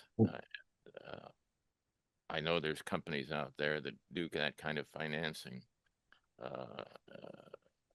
And it seems like to me, and still feels like, that we should be talk to other companies out there that would work with the Board of Pharmacy so they cover some of these kinds of issues instead of just letting it go like this. It seems like it would be beneficial to all parties. If she can't come up with the money for another 3 months, I think we should give it to her, even though it's been that long. But make sure that if it goes past that date, that we will not renew it, and she won't. That'll be it. So what I'm hearing is you're thinking allow an additional 90-day extension, and if it's not paid, move to hearing for revocation. That is correct. Is that your motion? Yes, that's my motion. Do I have a second? Since this is a request, do we need a roll call for this, Ms. Galvin, or is this a voice vote okay? All those in favor? Aye. Any opposed? Hearing none, motion carries. Thank you for being present, Ms. Stanley. Thank you. I really appreciate it. Thank you very much. Item 25C, discussion, consideration, of possible action regarding Gilbert Tacoeta's request to take the Naplex for the 5th time. I'm sure I said that wrong, so I apologize. Is Gilbert on the line?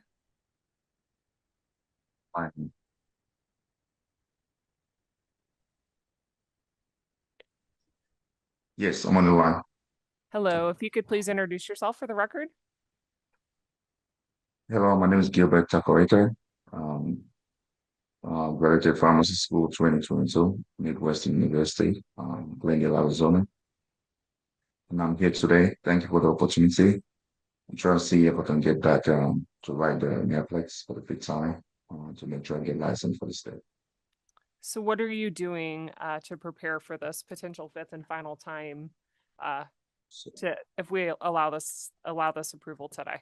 What are you doing to prepare differently? So thank you for that opportunity. For now, I've put in place caregiving for my kids. And also, I had a lot of life events that happened during this time. I'm also working with a team that will be working with me in studying for the next 4 months. I bought a new books for UWell as well as past Netflix now. And I'm going ahead to also order a couple of resources online just to make sure that I have better coaches for me to take the exams and more strategies while I study.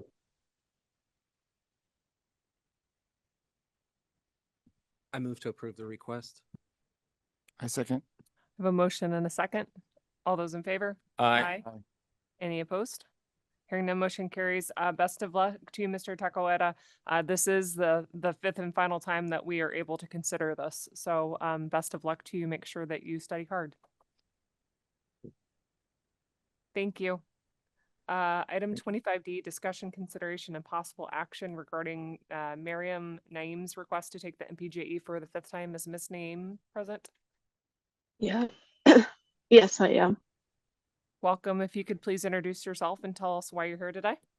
Hi, my name is Miriam Naeem, and I am petitioning to take the MPJE for the fifth and final time. You probably heard my last questions to Mr. Tacoeta about the NAPLEX. What are you doing differently now to prepare for this? Because this is the last opportunity that we'll have to potentially consider this for you. Yes, I'm gonna give myself much more time to prepare, reading through the statutes and laws that are on the Arizona State Board of Pharmacy site. I've also been looking through the Pharmacist DEA manual. It will be creating flashcards and my own study guides using those. I've also purchased the MPJ, the UWorld, as well as pharmacyexam.com, and I've looked into other resources like PharmLaw. And I will be purchasing that to use as study questions after making my flashcards and looking through the laws. I've also been trying to reach out to past classmates and instructors and getting into study groups. Thank you. Board members, additional questions or discussion? I make a motion to approve to take the fifth time. Second. A motion and a second. Any discussion? All those in favor? Aye. Aye. Any opposed? Hearing none, motion carries. Thank you, Ms. Naeem, and best of luck to you. Thank you so much. Item 25E, discussion, consideration, and possible action regarding the request made by Adriana Carbajal to extend her intern license. Is Ms. Carbajal present? Hello, I'm over Zoom. Hi there. If you could please introduce yourself and tell us why you're here today. Yeah, so my name's Adriana Carbajal. I'm just asking for the extension of my intern license. It expired in August of 2025, but I didn't renew it because I was in Idaho. So I got my graduate intern license through Idaho, and through personal reasons, I moved back to Arizona. So while I prepare for taking my NAPLEX, I wanted to work as a grad intern, and that's why I'm applying for that extension. Have you taken any of your exams? I did take the NAPLEX, but failed on my first attempt. So I'm currently studying for that other And you attempt. graduated when? I graduated in May 2025 and then subsequently moved to Idaho, and then have been there since December of 2025. Okay. I think what we've done in the past is I think we have the ability to extend it up to 1 year from the original expiration date. So to the end of August 2026 would be the maximum that we could approve. Okay, and I move to approve the extension for up to August 31st, 2026. Second. Thank you very much. All those in favor? Aye. Good luck to you. Thank you for being here. Thank you. We'll go to item 25F, and I'm recused. Thank you, Ms. Walmsley. This is a special request to waive the FPGEC certification for Hani Abdelmasif. Is Yes. Hani on the line? I'm sorry. I cannot understand. Well, could you repeat? Hi, could you turn on your camera for us? I'm sorry. Yes, this is the first time to use Zoom. Give me 1 second. Sure.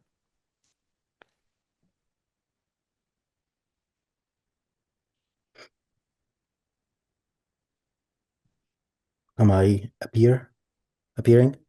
Hi there. Yes, we can see you. Yes. Could you Okay, please can you hear state me your- well? Yes, we can. Okay, Can you great. please state your name for the record? Yeah, my name is Hani Abdelmasih.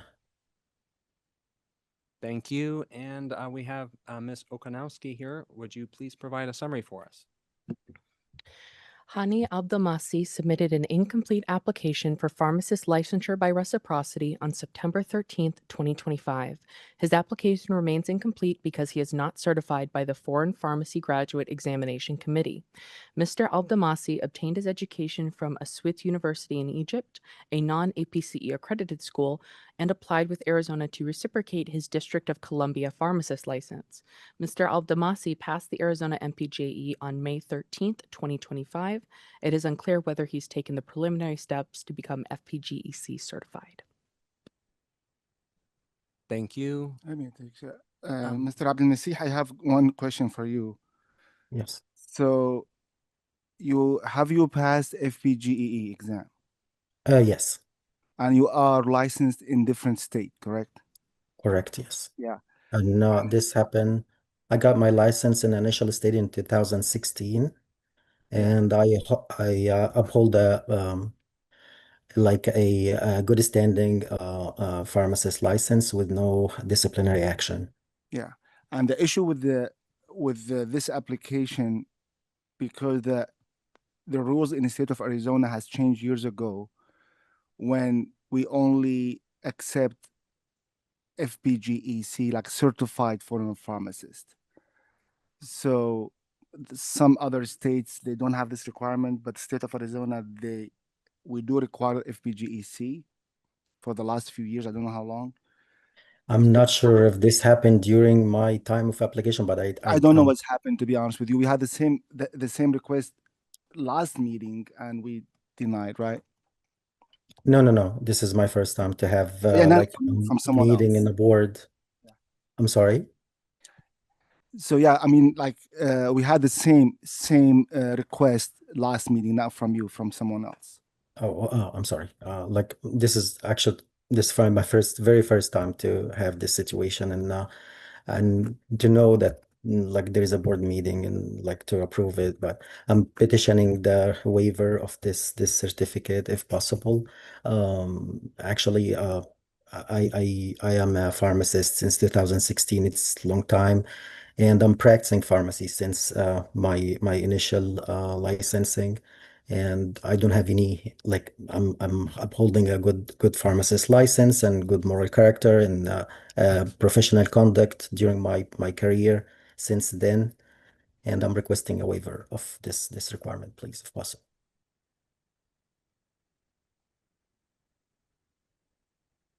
Yeah, I mean, like we cannot waive this rule because it's statutes, right? We cannot waive it.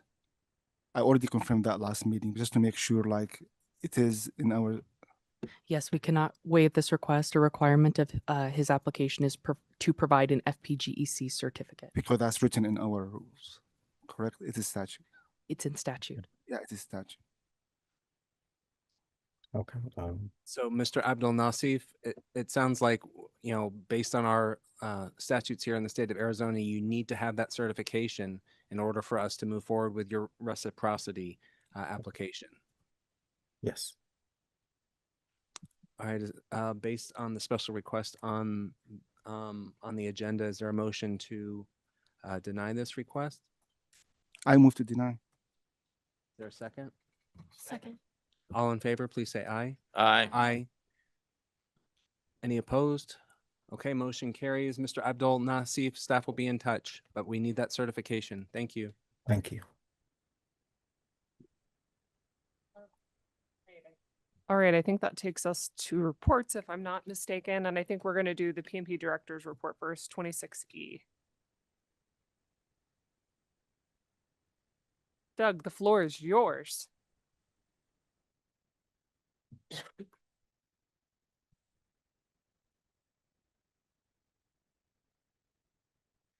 Good afternoon, board members. Doug Scavarla, CSPMP Director, and I'm here to talk today about, we've talked a lot recently about the auditor's report, and we received recommendations for the PMP just like the agency did from licensing and so forth. And three of the recommendations are what I'm here to talk about.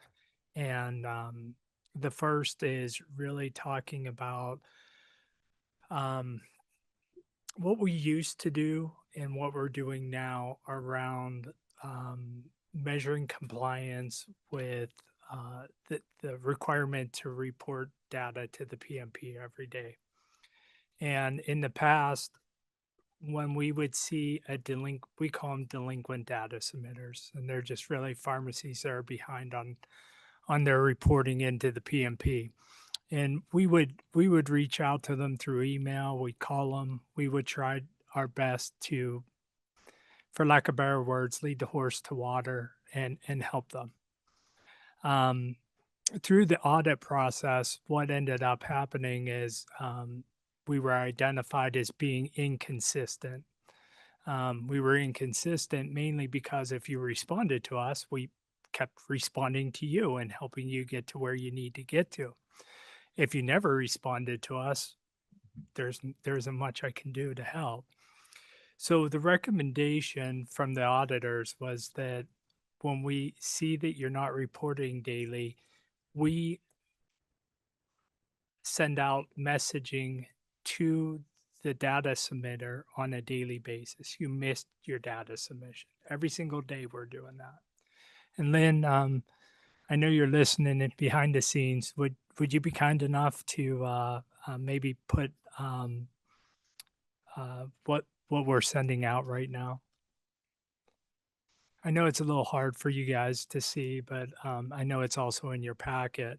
And every single day if you're delinquent, we're sending this. Now you might say, where do we send it? Well, we send it to what's called the email account on their clearinghouse account. So what's clearinghouse? Clearinghouse is the avenue the data submitters report to the PMP through the clearinghouse. So every day we're sending this out. And this is going to be important for item number 2 that I talk about. But for now, I'm just showing you what we're doing. Since we started this on January 5th. We've probably been reached out to, I think my team told me this morning, over 750 times by data submitters. So that's because they're getting this note and they're reacting to it. Doesn't mean that they're missing incredible amount, but if you even miss one day, you're receiving this and you're reacting to it. So I feel like the auditor's recommendation became a good one because we see that we're getting communication back. You might ask, what's the main reasons that they're reaching out to us? And really, there's 3 things. First is their hours of operation. If you are in the clearinghouse and you're closed on Saturday and Sunday, we're not expecting a data submission until Monday. We still expect it, but we don't expect it till Monday. So what would happen is they get these emails and they're like, what do you want from us? Because we're closed on Saturday and Sunday. Well, they didn't put that into the clearinghouse properly. Not the end of the world. We help them get fixed and they get, they feel better about the situation. Earlier, or I guess this would be yesterday, Dr. Gandhi talked about the bill that's being run to ask for a fill date and a sold date because there's not really clarity around the statute currently says the dispense date. And dispensing could be when you package it up. It could be when you sell it. The definition of dispensing says in delivery to the ultimate user. To me, that probably is closer to a sold date than a filled date, but why not create clarity? And the clarity really lies in filled date, sold date. So sometimes pharmacies will receive these notices because they're reporting on the filled date instead of the sold date or vice versa. And and they get this notification and they're confused. So we help them through that. And then finally, within the clearinghouse account, sometimes they don't have the right contact. And it makes sense, right? You create these things and pharmacies could be sold and they're using old accounts. There's a million different reasons that you have turnover within your organization and somebody else. So anybody from the public listening, look at your clearinghouse account if you own a pharmacy. Make sure that you have the right email address you want, because you will get these notices. And if you get the notices, we give you 30 days to get it right. And if you need help, we'll help you. But if you're not, if my messaging isn't getting to the right person, that's on the pharmacy. That's not on us. So I also include in your packet, and then would you switch to the next one? Oh, actually, you got it up right now. Once a week, we have one that goes out on Fridays that's just a tiny bit firmer, if you will, and it references the statute. It says that if you don't get your data submissions in order, it may lead to discipline on your permit. So I'll stop there. Can I ask you a question? Yeah. So this message looked like it's going in an email, but if the email is incorrect, do we send hard mail too? No. Hence why I just said get your clearinghouse account up to date, because you know some are using their vendor as the email address, which makes sense because your vendor's doing the data submission for you. But if your vendor doesn't react to it, I would just hate for pharmacies' licenses to get revoked because they didn't receive the notice. I only got so much manpower on this. And Are we going to at least give them a warning? Well, Like, or are we going to go straight to a violation? Because I think it would be fair to at least for a while, like provide a courtesy notice that, by the way. And I think that's item number 2 is, so if we could just save that for a sec. You know, really the first part was just to let you guys know what we're doing. And again, this was due to the recommendations of the auditors. So for this potential bill, it says they have to submit two information, 2 pieces, the filling date and the sold date, right? That's what's proposed. Yeah, in that's the what bill. proposed. But have anyone discussed the submitting the file itself will be after selling the product, or do you know what I mean, like sometimes you feel it's still pending to sell? Is pharmacy required to report at that time? Yeah, I think it would be the sold date, and we'll have to look at the statute again and make sure there's clarity around it. There's no use changing that piece until we have the data. You know, so first step would be at least knowing that we're capturing a sold date. It's hard to use that right now because it's not in language. If it's okay, I'll move on to item number 2. And item number 2 is kind of where Ms. Walmsley started to go. And that is, we were challenged to have consistency around what the board does, both board staff and board members, around when there is delinquent data submitting. Number 1, we had to become more consistent as staff. And that's what I just showed you. The second piece is when day 30 hits, it's going to open a complaint. And that means you guys may see more complaints around data submissions. So I'm trying to get out. What do you get? Like what's the volume we're talking about here, Doug? Well, you know, if I had 750 emails since January 5th, that's how many it missed at least one day. That isn't how many gets to 30 days, right? As soon as they get to 30 days, then you're going to have one in front of you. And I think next board meeting, you're going to have 1 or 2 coming your way. I'm not sure if I answered your question yet. Yeah, 1 or 2 is what I'm hearing.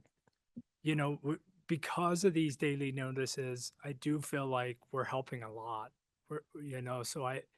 And the idea is that if you're getting this notice every day and you had 30 days, what do you want to do when, first offense, second offense, third offense? And that was really how the auditors challenged us.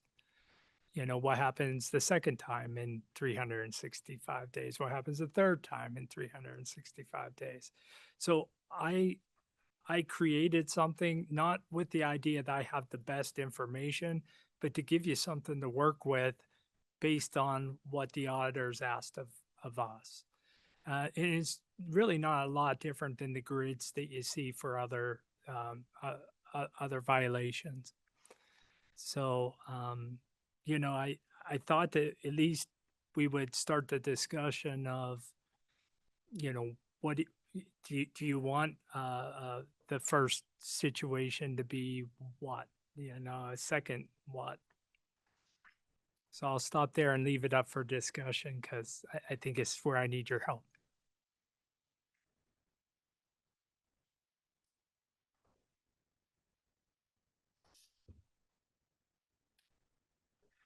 So where did the $100 per day come from? You just invented that just to get started? I just put it in there as an example, and again, what I encourage you to think about is every day for 30 business days, you've been getting this note. So I don't know what's right or wrong, but I just used a round number and let you run with it. I'm sorry. So we're talking about pharmacies not reporting, right? So that's We sure are. Yeah, and then they will receive an email giving them a kind of warning, and we give them 30 days to fix, right? The way the statute That's reads, what- it yeah, reads just that you need- have 30 days to fix errors. Okay, and then now for the money fine, now it is after the 30 days if it's continuing, or Well, I can't say you're in violation to day 30, but you Okay. have received 30 notices. okay, So the violation is not ever going, or a warning or whatever you choose. It would not happen until day 31. okay, Do you want to look at the fact that 30 days Mm. are not? okay. This is where I need your help, but Yeah. I'm doing this because this is what the auditors said is we need consistency. It started with us, the staff, and it's carrying over to you as board. If you're gonna send this formal written warning, that would go hard mail to the PIC. Those first things I showed you are going out today. They are all going, those are all going out email. Your proposed Yeah, your grid. proposed. So like say they What? missed 30 days, just for They example, would, for yeah. example, that person doesn't work there anymore. The email, they've not been getting the emails, but they would get something in They the would hard be, mail. they would be handled just like all of our other complaints. And you're going to send that to the permit holder? That would go to the permit holder. Yeah, That not to would us. go Makes to sense. the PIC also. Okay. My Jen, thought Jen, is, do I have that right? I believe you do. Thank you. my thought is, this program begins. If I was the receiver, I might ignore the first 10 of them. Maybe it'll go away, etc. So I guess I'll just get to the point. I think under the first 30-day, I would like to see a much lower civil penalty, like maybe $500, because once they get any type of more official than an email, they're going to begin to take notice, I believe, or at least they should. And so either it's a warning or it's a modest penalty. This would be my opinion, maybe $500. After that, I think you can definitely ratchet it up because they've already been given fair warning. And every one of these complaints are going to come in front of you if it reaches this. So you're going to have your own discretion anyways. I was trying to think ahead and have consistency for you. I mean, Whatever you want that to look like. the only thing I worry about a little bit is since these come from like a gov box, sometimes company spam filters are gonna catch it, right? And it may end up in somebody's spam. So I want to give people the benefit of the doubt. Like if somebody quits and it takes the organization 30 days to replace that person, and that's the only person that's there, and they're the person that holds the account, like probably going to be a rare circumstance. But again, I think we can handle those as a one-off too. But I mean, And really the choice is yours if you want a grid or not. You know, why I went this route is for consistency for the decision. you said we have 2 cases coming next month. At least one. I mean, I don't know. Maybe do we want to hear a couple and see what some examples are that come to us before we make a decision to go automatically to a grid? I mean, As someone who took over as PIC of a pharmacy when the owner died, I immediately got disciplined for Colorado for failure to submit zero reporting because the person that was supposed to do that was no longer with the company. I just would hate. It was a nightmare. And then you have to report that to other states. And I just would like to prevent that sort of thing from happening to other PICs that don't even know that these reports aren't being submitted. I have a question for legal counsel. he's like, come on, this is my first meeting. In the question, Here comes backup. You were. So the question is, what the auditors want to see is that if you reach a second offense, there's some incremental. Why don't you just why don't we open a complaint and then let's deal with a couple and see where we're gonna go. And my question to legal counsel is, sometimes can I reference in if it was the second complaint on a permit holder, can I put that in the report for the board members right from the start? It is recommended that you not reference a prior complaint until the board finds a violation in the current matter before it, so as not to prejudice the board. Indeed, for legal counsel, would it, could you see where that could be challenging for the board to have consistency if it was the second offense and what we're looking But at? if we're instructing you that we don't want to see it until there is a second offense, those or things beyond that would be the only things that would come to us. Right?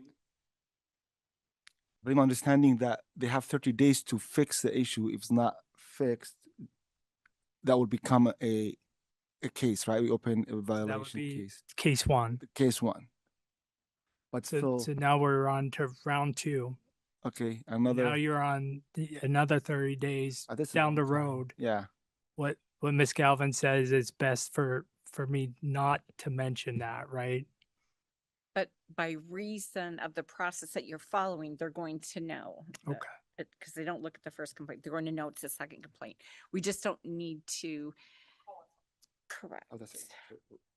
So administratively, I think where we're going is we would like to direct you to provide us anybody that has a second offense and open a complaint and bring those before us as a formal complaint to adjudicate. And then we can decide where we want to go once we have that. Is that fair? Yes. So moved. Unless there's further discussion. Second. All those in favor? Aye. Any opposed? Awesome. Thank you. And my third item is the item that we've been talking about for quite some time, and that's the pharmacist identifier. The last time we discussed it, we talked about getting stakeholder feedback. And a board member on the CEIF, he was kind enough to chair the meeting. We did that meeting on the 13th of January. we had participation from big chains. We had participation from independents. We even had a vendor that came, data submitter really is what that vendor's doing. So I felt like we had good representation, and all the things that I had already brought up as potential concerns were brought up by the stakeholders also. And that included things like the cost, the time, software, uh, you know, clarity around our language so that um, pharmacies having different workflows, which pharmacist is a pharmacist of record. And you know what we were, just to kind of reel it back in, there's a field within the ASAP standards the pharmacies report referred to as DSP 15. That's where a pharmacist identifier could be populated there. There were some concerns that pharmacies may already be populating that, but they're populating it with a pharmacist that is considered the pharmacist of record on the prescription. But we're looking at it from the pharmacist of record for checking the PMP. So, you know, I think that the stakeholder meeting proved that there's concerns.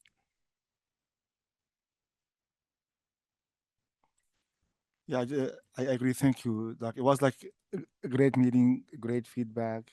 There is quite a few concerns, and also, in addition to what he shared with you about like you have to check every new course of treatment, for example. That was confusing for some people, and that hopefully that will be cleared if the bill passed, right? I took my best stab Yeah. in our bill to remove the language of new Yeah. course of treatment and try to make it Correct. clear.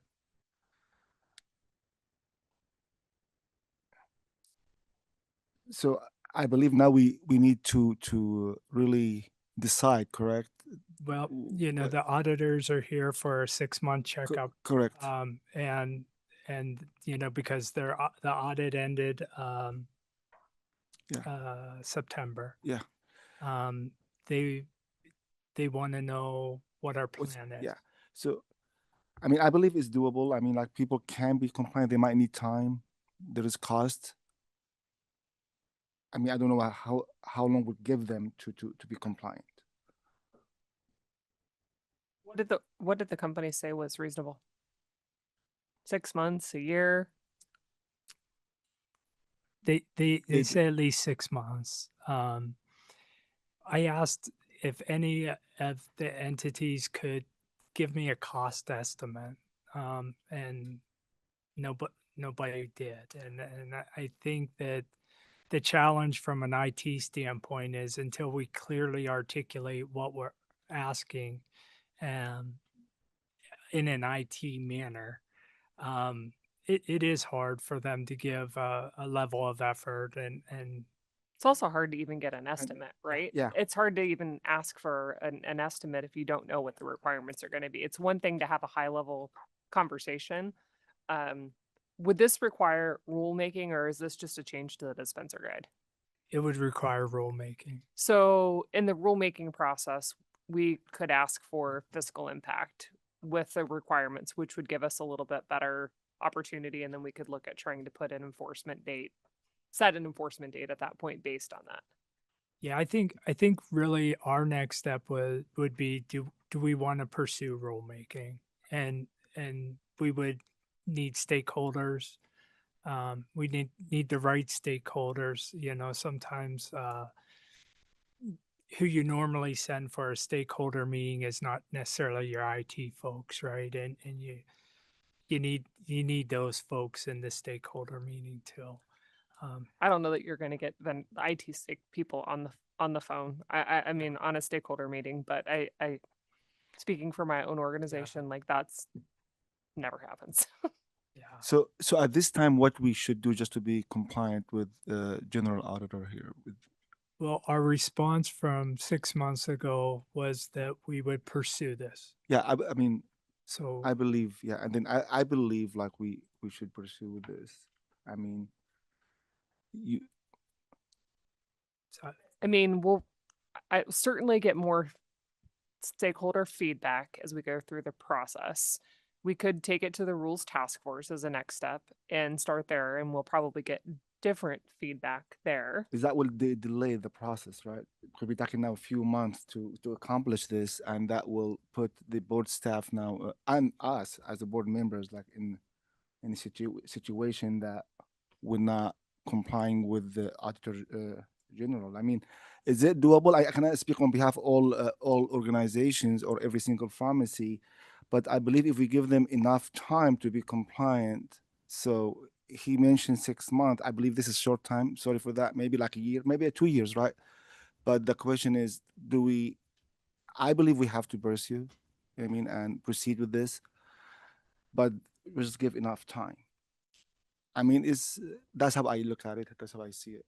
you know, I think an in-depth understanding of the challenges the stakeholders would have is really the challenge. You know, everything from the cost to implementation time to your own workflow, and how do we create language that is clear to know who you're reporting to the PMP with, you know, because in Doug's language, it's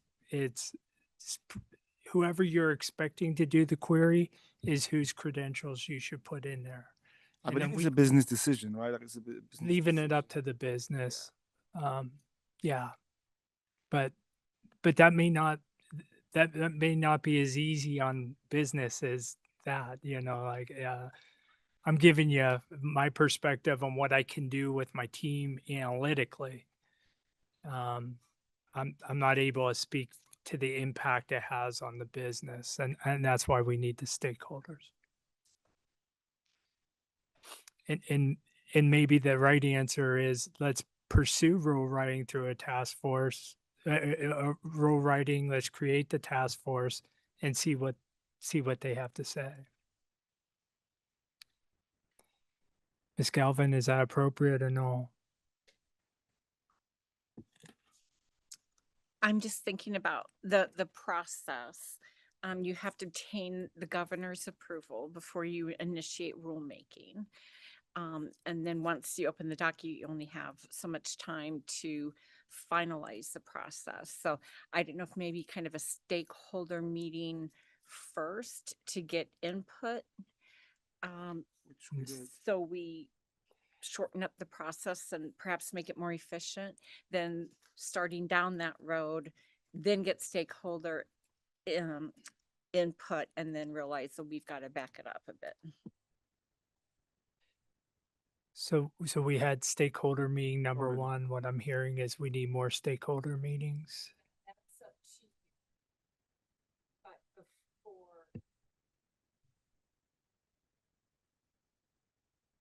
Thank you. So I believe the main question, are we okay with this, to proceed with this, or we totally with this agreement? I believe we need to give clear answer, right? Like I need to write an answer by Yeah, the end yeah. of March to the auditors on what our so plan that's, is. I mean, that's all I believe we should answer this. Are we okay with proceeding and then we follow the steps, or no, with disagree with this, and then he can say, okay, the board disagree with that.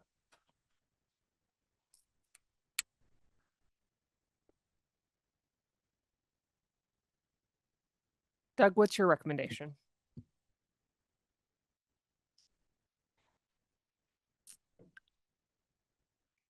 We've talked about a lot. I think we have to find a way to do something to measure pharmacist compliance. We're measuring prescriber compliance. And that's easy for us because every prescription has a DEA number on it. We know who wrote it. We can say this person wrote it. They should have checked the PMP. It's easy. So what motion are we looking The for? world of pharmacy is just different. And that's where, like, I kind of have a hard time with this. Like, I understand our need to comply with the auditors, but ultimately, if what they're asking isn't realistic, how are we going to hold the regulated public to a standard that, like, are we setting people up to fail? And is that fair? Just because we need to check a box? Like, I don't know. I feel like I can't be the one and only answer to that question I because mean, it's a hard one. It's a really hard it's a really hard one for me. And it's not that I don't think pharmacies should have accountability. It's just it's complicated because there's so many different workflows. There's so many different kinds of pharmacies that are required to submit data. Like you said, it's really clear cut. You're the doctor, this is your DEA number, like there is only one way to do that, right? But pharmacy is different. I was in the corporate world when HIPAA came out, and that was a long and dramatic and drawn out process. But at the end of the day, we had to do it, and we did it. To the extent that it is today. I hear what you're saying. I don't think that that's going to be an adequate response unless we are able to detail it in a very succinct and documentable way. And even in that case, I think that just saves you some time.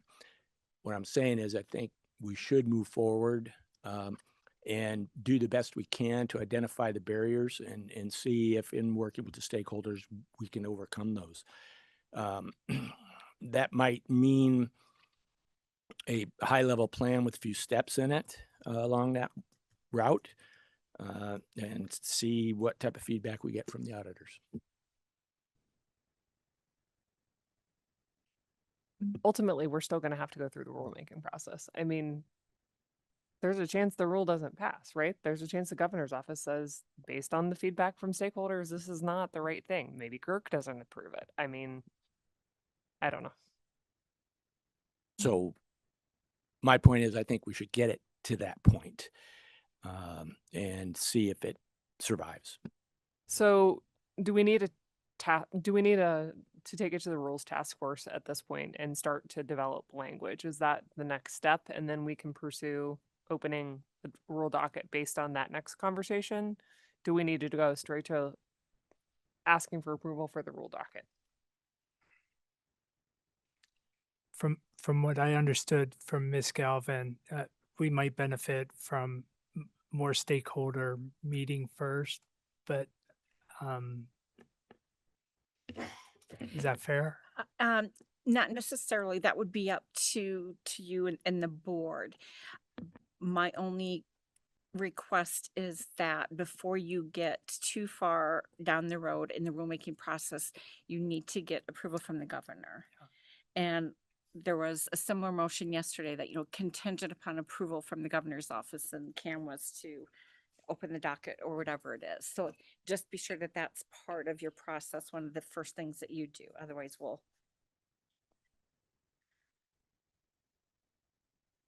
So maybe the first question would be, do we want more stakeholder involvement or no? If we think it's complicated and which it sounds like it is, and it sounds like I think probably it's smart. Otherwise, we're probably just going to go round and round with public comments. To me, the rules task force, and maybe we adjust who's on it for the purposes of this discussion, or have a separate rules task force specifically for this topic. I think will get us better feedback. And that's the reason why we implemented the rules task force, was to try and flush out the concerns in the rulemaking process before we get to the public comment process and all of that kind of stuff, to make sure that we do it fairly and eyes wide open, I guess, and not wait till we get to the end. Makes sense. And Doug, you probably have this in your mind, but a subsequent stakeholder meeting would be more valuable if the agenda were more focused and more directed, right? So in the first stakeholder meeting, you may have identified, the top 3-5 key issues, let's drill down into those so we could show at least some progress on the major gaps. That would be my recommendation. I think the challenge with the stakeholder meetings is like, we went in with the right subjects. And those subjects include cost, concern about implementation. The stakeholders just can't give. So what if you draft something in advance of that and provide it as a pre-read so that we have an opportunity to have a starting point for discussion? Where you're at, right? So with the invitation, we send out the language and say, please be prepared to provide XYZ to the best of your ability.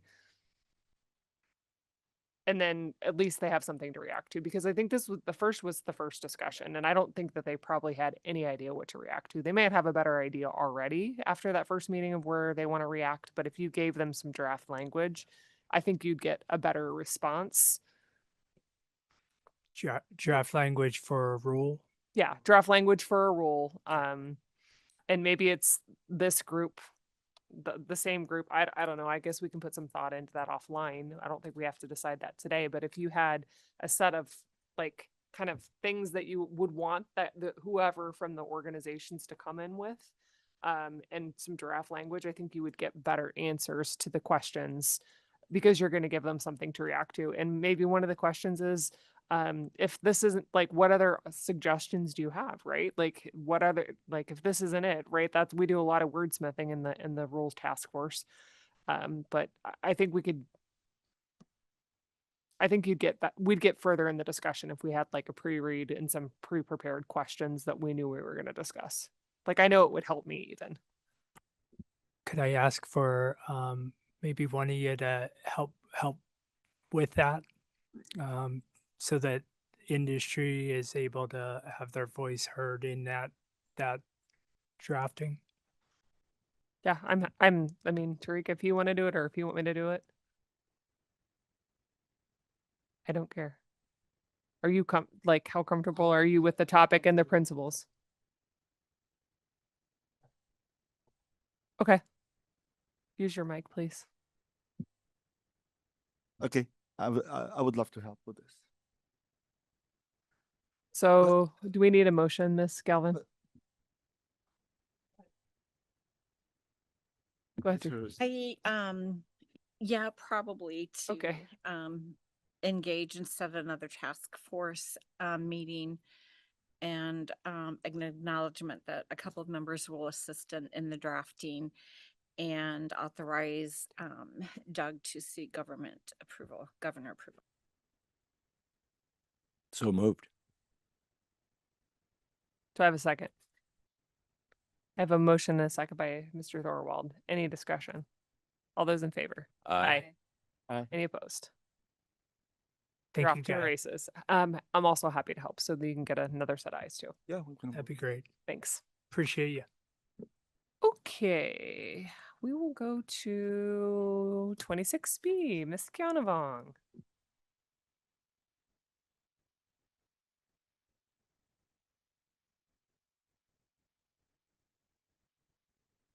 Yeah, 26B.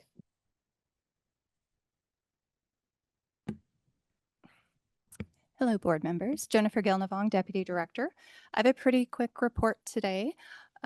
First off, I'm going to go through two of the three data points that I've been presenting over 2025, and these are the year-to-date 2025 totals. For public records requests, we received 114 last year. Next slide, please. And in 2025, we received 1,344 contact questions. And again, just to reiterate, those are the questions we receive through our website. Those aren't questions that we get by phone or email or somebody who walks up to the office. Those are all through our contact web form. The third data point or kind of topic I presented in 25 had to do with the Genesis phone system and some of those performance indicators. And Ms. Hannah Bolts, our licensing manager, has adopted that. So she will be presenting that information shortly to you. Next slide, please. So we've got 2026 now. As of January, we have had 18 public records requests. Next slide, please. And last month we had 105 contact questions, again through the website. Something I added to this year's report was complaints received by the board office. This is all complaints. So it could be a consumer, could be a referral, could be something that board staff opens based on a variety of factors. But these are the complaints that we received for January. And it's, if we extrapolate 50, that's pretty on par with what we're used to seeing by year's end. So just a quick snapshot for where we are so far this year. Are there any questions? Anyone? And I do want to reiterate, this is all when Truman presents his data, he's presenting the complaints out of this 50 that his team has worked through. Thank you very much. Thank you. Very informational. We'll go to 26C.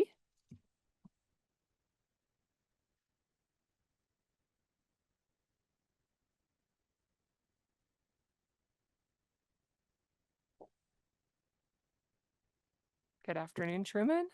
Good afternoon. Good day, board members. My name is Truman Leong, Chief Compliance Officer, here to report on the 2025 December Compliance Officer activities, as well as year-to-date and January 2026. The first slide is the number of inspections we completed in December of 2025, 87, and year-to-date 1,321 activities. For board reference, year-to-date in 2024 calendar year, compliance officers completed 1,300 inspection activities. Next slide, please.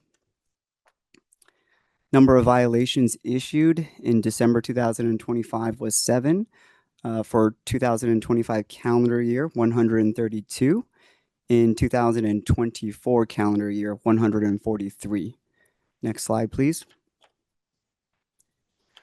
Permits that were visited by compliance officers but not a full routine inspection, 30 in December of 2025 and 320 year-to-date. Next slide, please. Number of continuing education audits, complaint investigations, and permit reviews by compliance officers. 36 in December for complaints completed.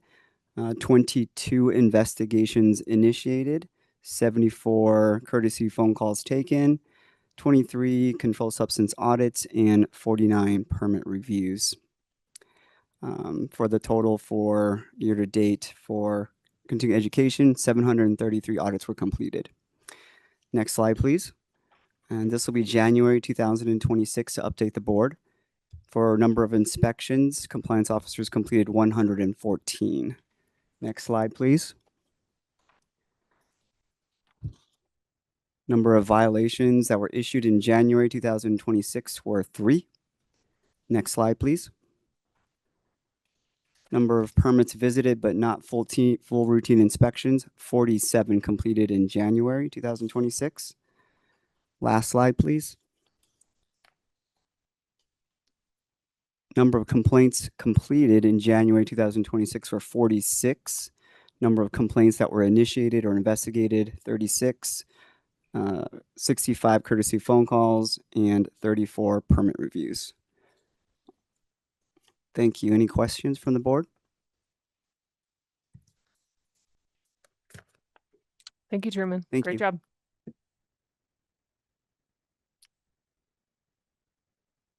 All right, Hannah, licensing team report. Thank you, Madam Chair. Hannah Bolts, Licensing Division Manager. First thing that we have on our list is just this ratification of technician trainee application modifications implemented pursuant to ARS 324821. ARS 324821 became effective in September 2025. The board updated all license applications with the questions that I'm about to read off to you based on guidance from the Arizona Attorney General's office. When we presented the new trainee application to the board in August. We hadn't yet received that guidance because it didn't become effective until September. So we went back and we just added these confidential questions to the trainee application just so that it looks the same as all the other applications. So the two questions that we added are you currently subject to another regulatory board's order in this state or another state relating to the monitoring of a health condition?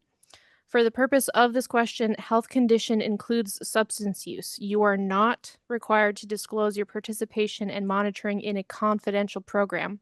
If the answer to this question is yes, and your participation is not confidential, please provide a copy of the current order. And then secondly, do you currently suffer from a physical disorder or condition that impairs your ability to practice safely? If yes, please provide additional information, including a detailed description of the disorder or condition and the name and contact information for all current treatment providers. And happy to answer any questions that anyone may have. No, do you need a motion to approve, or it's just informational? I would recommend approval. I move we approve. Do I have a second? Second. Any discussion? I have a question. Yes. These are in addition to the existing questions on the application. That's correct. All those in favor? Aye. Aye. Any opposed? Motion carries. Thank you. Alrighty. So with that, now we just have our licensing team activity report. So we have some slides here to complete 2025. So in total, in 2025, the total number of licenses and permits and registrations altogether that the licensing team issued was 7,299. So very, very great job with the licensing team. Pharmacists, there was 464, 327 interns, a whopping 1,448 technicians. Trainees, we had 3,964, 306 manufacturers, 119 durable medical equipment or compressed medical gas distributors and suppliers. Pharmacies were 428. We didn't have any remote pharmacies. We had 68 third-party logistics providers and 175 wholesalers for the year of 2025. Next slide, please.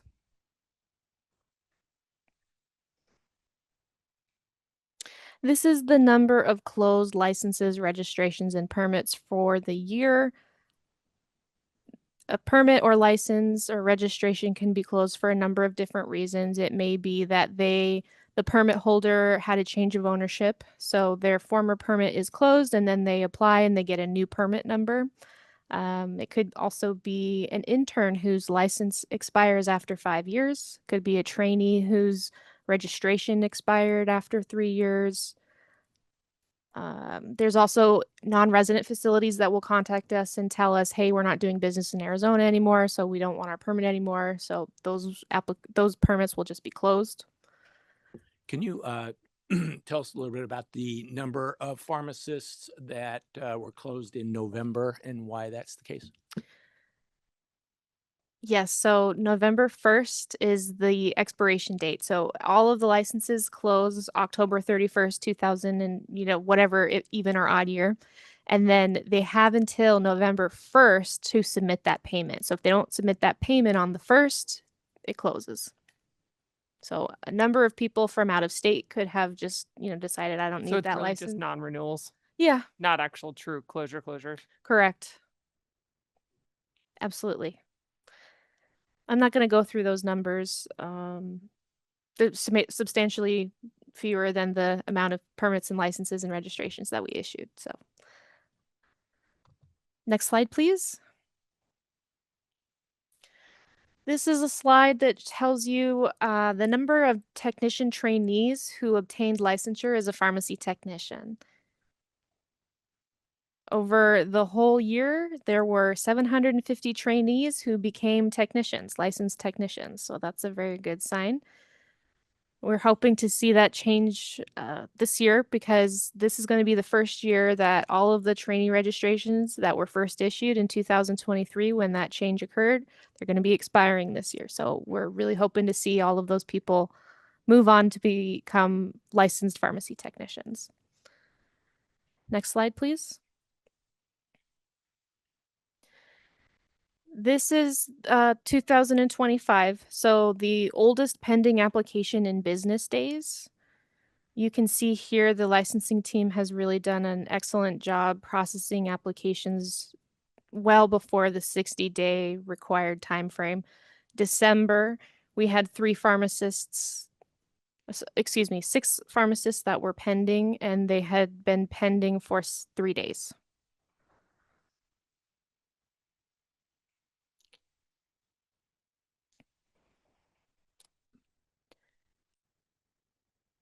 So that's just to round out the end of the year. Next slide, please. We have a slide.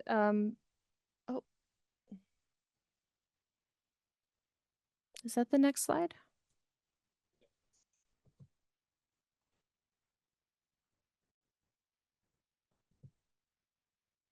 Are you guys maybe doing 26 or 2025?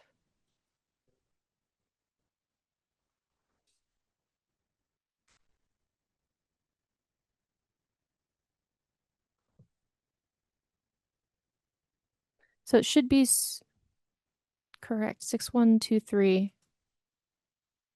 That looks like, oh, yep, that looks right. Thank you. Okay, so for totals, the total number of licenses, permits, and no registrations are renewed. So just licenses and permits renewed was 14,375.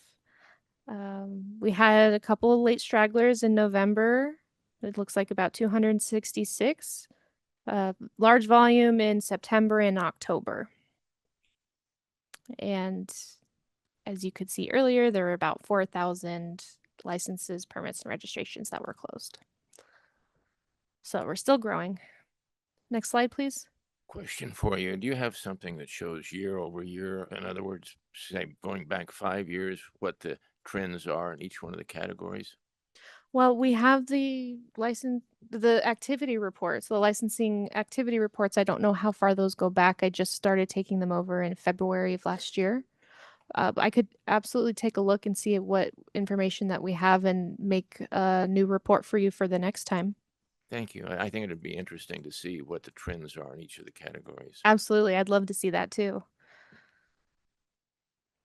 Mr. Thorwald, were you referencing like a net gain on number of pharmacists? Yes. Yeah. Or net loss. Yeah, net gain or loss. That would be very interesting to see.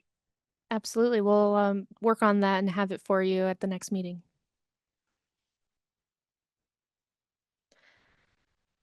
Next slide, please.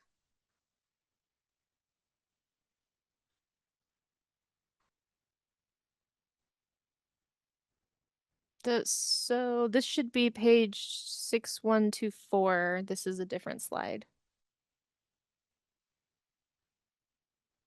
It should be the oldest in progress application in business days for December 2025.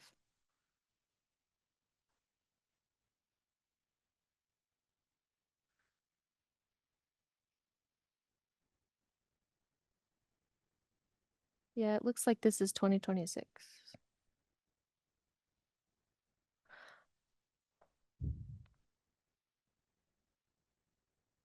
Yeah, thank you so much. Okay, so oldest in progress applications in business days. Remember, these are applications that remain incomplete. So we have sent the applicant a detailed list of the missing information, and we're waiting for them to provide that to us. So as you can see, pharmacists remain the oldest application because pharmacists are able to take 1 year from the date that they applied to complete the process, test, and pass their exams. We do also have some permits that have been sitting there for a while. This could be due to not processing them as quickly as we process licenses. the licensing team has been learning how to process permits, so that wait period has greatly reduced. You'll see that when we take a look at January. Ms. Bowles, may I interject here for a moment? So that comment about the pharmacist being the longest period of time, I just want to confirm that this board's direction to Dr. Gandhi to get us involved with the pilot the early MPJE is not going to impact that at all, correct? It shouldn't? That's correct. It won't, because the board built in a grace period for the MPJE. So if somebody took the MPJE and passed it like in December last year and they still need to take the NAPLEX, they'll still be able to use that MPJE exam to complete their application. And then once the UMPJE is green lighted in, what was it, June? Then both will be, either one will be acceptable. But the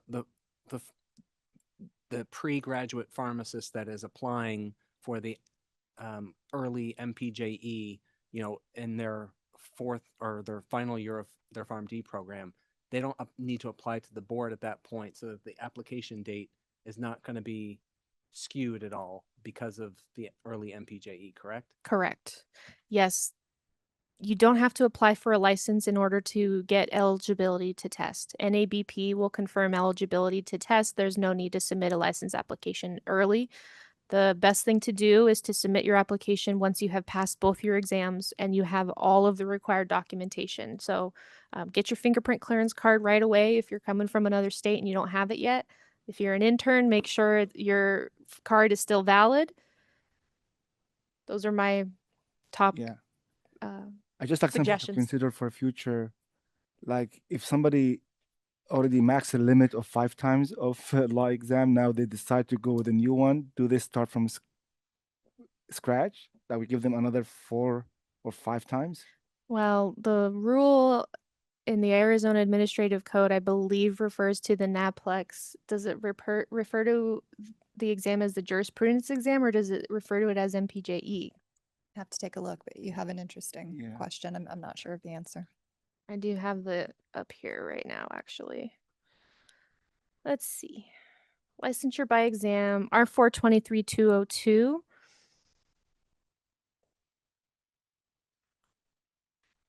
Let's see. So this specifically talks about the NAPLEX and jurisprudence exam for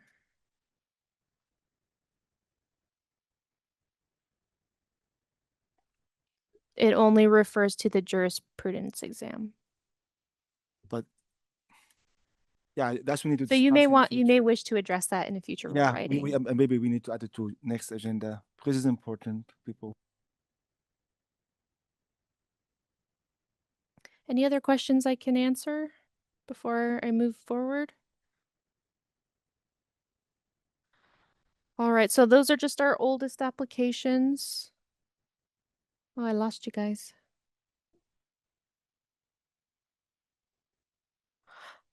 6124, but I'm moving on to the next one, which is number of inbound and answered phone or answered queue phone calls. Excuse me.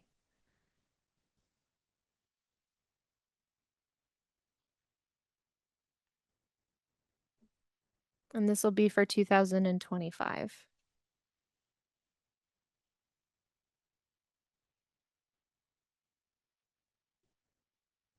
$61.25.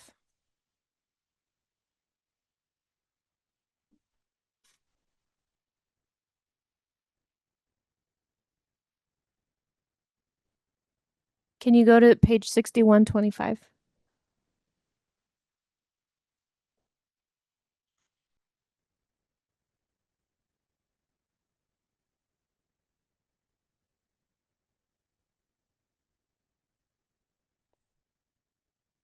Got red and green lines right next to each other.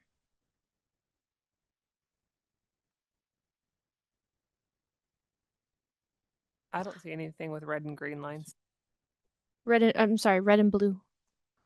6125. Well, I understand that the board members can see this, so I'm going to continue moving forward. The number of inbound and answered queue phone calls, this relates to people who call the board's main line, the 602-771-2727. So that brings you to a queue or a menu where you can choose an option and speak to somebody. So our totals for the whole year, we had a number of 8,682 calls to the queue. Of those calls, 8,355 were answered. Now, there's a number of different reasons why some of those calls weren't answered. It could be that they called when we were not open. It could be that they called while we were in a meeting and we were unavailable to answer the call in the queue, and they just decided to try again later. It may be that they lost their own connection. The activity, though, percentage of calls answered from the queue for the whole year is 96%. For the month of December, it was 97%. So I would say that the licensing team is doing a really fantastic job of answering the phone in a timely manner, answering any questions that people might have. We do not have the ability to leave voicemails on our queue line because that can be a little problematic to go back and try and deal with certain phone calls. We can't take complaints verbally. So if somebody's trying to complain, they need to submit their complaint on the website, and we can't, document a phone call. So I would just like to congratulate you and your team on the work you did, particularly September and October, where the number of calls nearly doubled, yet the waiting times stayed relatively the same. So that's quite an accomplishment. I appreciate you pointing that out. Thank you.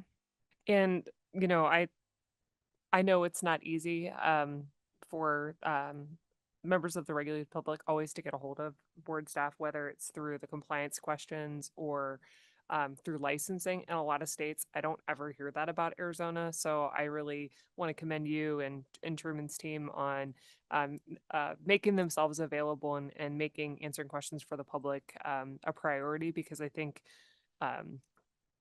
it is a collaboration, and just really thank you for that, because I think this is terrific. Thank you. I really appreciate that. And I know the team does too. They work very hard. Next slide. This, we're getting into 2026. So the number of issued licenses, registrations, and permits for January 2026, we had a total of 651. So that's on track for last year. Hopefully we'll see a lot more trainees. But what we have so far is pretty great. 374 people that weren't on this, able to be in the pharmacy last year are now in the pool this year. Next slide is the number of closed licenses and registrations and permits. There are some trainees on there that have been closed. That's because their trainee license expired after 3 years. There's also some permits in here that were closed. That's probably due to changes of ownership, or they were given 90 business days to provide missing information on their permit renewals, and they failed to provide that information, and so the application closed on the 91st day of that request. The next slide is just the number of pharmacy technician trainees who obtained licensure as a pharmacy technician. That was 76. So really a great number to see, and hopefully we just see that climbing more and more. Next slide is the average number of calendar days for pending applications. A single day snapshot. So this day I did it on February 3rd, 2026. We only had 2 pharmacists in the queue, no interns, 7 technicians, 22 trainees, 4 manufacturers, 3 durable medical equipment or compressed medical gas, 2 pharmacies, no remote pharmacies, 1 wholesaler, and 5 third-party logistics providers. And as you can see, the average number of calendar days for that single day snapshot was 4.5 days. So the team is doing a really fantastic job getting to those applications waiting in the queue. And of course, that time can always fluctuate. We process everything in the order that it's received. So some days we can get 20 trainees in one day. Somebody does a hiring spree, and so just keep that in mind. And we always tell that to the public when they say, how long is it going to take? Well, it just depends, especially if you haven't even submitted an application yet. We just don't know what it's going to look like. Next slide is the average number of calendar days for in-progress applications. Single day snapshot, February 3rd, 2026. We had only 48 pharmacists in progress, so that's a lot less than we usually have. So that's really good to see. It seems like everybody's starting to understand that they should wait until they've tested before they apply.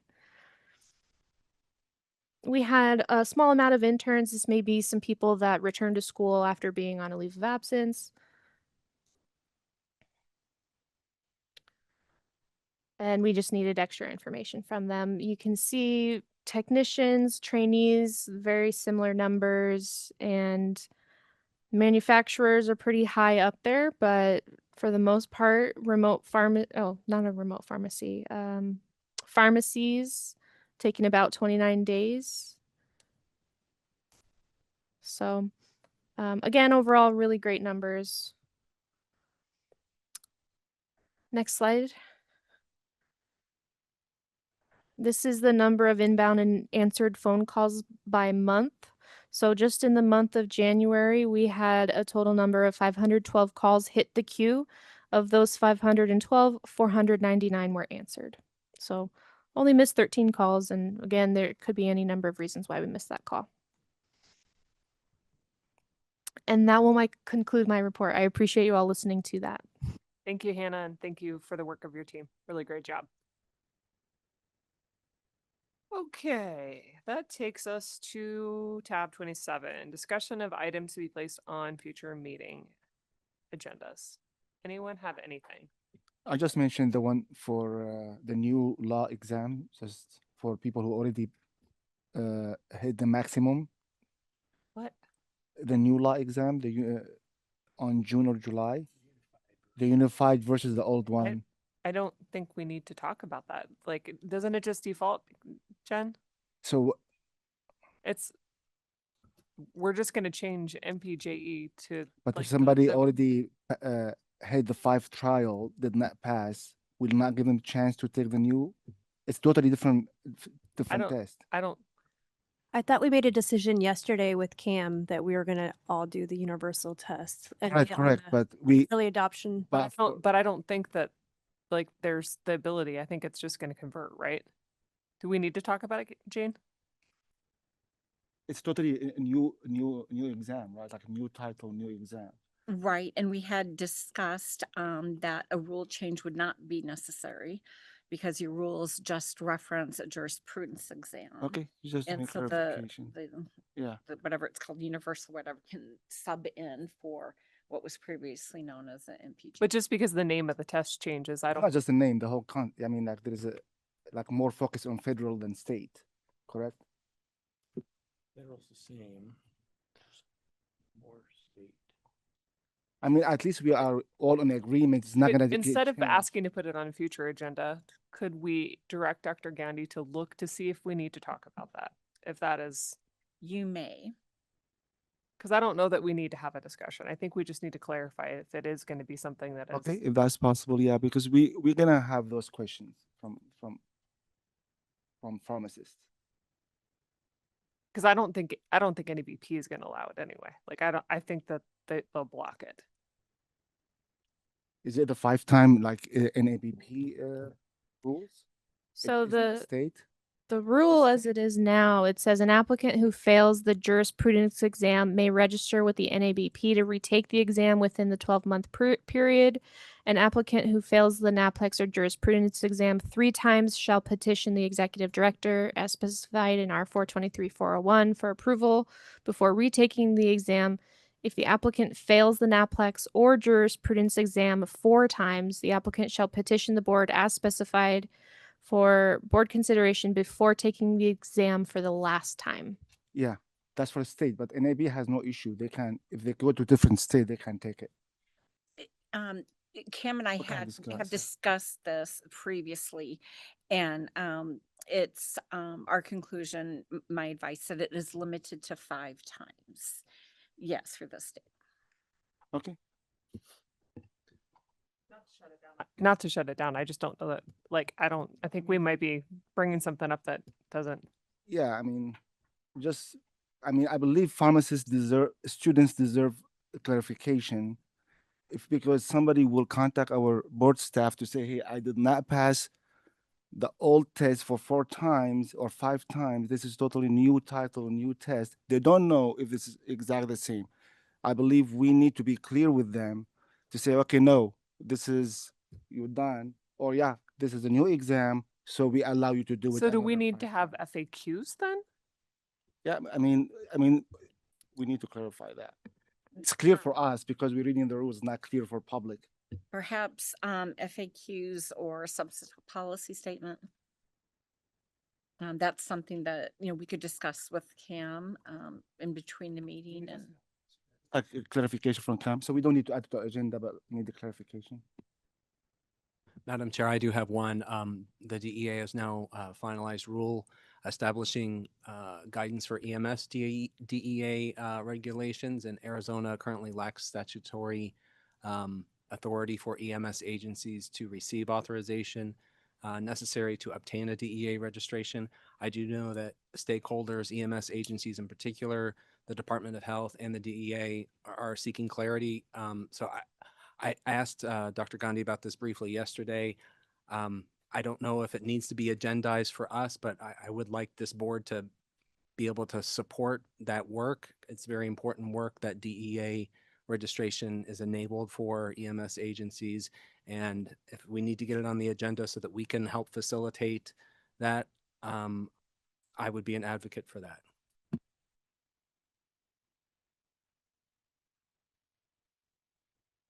Anything else? I also have one. It's something I've brought up before, exploring the possibility of having a relationship with some type of financial institution to pay the fines if the people can't pay, and they work out their own relationship with the individuals to pay the money back.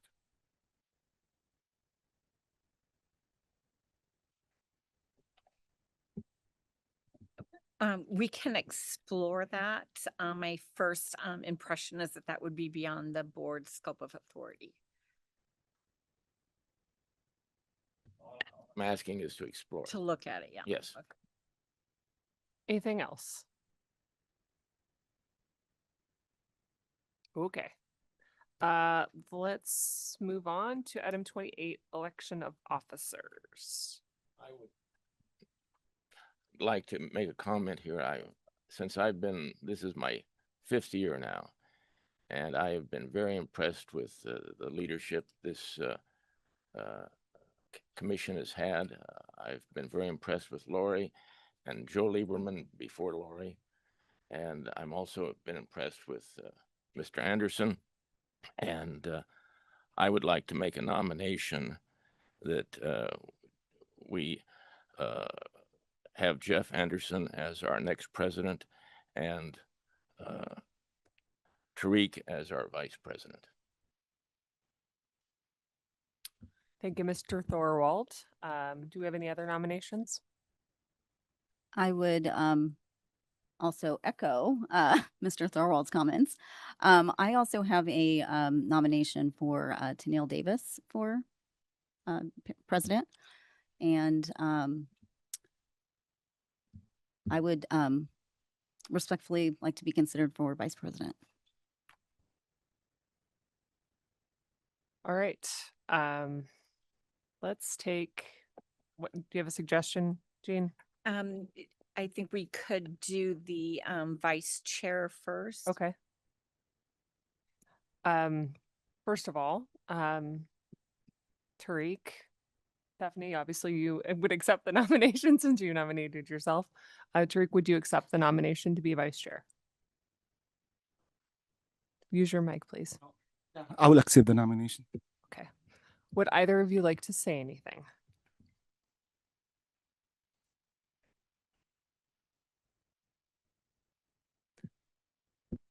Do I have a second for both nominations? Or do we need a second? You would need to move one of the individuals. We can't vote on both of them at the same time, right? Okay. So we take an individual first. I perhaps either the order they were nominated or alphabetical order, and then vote on that nomination, and then vote on the second, depending on the outcome of the first. No hard feeling. Don't worry. Do we need a confidential I mean- ballot here? We may not have a confidential ballot. So can we advocate for some? So I'm confused as to your process, Jane. What do you want me to do? Why don't we take Ms. Spark first? Because S comes before Tariq. So she Are we going by first name or No, last name? she's both S's, so it doesn't matter. So or we could go ladies first, but that's You know- sexist. Okay, so someone has nominated Miss Spark, is that correct? Yes, she's self-nominated. Okay, She needs and- a second. Who's the second? I will second her. Okay, so all in favor of Miss Spark becoming vice president, say aye. Wait a second, though. So what if you then when you go say I for me and I for her? I thought she needed a second for her nomination. You did second. her Yeah, nomination. okay. Would I? I'm sorry. It will be easier if I withdraw my nomination and keep her as a vice, and then they go only for. That would make it easier. It's not about being easy. Like or like But the process. this vote Yeah. could make a subsequent vote unnecessary. Okay. If she, gets 8 votes or whatever. See, I sacrificed myself for Seven you, Stephanie. Elections are messy. Have we learned Yeah. anything? What I will comment, if So, it, so how about everyone has like 2 minutes talk first? if it makes it easier for consideration, because I self-nominated versus being nominated, Mr. Thorwald's nomination could stand. It does not matter Okay. how the nomination came about. You already made a mistake. Repeating Stephanie. it. So can they vote for themselves or they recuse? Nope, they can vote for themselves. Okay, so we'll take a vote whether or not, just to make sure I got the process clear. That Stephanie would be the vice chair, would be the first vote, yay or nay. And then if there's not consensus, then that Tariq would be the vice chair, yay or nay. Correct. Okay. Everybody clear what we're gonna do?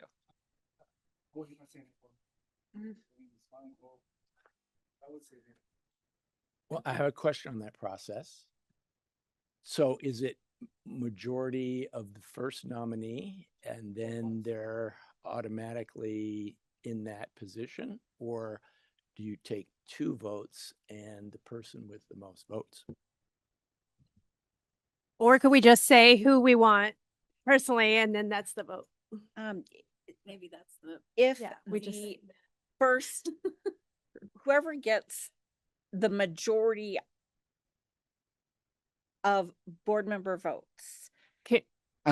Or could we do a voice vote for who, if you just go down the line, like Lori, this person, is that cleaner? Okay, so withdraw the first and the second. We'll withdraw the first and the second. Anybody? Yes? And then we're just going to, understanding that Tariq and Stephanie are the nominees, we will do a roll call and You select state your state your preferred candidate. Preferred candidate. Did I say favorite? Yes. What is, so there's 8 of us. What happens in the event of a tie? Don't go there. Don't put it into the ether. Don't put it into the ether. Then we'll ask for monetary donations for their vote. I'm kidding. One vote and we say which one we want. That's what we're doing. Yes. Okay. So let's be clear for the record. I would like to nominate 2 candidates for vice chair, Tariq and Stephanie. Do I have a second? Second. Okay. We will do a voice vote. Each person is able to vote for 1 candidate for vice chair. Everybody clear what the plan is? Yeah. All right. All right. Miss Kiana Vong. Ms. Walmsley, Why are you going to start with me? I have an order on my page. Huh? Both? No, just kidding. Stephanie. Are you going to challenge this? You've lost it, right? Mr. Anderson, Mr. Nassif. Mr. Thorwald, Mr. Nassif. Ms. Davis, Ms. Spark. Mr. Nassif, Oh, Mr. Nassif. Ms. Spark, Ms. Spark. Mr. Hogan, I abstain.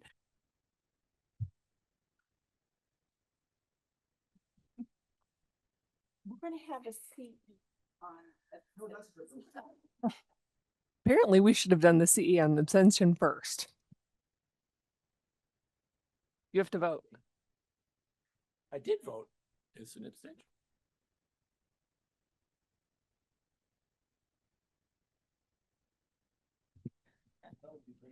We have one more. Ms. Browning, Miss Spark.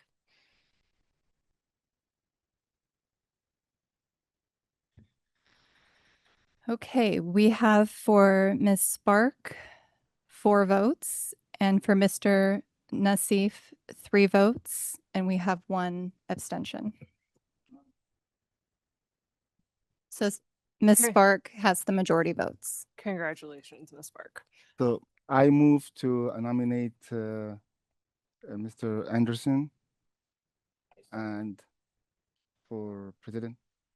Well, I think we also had a nomination for Miss Davis. And Miss Davis. So if we do it the same way, So, yeah, I mean, it's up to you. I mean, I have my motion. I mean, it can fail. Do we need to well, nominate? there was already a nomination Okay. of the other way. So I nominate. Nominate both. We can just do the same thing. Yeah, exactly. So no need for motion. So I would like to nominate Mr. Anderson or Miss Davis as chair. Second. I have a motion and a second. We will do a roll call vote for the preferred candidate. Please start with a different number. I'll go backwards.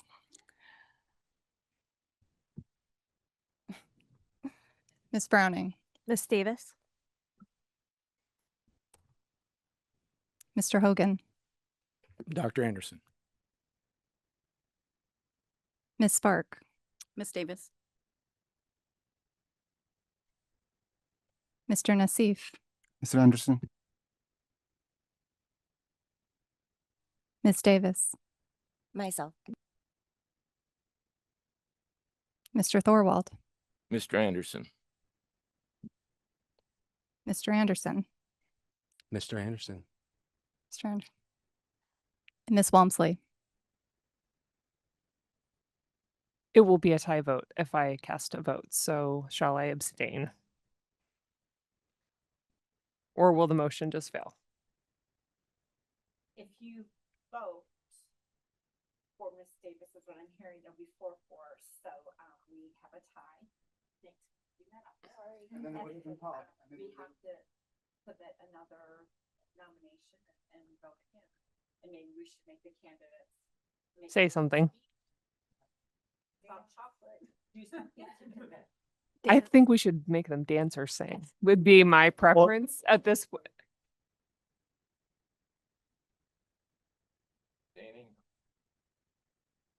What do y'all want me to do? Huh? Okay. Miss Davis, and we'll figure out what we're gonna do next.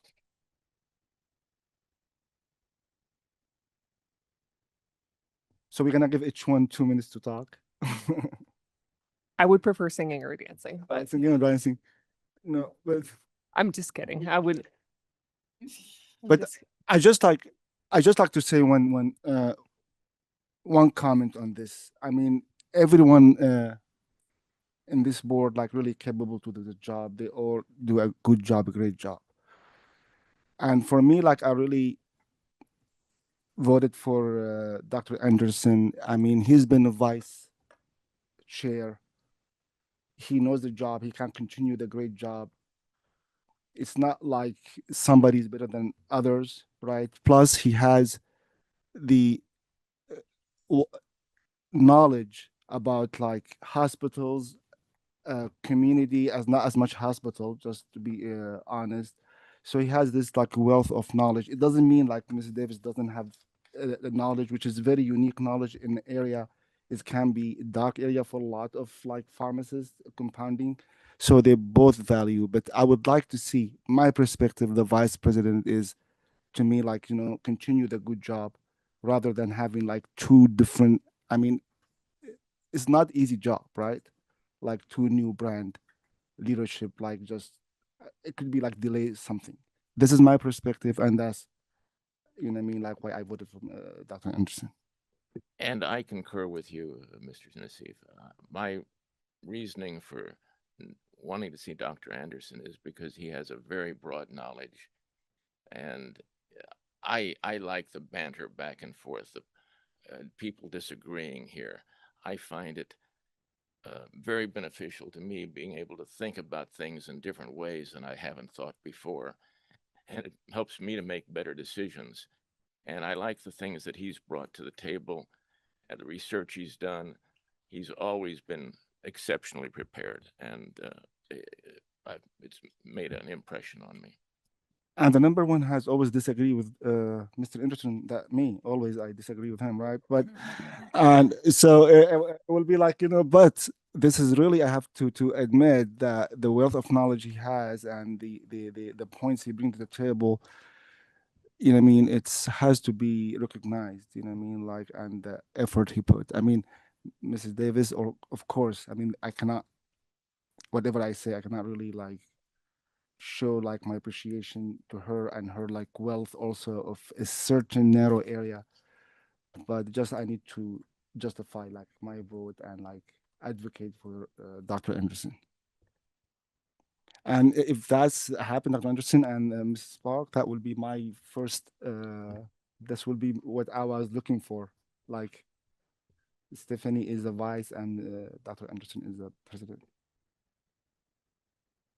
I agree. They're both exceptionally knowledgeable. For the newer members, Miss Davis also has served as vice chair, so I think they both have the leadership experience there. I think honestly, we're very lucky on our board, but I don't think there's ever a bad choice because every single one of us all has very unique experience, is capable of doing it, and everyone has very unique experiences. So and I think that you're right, Mr. Thorwald. Like, it's great that we don't always all agree on everything. Otherwise, what's the point of having a board? And the banter is important, right? And it's good that we don't all think the same way. So, But what hurt my feeling, I nominated her for an APP meeting, and she went against me today. Just what? Yesterday, I voted for her to go to NABP as a delegated. And she went against me. You today. both are going Just- to NABP yeah, as but she's delegated. the delegated person. Just remember this, Stephanie, next year. Oh my gosh. Give me the you delegate. guys. You guys are too much.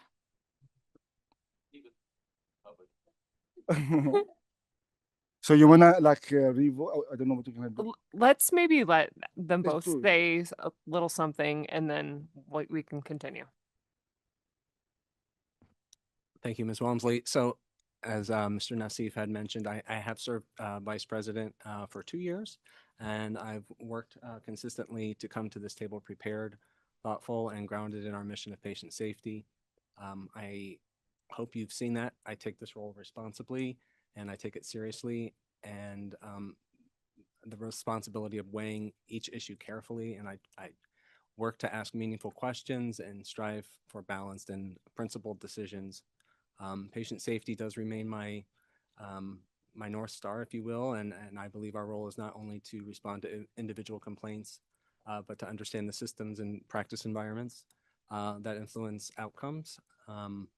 My career has spanned clinical pharmacy, sterile compounding, retail pharmacy. I'm currently the pharmacy director at the largest hospital in the state of Arizona.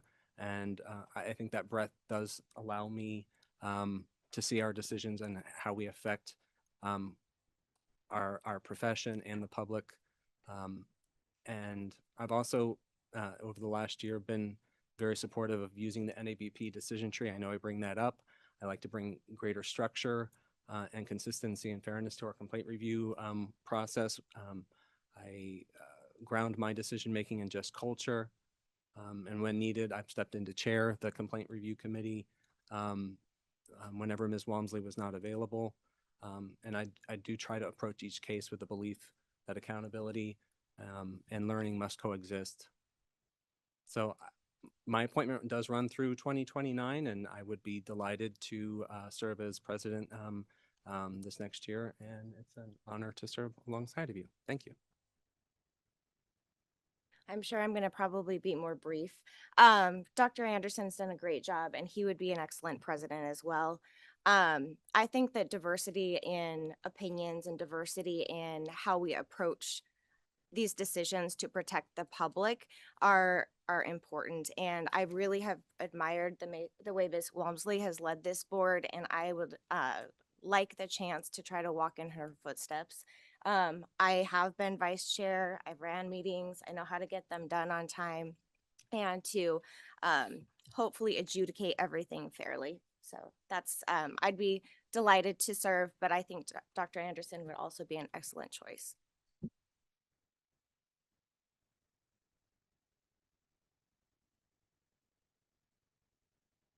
Do we want to revote, or do we need a new motion since the motion failed?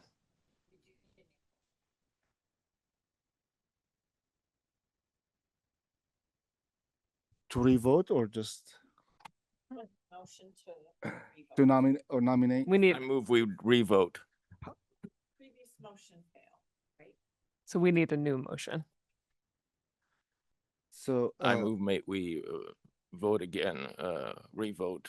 Or you can make a motion for one and let it fail or pass.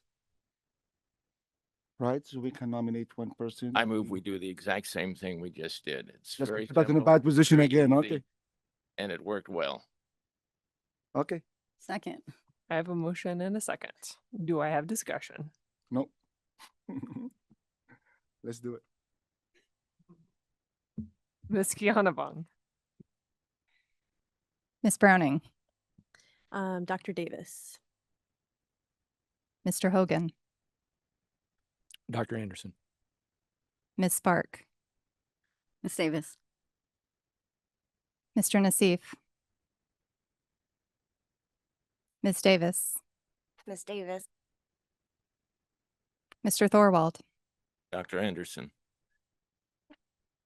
Mr. Anderson, Mr. Anderson. Ms. Walmsley, Ms. Davis. We're in the same place. the tie. does anybody have some straws? So how about you? So how about you, Frank, to be the chair? Thank you. I don't have the knowledge that you folks have, and I mean, I serve in that capacity in other commissions and boards. I mean, but I don't can think a say- public member should be in that position here. I can say something like it's really I admire everyone here, but just I believe having two people like on two different extreme, I would say, like it's not like totally different knowledge, okay, that will benefit the state board. But the issue we have Okay, compounded here, we have a hospital. I'm gonna Yeah. just mix it up. Okay, I'd like to make a motion to nominate Mr. Al Nassif, Oh no, Miss Davis, and Mr. Anderson for president. And I would propose that we do 3 candidates. oh, so that we can break votes, right? Okay. Yes, That's then very we, smart. then we can break the tie because Oh, then there's okay. 3 candidates. Second. I have a motion and a second. Any discussion? Well, do you accept the nomination? I will vote for Dr. Anderson. I will accept it. Yeah. I just being clear, I will vote for him. I mean, it is, even you nominate someone else, I will vote for him. But I accept it. Yes, let's do it. I think we need a bio break. Unless we're going to actually accomplish this. And then you guys can corner people out. So we can. No. Okay, no, we're going to vote. We're going to vote. Ms. Gyanavong. And this is with the 3 nominees. Okay. Ms. Browning, Dr. Davis. Mr. Hogan, Dr. Anderson. Ms. Spark,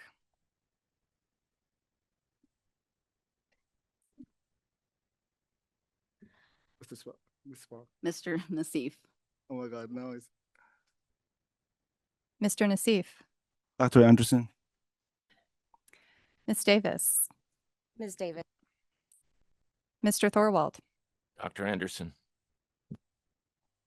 Mr. Anderson, Mr. Anderson. and Ms. Walmsley. Ms. Davis. It looks so bad. Only one vote.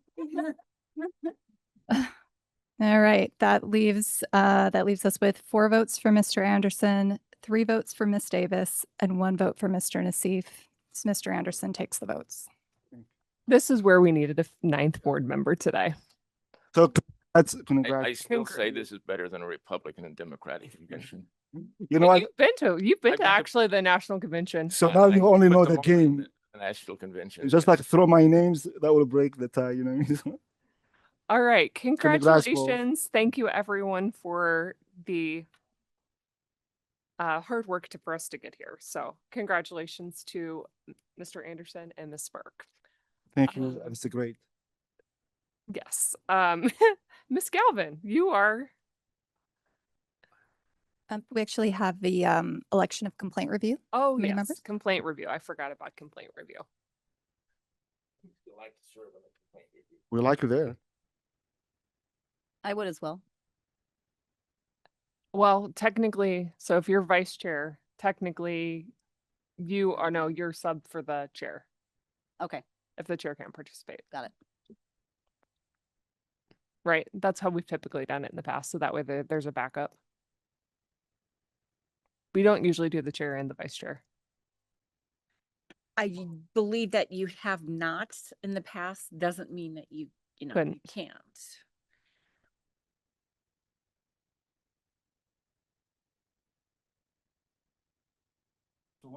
Like the chair or vice chair already there. by Yeah, default. all automatically. So we there. need 3 more, right? We need now. Yes. Yeah, I'd be happy to be back up again if that's what we've done. Yeah. So Mr. Anderson will be there. I'm happy to Yeah. to serve as well. Do you want to huh? Yes. And do you want to continue on, Drake? Somebody else like our new board member, if she wants to be in the committee, or Miss Davis. I remember when she was part of the committee, she did a great job as well. You know, what I mean, I've been doing it for Yeah, I mean, doesn't matter to me. 2.5 years. I've been doing it. Yeah, do you want to do it too? Yeah. Yes, please. Okay. So does somebody want to make So we have now you. Mr. Anderson will Mr. chair as the yeah. chair. Miss Spark would be the alternate for somebody to miss, or if Mr. Anderson is not available. M- Mrs. Davis, right? Also. Do you want to do it? Melinda. If you want to do it, you can do it. I don't care. Okay, you do it. Okay, I'd like to make a motion that the complaint committee is Mr. Anderson as the chair, Miss Browning, Mr. Thorwald, and Miss Davis as the committee members, with Miss Spark serving as the alternate for. I second. Any discussion? All those in favor? Aye. Aye. Any opposed? Motion carries. We good? We good? Okay. Now you.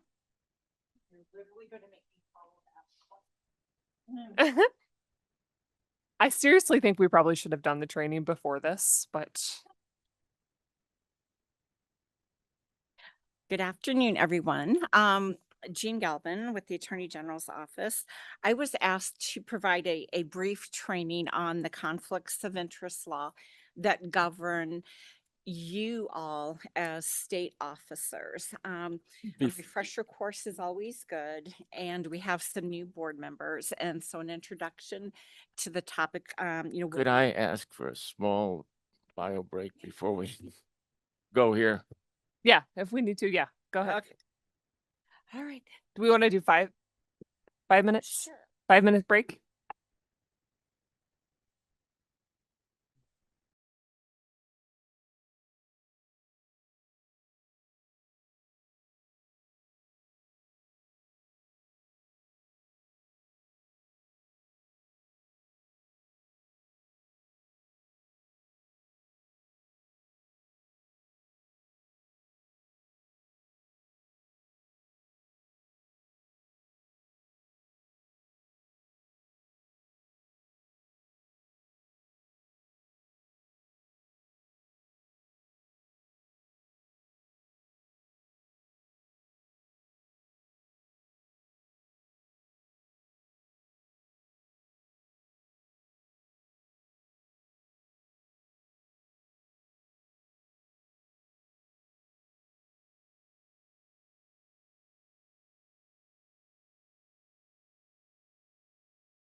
I didn't need it. From here. Oh, I don't know. I don't think I need to be here, but in case you need a computer. Okay, everybody, let's focus. All right. Are we good to come back? Guys. Woo. I'm going to state one more time, that was the best election I've ever been at in my life. It was a lot of fun. I'm glad we could entertain the public today. So we are back, and I'm with Allison Franklin. I introduced her earlier today. So we were asked to provide this training. There are new board members. A refresher course is good on the conflict of interest laws. Glenn, do you have, or Len, do you have the slides up?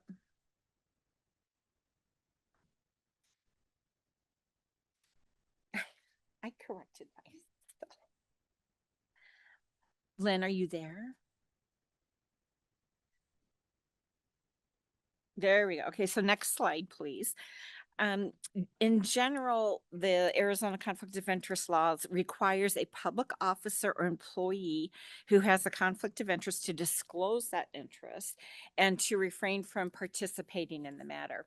And as board members, this applies to you as public officers within the state of Arizona. The first provision of the statute applies less often to regulatory boards like yours.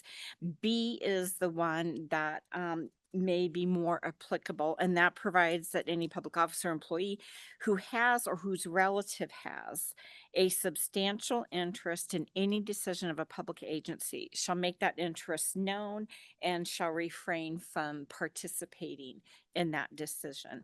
And these standards apply to all public officers and employees. So within the state government covers a number of people, but focus on B because that's probably the most relevant to the work that we do. The purpose of the conflict of interest laws, there are, next slide, Lynn, please. There are three main purposes. And the first is to avoid a situation where an employee's personal or financial concerns conflict with what they do. And we want the public officer, the board members' participation in the decision-making of the board that they sit on to be unbiased and not to be impacted by any of your personal personal connections, professional connections, or those connections of a family member.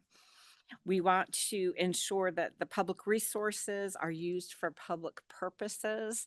So the time and effort that is put into these board members and the board meetings should be benefiting the public and not the individual board member or their relative.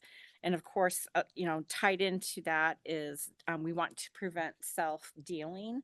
So if you do have a substantial interest in some decision that the board would render, the conflict of interest laws are enacted and enforced to prevent that self-dealing. Next slide, please. These are just some cases in Arizona that have been cited over the years that have reiterated and upheld the purpose of the conflict of interest laws. So you can see that, the laws are enacted to prevent self-dealing, that the officers shall not have a conflict with their public duties, the participation or employee or by the participation by an officer or employee should not conflict with the decisions that you make as a board member. And the purpose is to remove or limit the possibility of personal influence. Obviously, if you or a relative has a substantial interest in a matter, that could obviously influence your decision making. Next slide, please. So this kind of breaks down the conflict of interest laws, so you understand to hopefully a little bit of a greater degree how it is applied. And the first bullet point there is whether you or a relative has a substantial interest in a decision that the board makes, or a substantial interest in the outcome of a matter that comes before the board. You are required to declare that conflict of interest and make known and publicly disclose the conflict of interest and recuse from participating.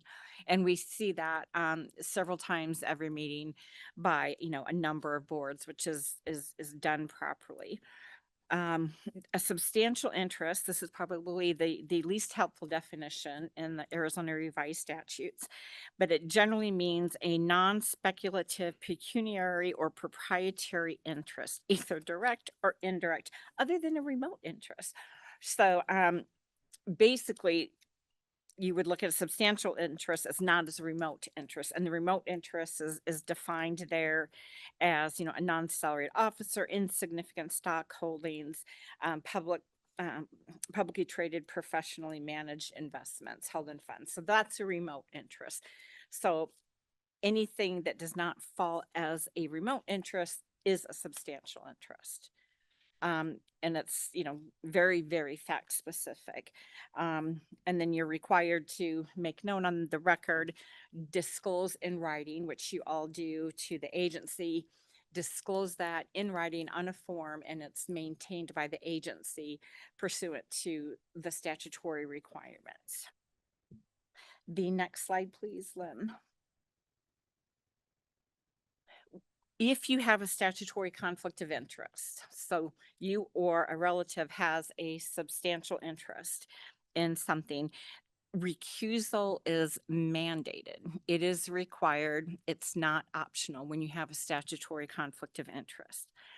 And when you recuse, that means you don't participate in the matter, you don't review, you don't have a discussion with anyone about the matter. You remove yourself from consideration.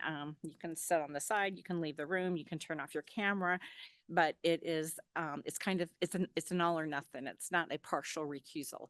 You are out of the game in terms of that matter, and you're not supposed to communicate with anyone about the matter. So if you're recused, don't talk to another board member or the staff about the issue.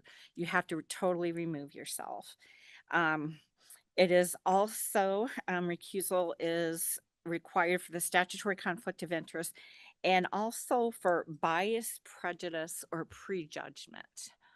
And so while you may not have a clear statutory conflict of interest, meaning you don't have some pecuniary or proprietary interest in the decision, you could have some sort of bias or some sort of prejudice or prejudgment.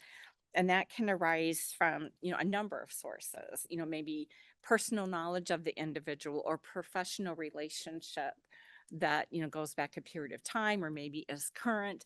Even your past relationship could be positive with that person. It could be negative, but we want to ensure that, that we don't get any allegations of bias, or prejudice or prejudgment because of your prior relationship or knowledge of a respondent, for instance.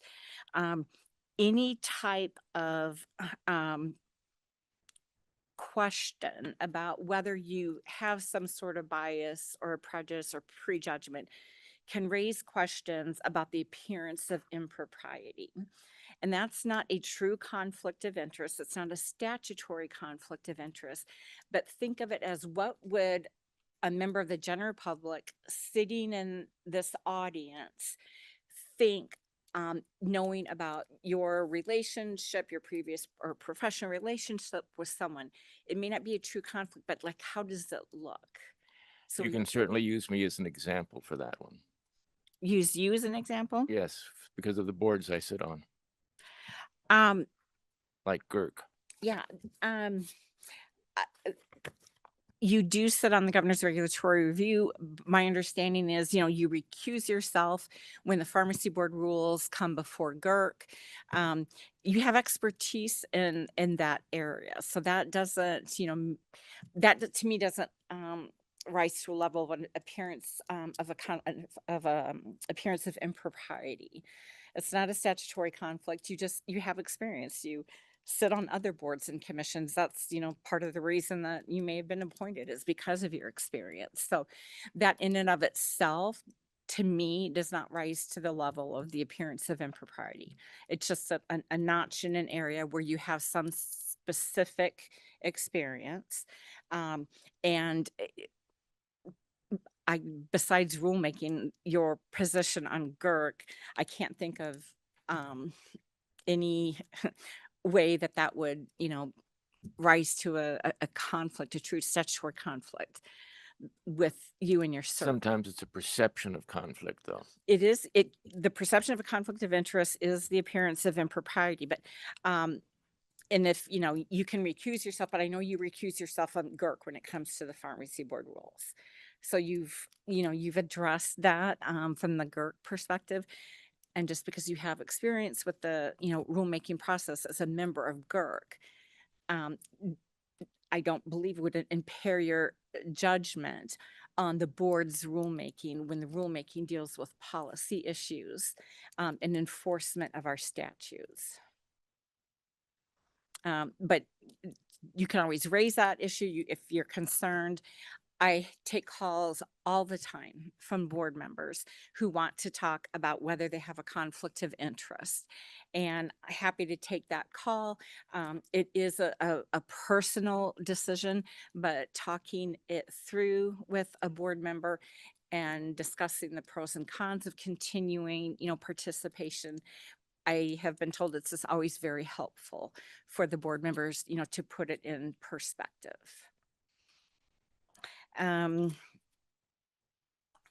So keep the appearance of impropriety in mind when you are engaging or considering sitting here as a participating board member. Try to remove yourself from what you know and consider how it may look to the public. And like I said, if you ever have questions or want to talk something through, call Ellison and she'd be happy to walk you through that. She knows I'm kidding. Okay, next one. And there are consequences for violating the conflict of interest laws. These aren't suggestions. It's not hyperbole. These are statutory mandates, and there are consequences for violating the conflict of interest laws. And they are listed here, and it includes reversal of the board's decision due to a conflict of interest. Civil lawsuits can be filed against the board and or the individual board member to enforce the conflict of interest laws. Civil rights actions can be brought because individuals have the right to have an impartial proceeding before this board, and they are entitled to board members having an unbiased review of the evidence and consideration of the case. And if there's someone sitting in judgment of them with a true conflict of interest, then they could bring a civil rights lawsuit for their deprivation of due process. Board members can also forfeit their appointment to the board, and there is criminal prosecution is available. So it's a very serious topic, and I think we see that every day on a lot of different levels of state government. Next one, please, Lynn. This has come up in meetings. You have the recusal, but then you have abstention. And abstention means when a board member declines to vote. And some of the reasons could be that they weren't present for all of the discussion. Maybe they had to step out, they had to take a call, they had, whatever, or they didn't read the material and they're not prepared. So they decide to abstain. And that can be a legitimate course of action to take. If you abstain, and this isn't so much a problem for this board, but if you abstain, your presence still counts towards the quorum. I have other boards that are that have quorum issues. So if a member, wants to recuse or they will abstain, they won't participate, they won't vote, but they're still needed for the quorum. And so it's can be very important whether you recuse or abstain. And members should not abstain just because the matter is controversial or difficult to decide the issue. I'm not pointing at anyone, but yeah, I'm not calling anybody out. I'm not calling anybody. Again, it's a different, it's an individual decision. But you guys, everyone was appointed for very valid reasons. You have experience, you have expertise, you're committed, you're prepared, you work hard, and so many of these decisions are not easy. But you kind of signed up for it, and because you want to, for a variety of reasons, give back or whatever. So you shouldn't abstain as a way to kind of avoid having to fulfill your obligation to the board and the public. So keep that in mind. There are legitimate reasons for abstaining, but just because decisions are tough isn't typically one of them. Next slide is just the final slide is my contact information. I'm sorry I didn't put Allison's up there, but you can always reach either one of us for any type of question that you have. And we're going to be doing a training on a variety of subjects every board meeting, just a little quick 10 or 15 minute training. But does anyone have any questions? No, but just a comment. Thank you for always being available. If we need to talk through things, always really appreciate your guidance. And of course, I'm sure we will appreciate yours too, Allison, now that you're on board, and really glad to have you on part of the team. Thank you. Happy to be here. Excited to use this microphone. I've never done it. Okay. Would you like to add anything? Any sage advice for us? I will say, just from my time in the audience and this meeting being behind the board finally, it seems like this board does a really good job with recusals and disclosures and making sure that you guys know what is going on. So good job. Keep up the good work. Yes. Thank you. Other board meetings, and she's observed other boards, so that is an evidence-based fact. So she is complimenting the fact that we're the best. No, she can't have favorites. She's too She new yet. can't have favorites, but her Not yet. It's not too yet. early. Not yet. Thank you. Mr. Morris, we're at call to the public. This is your time, because I know you got stuff.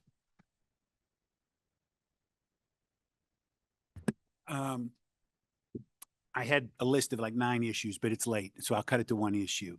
The Universal Multi-State Pharmacist Jurisprudence Exam. I think I heard that you're going to put some FAQs together. I start my class in 2 weeks for teaching, I think 80 to 100 brand new students at Midwestern Pharmacy Law. I don't know what the source of law I'm telling them to look at is now. I know I'm telling them to look at FDA law and I'm looking at DEA, but I don't know what the common law is for pharmacy to tell them to look at. I used to tell them to look at the Arizona statutes and regulations, but I'm not clear what the answer is. And let me give you just a couple of examples that I think we need to address in the FAQs. There will be a test question, I presume, on the UMPJE, if I'm saying the initials right, that says, how often do you have to do a controlled substance inventory? And the correct answer, if I'm understanding the way the exam is to be given, will be 2 years. That will be a violation of Arizona law because Arizona law requires it every May 1st. So we're going to test people and have them become licensed pharmacists answering a question that will be incorrect in our state. So I think we need to put together in the FAQs a list of very specific rules in Arizona that you're now in Arizona, you have to be able to comply with it. That's one, but I sat there for 5 minutes and came up with like 20 of them. I'll just pick a couple of easy ones to be able to do. You have to notify the board within 10 days of a charge filed against you. That won't show up on any of the federal or multi-state exam ones. In fact, if they ask it, there's no requirement in states or common laws to be able to do that. The question about how often you can take the jurisprudence exam or the NABPLEX will be federally. There's a six things from NABPLEX, but Arizona says 5 as we're looking at it. Arizona, we're about to pass presumably some new compounding rules. Those are very different than the FDA rules. The people who are taking this exam will know the FDA rules. They will not know Arizona rules to be able to do that. Let's see. Oh, rules on remote pharmacists, remote techs. I have no idea what the common law is. I can tell you what the laws are in 50 different states, but I don't know what you're supposed to do when you're taking that exam. I'm picturing me taking the exam tomorrow, and I can tell you the answer for 51 states right now as to what's reasonable for remote work. But if it asks the question, can I do remote work as a pharmacist? I don't know what the answer is, just yes or no. If I'm asked the question, what's the ratio of pharmacists to tech? I don't know the answer because I got states that go from 2 to 1 to 3 to 1 to 4 to 1 to unlimited. So I'm not clear what my requirement is in Arizona as an Arizona pharmacist. Now, I assume my response is, well, I should go read the Arizona statutes and regs. Well, presumably they should do that, but I really think it would behoove this board to put out an FAQ. Here are some really important differences between Arizona and whatever the common law is. The other piece I assume I'm going to get from some students at some point is, Roger, what do you recommend as a resource to be able to pass this universal pharmacy jurisprudence exam? I assume there's going to be a bunch of companies that will come up with some new resource that's there, but I don't know what it is in the short term. And I thought I heard that the exam might be starting as early as June. So I'm not sure what people are studying and where they go on some of the issues here. What are some other ones? What's a reasonable fine for a violation of certain Arizona laws? I don't know, because the states across the country go from no fines to, I got California that'll fine you $100,000 for different things. And so what are some of the things? So I understand that there's a goal for the universal one to presumably have reciprocity better, which that would protect public health and safety by having more people able to be pharmacists, making some of the systems easier. But if we're going to go to testing them universally, I'm not sure what the uniquenesses of individual state laws are then. And if we're going to do that, then what's our default? I think the Arizona laws are very valuable. I think they're good, but I'm not sure what we're doing on it. So I'm trying to ask some really practical questions here. And I feel like it's already done. You're racing into this. You're going to have people taking this in June. I'm not sure what they're going to ask you, how they answer some of these questions. Those are my comments. Thank you, Roger. Excellent points. We have anybody online? Anybody else? I can start calling out my name. I don't know your name, but I know the rest of you. Just kidding. Oh yeah, I just can't read that far.